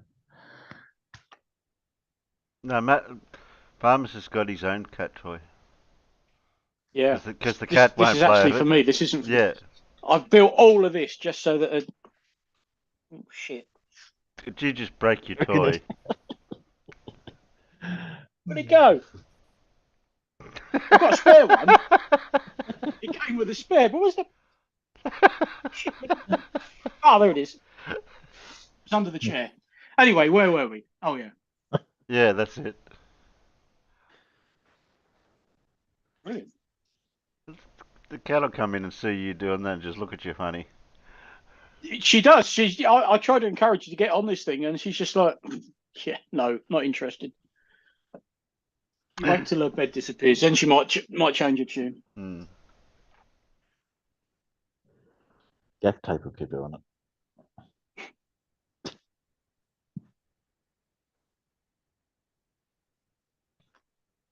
But she just likes to be close. I thought, well, if nothing else, if I'm sat here on the computer all day, she can come and sort of sit in one of these bits and... No. Not interested. Couldn't give two shits about it. Not interested whatsoever. Yeah. Oh, well. Never mind.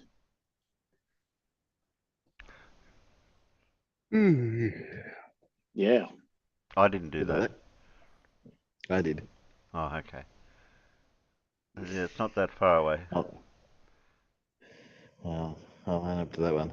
Yeah, we're not far away from that. Oh, what are we going to do? Matt's not here. Panic. Press any key. You know, and you know what you have to Fickle's panic. Got to hit the panic button. What? Who? Where? I was just to say, we've got to panic, and you know what you got to do when you panic? You got to hit the panic button, which is on the big flat square one on the keyboard. Big flat square. Rectangle. Rectangle? Well, there's a few rectangle keys on the keyboard. No, it's not. Big long one at the bottom. That's the panic button. I'll try this one. is, in my opinion, one of the best pieces of evidence to show that the Earth is spherical. But alas, the flat earthers still can't grasp exactly why that is. And Mitchell from Australia is on a mission to show that it doesn't prove rotation at all, and in actual fact, proves that the Earth is stationary. Wow, this is old. Well, the Mitchell one is, You're a bit far behind, Si, man. Hello and welcome along to another episode of Flat Earth Friday with me, Simon Dan. Thank you very much for joining me. Before we begin today, a huge thank you to the sponsors of today's video, Raycon. When you are looking for a gift that everyone needs, Raycon is the way to go. They're wireless 80% off site-wide. You reckon I should DM him and tell him that Mitchell, that place that he went to is just around the corner from here? People have left comments in this video already about the whole... Didn't you talk to Mr. Sensible? Sensible, yeah. Yeah, exactly. Yeah. Well, Mr. Sensible said he'd keep it on the back burner about that knowledge about me knowing about that place around there for him. He must live somewhere locally to travel to there to have done that. I thought he was on the other side of the country, but yeah, he must be in Sydney somewhere. Or Somewhere in that area. Newcastle, maybe. Yeah. Because that place is just a hop, skip, and a jump around the corner here. Because I drive past it every week. Yeah. All right. Or save even bigger and get 30% off Raycon's exclusive holiday bundles. There'll also be different deals coming through the holiday season, but I will try and keep the description box updated with all the latest offers. But just so you know, you can always go to buyraycon.com/SimonDan. Star is about the brilliant Foucault's pendulum. You see, a Foucault's pendulum, if done correctly, will pretty accurately tell you your latitude on the Earth's surface. This means that you can go to similar latitudes in the northern and southern hemisphere and get the exact same result. Wonderful proof that the Earth is indeed a ball. In fact, keep listening to the end of the video where you can hear about potentially one of the biggest community experiments ever. But Mitchell from Australia has other ideas and thinks he can prove a stationary Earth with this pendulum. Let's see him try, shall we?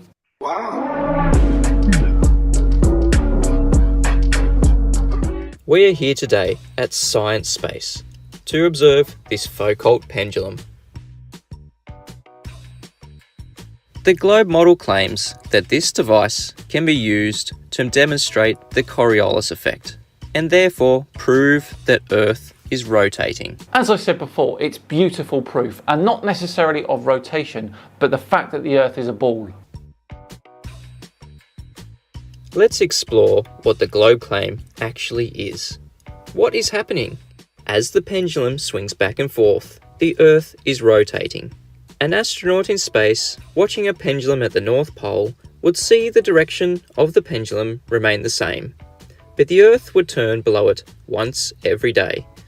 We are standing on the rotating Earth, therefore we see the pendulum change direction. Absolutely true, yes, a pretty slow but very accurate 15 degrees per hour. A 15 degree per hour drift. Thanks, Bob. We are not at the North Pole, so our pendulum takes more than one day to complete a full rotation. A pendulum actually rotates slower the closer you move to the equator. At the equator itself, it doesn't rotate at all. The diagram in the bottom left represents what the globe claims a pendulum will do at the North Pole, in Paris, and at the equator. Absolutely, and of course the beauty of this is that anyone, and I mean anyone, can reproduce these results. Again, hold out to the end of the video, guys. Being here in Sydney, we should observe the pendulum rotate 202 degrees in 24 hours. Jeez, you In can't the even top tell left, the truth. we are also given an Where he activity is. to do. What to do? Work out which domino is going to be knocked over next. The pendulum will appear to move counterclockwise. And being in Sydney, the globe claims You're that not the in pendulum Sydney. will precess at a rate of 8.5 degrees per hour counterclockwise. So let's put this to the test, shall we? So it looks like Mitchell is going to use the pendulum at Science Space near Sydney to try and corroborate the globe claims. I don't know Love what it when they they say say near that. Sydney for. This Nowhere near is the Sydney. starting position of the pendulum. The globe predicts it will precess We're our own city counterclockwise down here. We don't need 8.5 Sydney. degrees after 1 hour, knocking over the dominoes with the blue X's. 17 degrees after 2 hours, knocking over a further 2 dominoes in purple. 25.5 degrees after 3 hours, taking out another 2 dominoes in green. And 34 degrees after 4 hours. We will be observing this Foucault pendulum for 4 hours, so the globe predicts we will see a total deviation of 34 degrees and a total of 6 dominoes on each side be knocked over. Okay, great. This all sounds very exciting. Let's hope the pendulum delivers the results we are looking for to put Mitchell in his place. But it does make you think, would Mitchell be publishing this video if it did? Beginning the observation at 9:11 AM, this is the starting position of the pendulum. The globe predicts it will deviate counterclockwise. Now, I'm slightly suspicious that 3 of those dominoes are down already, and either side of the starting point. It makes me feel like it's broken or something. Ah well, trust the process. At 10:11 AM, this is what we observe in the pendulum.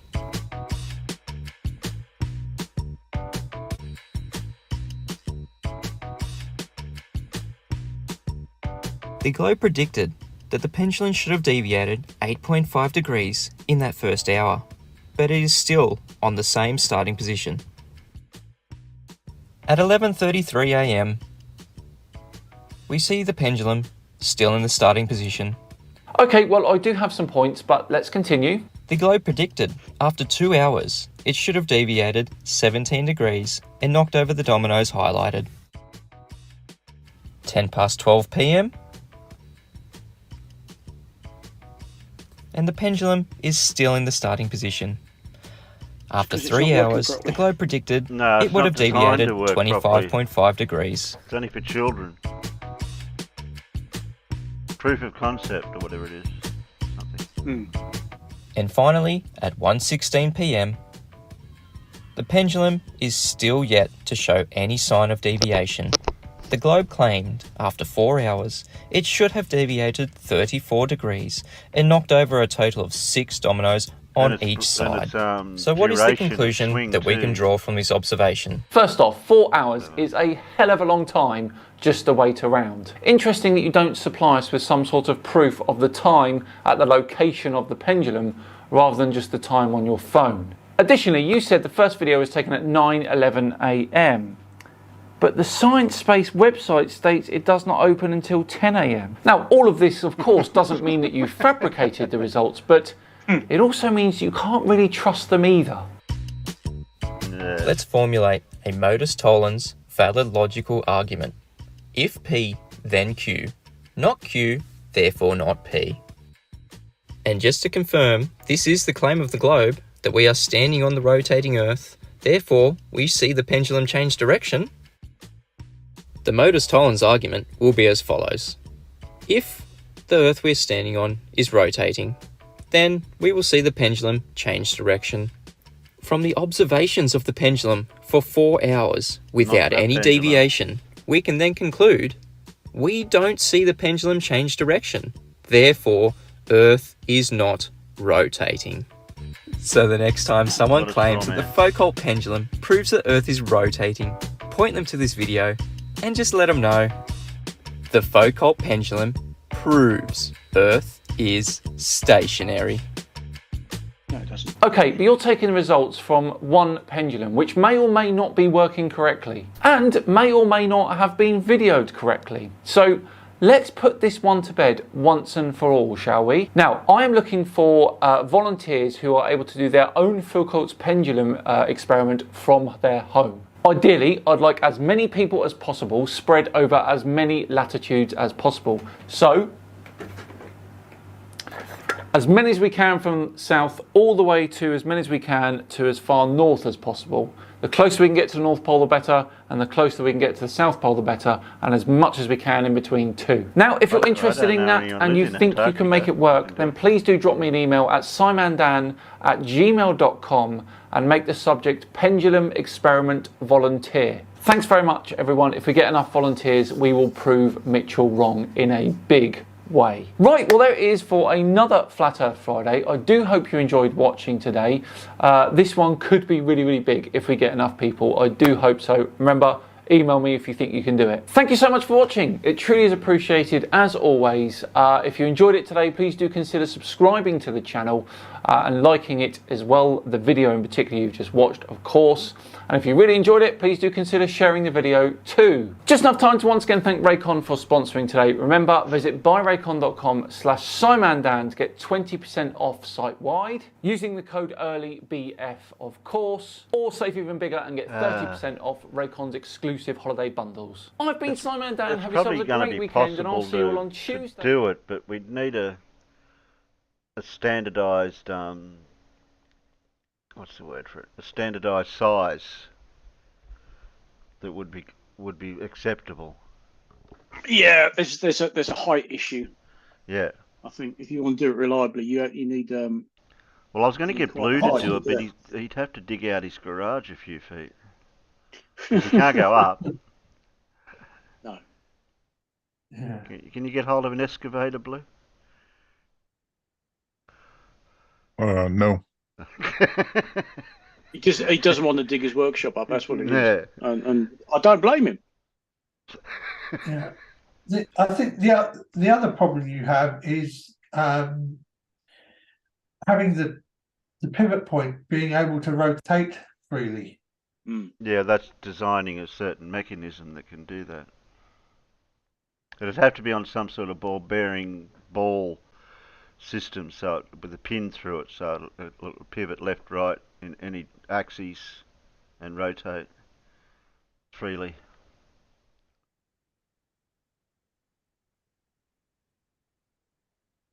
I wonder if it can be done on some sort of magnet that can just hang freely in free space above the magnet, so it's no friction, no.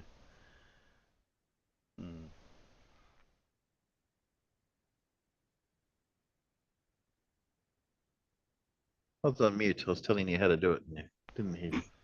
Hey, what? Who? Where? What? Your biggest problem is actually getting a pendulum to swing long enough to get a reasonable measurement. Yeah, that's true. That's your largest. Yeah. That's your largest problem, which comes down to your weight and your not recession, precession of the pendulum. What's the mental block now? It's too late in the morning. The word's there. For the time it takes for pendulum to go from one full swing and back again. Anyway. Yes. So you want to at least try and get that as long as possible. So you probably could build something in garage that could do 15 minutes reasonably well. Have enough weight and have something. Well, if it's 15 degrees per hour, you'd have to at least have 3 hours. Well, because you're getting down to tiny. So if you say where I am, you'd be getting down in 15 minutes, you'd only get 2 or 3 degrees. So that's not a lot to measure. It's measurable, but it's not a lot to measure. No.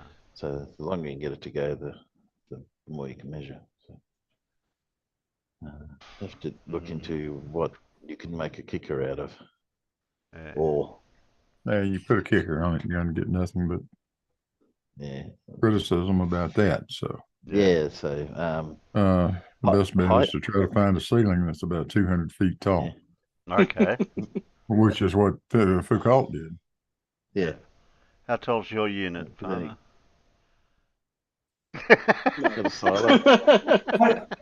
think we kind of need either the Dome of St. Paul's or there is IBM have a building near Heathrow that has a huge atrium that's a couple of 100 feet because they used it for filming a Bond movie that was supposed to be a building set in Berlin.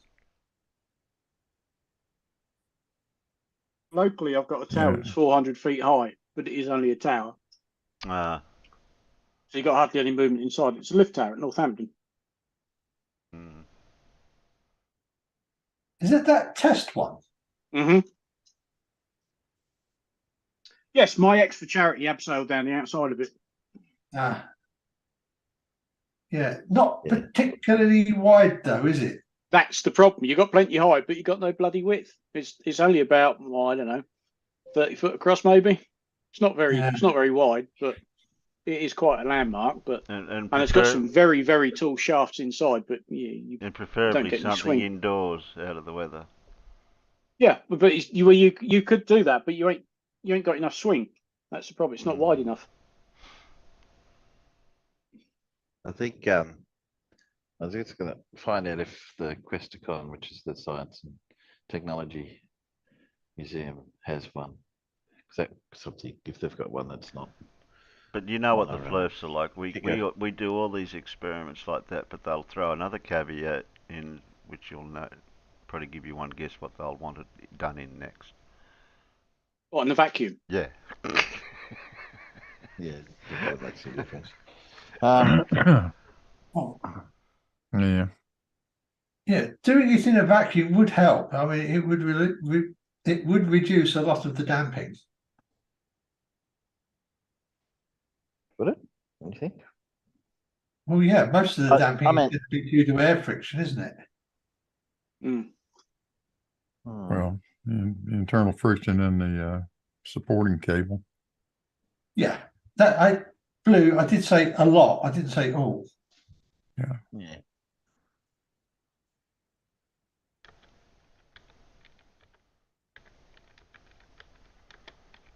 Well, I'll say me goodbyes out there.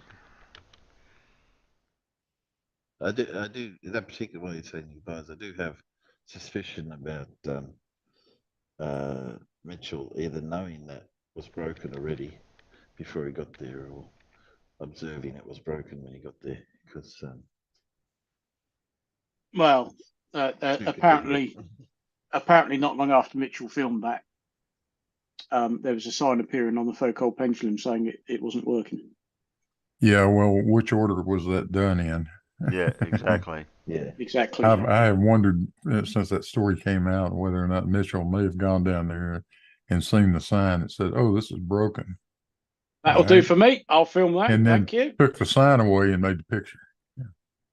Yeah, it took a few videos because there's no way of telling the time at all in what he says. So yeah, it's all very cheesy the way he went about doing it. And if I'd have known about it within that day of it been uploaded or whatever, and I could have gone down there that day, and seen about it. And Mitchell has lied in the past, so that wouldn't put it past him. What are you babbling about out there, SC? Oh, what's he want? What? It says you must be delusional if you think a pendulum from the top to the bottom is different. Different to what? Top to the bottom of what? He calls us delusional. Are you generating random words out there? Different to what? I'll put them in the right order.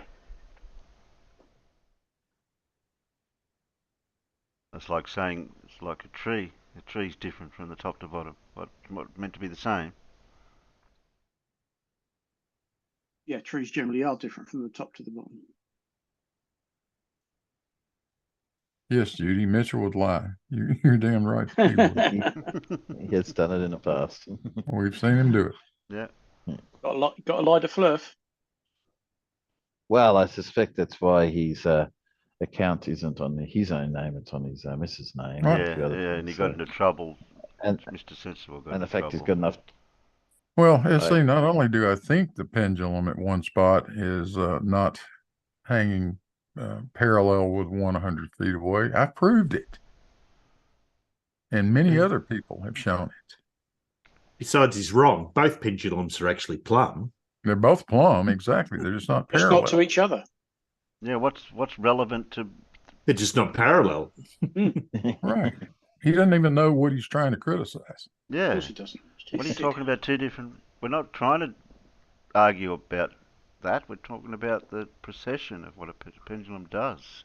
Nothing to do with how far apart they are or whatever. That's a different it's discussion a different argument. about. That's a different discussion. I know SC does that. SC does that a lot. Say these words, SC. Say these words, SC. reciprocal zenith angle.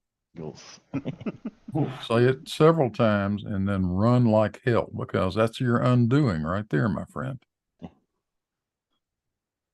Level and horizontal aren't the same.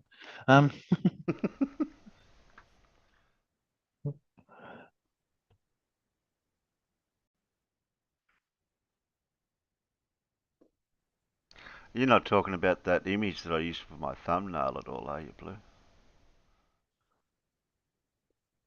Yeah. Yeah, I'll put it up just so people can see it in case they missed it. I did a whole video about that. Yeah, that's right. That's why I thought I'd use the image, because even I can understand that. So it can't be that complicated. If I can understand it, SE should be able to. You'd have thought so, yeah. This is SE we're talking about. Oh, okay. Yeah, I was going to say, you forget who you're talking about, Oh, man. sorry. Well. Yeah.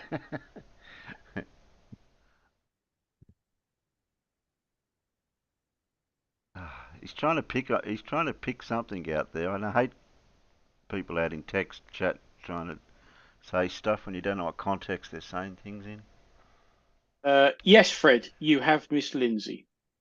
Ah, I'm sure that's what you meant to do. Yeah. Yeah. Go back and watch the stream, mate. Yeah, Your homework rewatch is to watch it. Yeah, rewatch the stream. Yeah. Okay then. Getting late here. Oh, we've been going for a bit over. We've gone a bit over time. Oh, thanks, panel. Thanks, Dora, Nerd Alert, Fred. Oh, I can't scroll because I forgot to do something.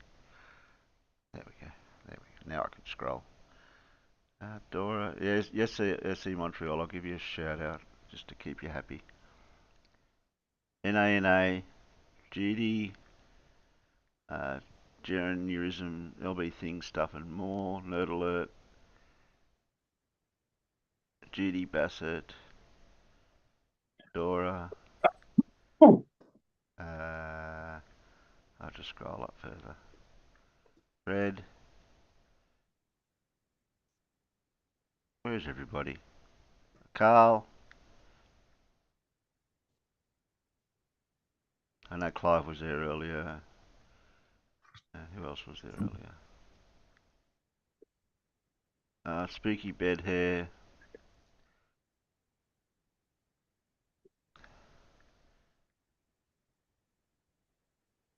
No, I can't go any further. There's a lot of other people out there, but I've missed out on. I think Wally was out there earlier. I think Wally was out there earlier. Wally was out there. We had Mr. Bisling. Thank you, Mr. Bisling. Thanks, Fred. Yeah, Mr. Walter Bisling. Yeah. Where does he usually hang out? I don't know, to be honest. He only seems to pop up every now and then. Who, Walter? Yeah. He's usually, well, he's Swiss, isn't he? Yes. Dora said I can click dots to see participants. Yeah? Oh. Yeah, and going by that, there's 1, 2, 3, 4, 5, 6, 7, 8, 9. It's only people who are in, not the who has been. Yeah. Yes. Got a Mobius Maximus I missed out on. Hasn't got a spanner.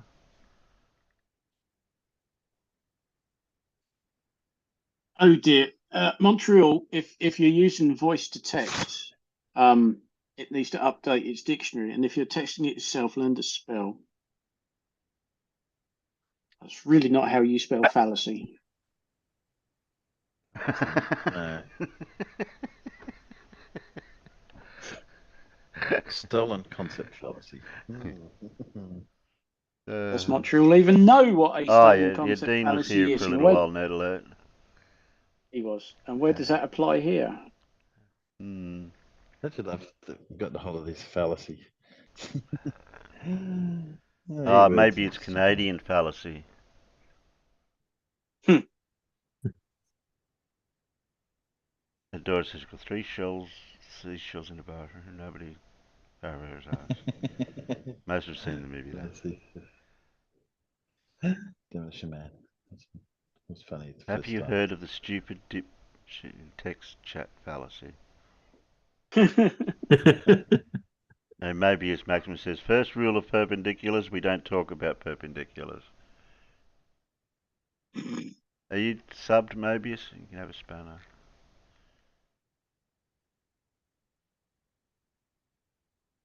Alright, thanks Timbo Turtle. Thanks Alan. Thanks Farmer's Boy. Thanks George Smoot. Thanks Big Blue. Thanks Peanuts. We'll see you on, what's today? Saturday? Wednesday. Yeah, we should see you on Wednesday. No, not you're going to shaking your head. I'm going to be in Swansea. Okay. And you might get a shot of you sitting in the car having a coffee break. Hey, you might get me in the car driving back home again. So okay. It's one of those drive all the way across country for a fleeting visit and come back again. So oh dear, we'll see how we get. Yeah, just to see if they've got a front door and then okay. Oh no, they've got a front door. I know they have because I was there last week. But no, this is the old spotlight check, so that might take all of an hour and a half if we're lucky. Oh, okay. Yeah. Oh, Mobius. Larry DeMarch was out there too. Sorry, Blue. Oh, Mobius is speaking to me out in the chat. I was just acknowledging his presence. Mm-hmm. Oh, is it that Mobius? Oh, it must be judging by that. Yeah. Yeah. Yeah.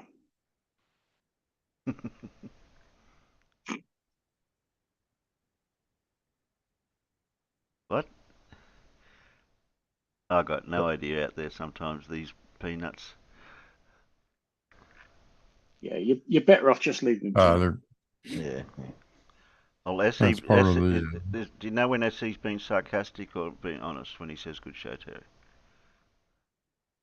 Oh, he's not being honest. He doesn't know how to be. He's like a politician. You can tell when he's lying. Slips moving. Correct. Okay then. Like I said. Hi, Lindsay. Good night. No. No Good parting. night. No parting words of Well, I think my final words in life, Terry, will be something like, "Well, shit, that didn't work."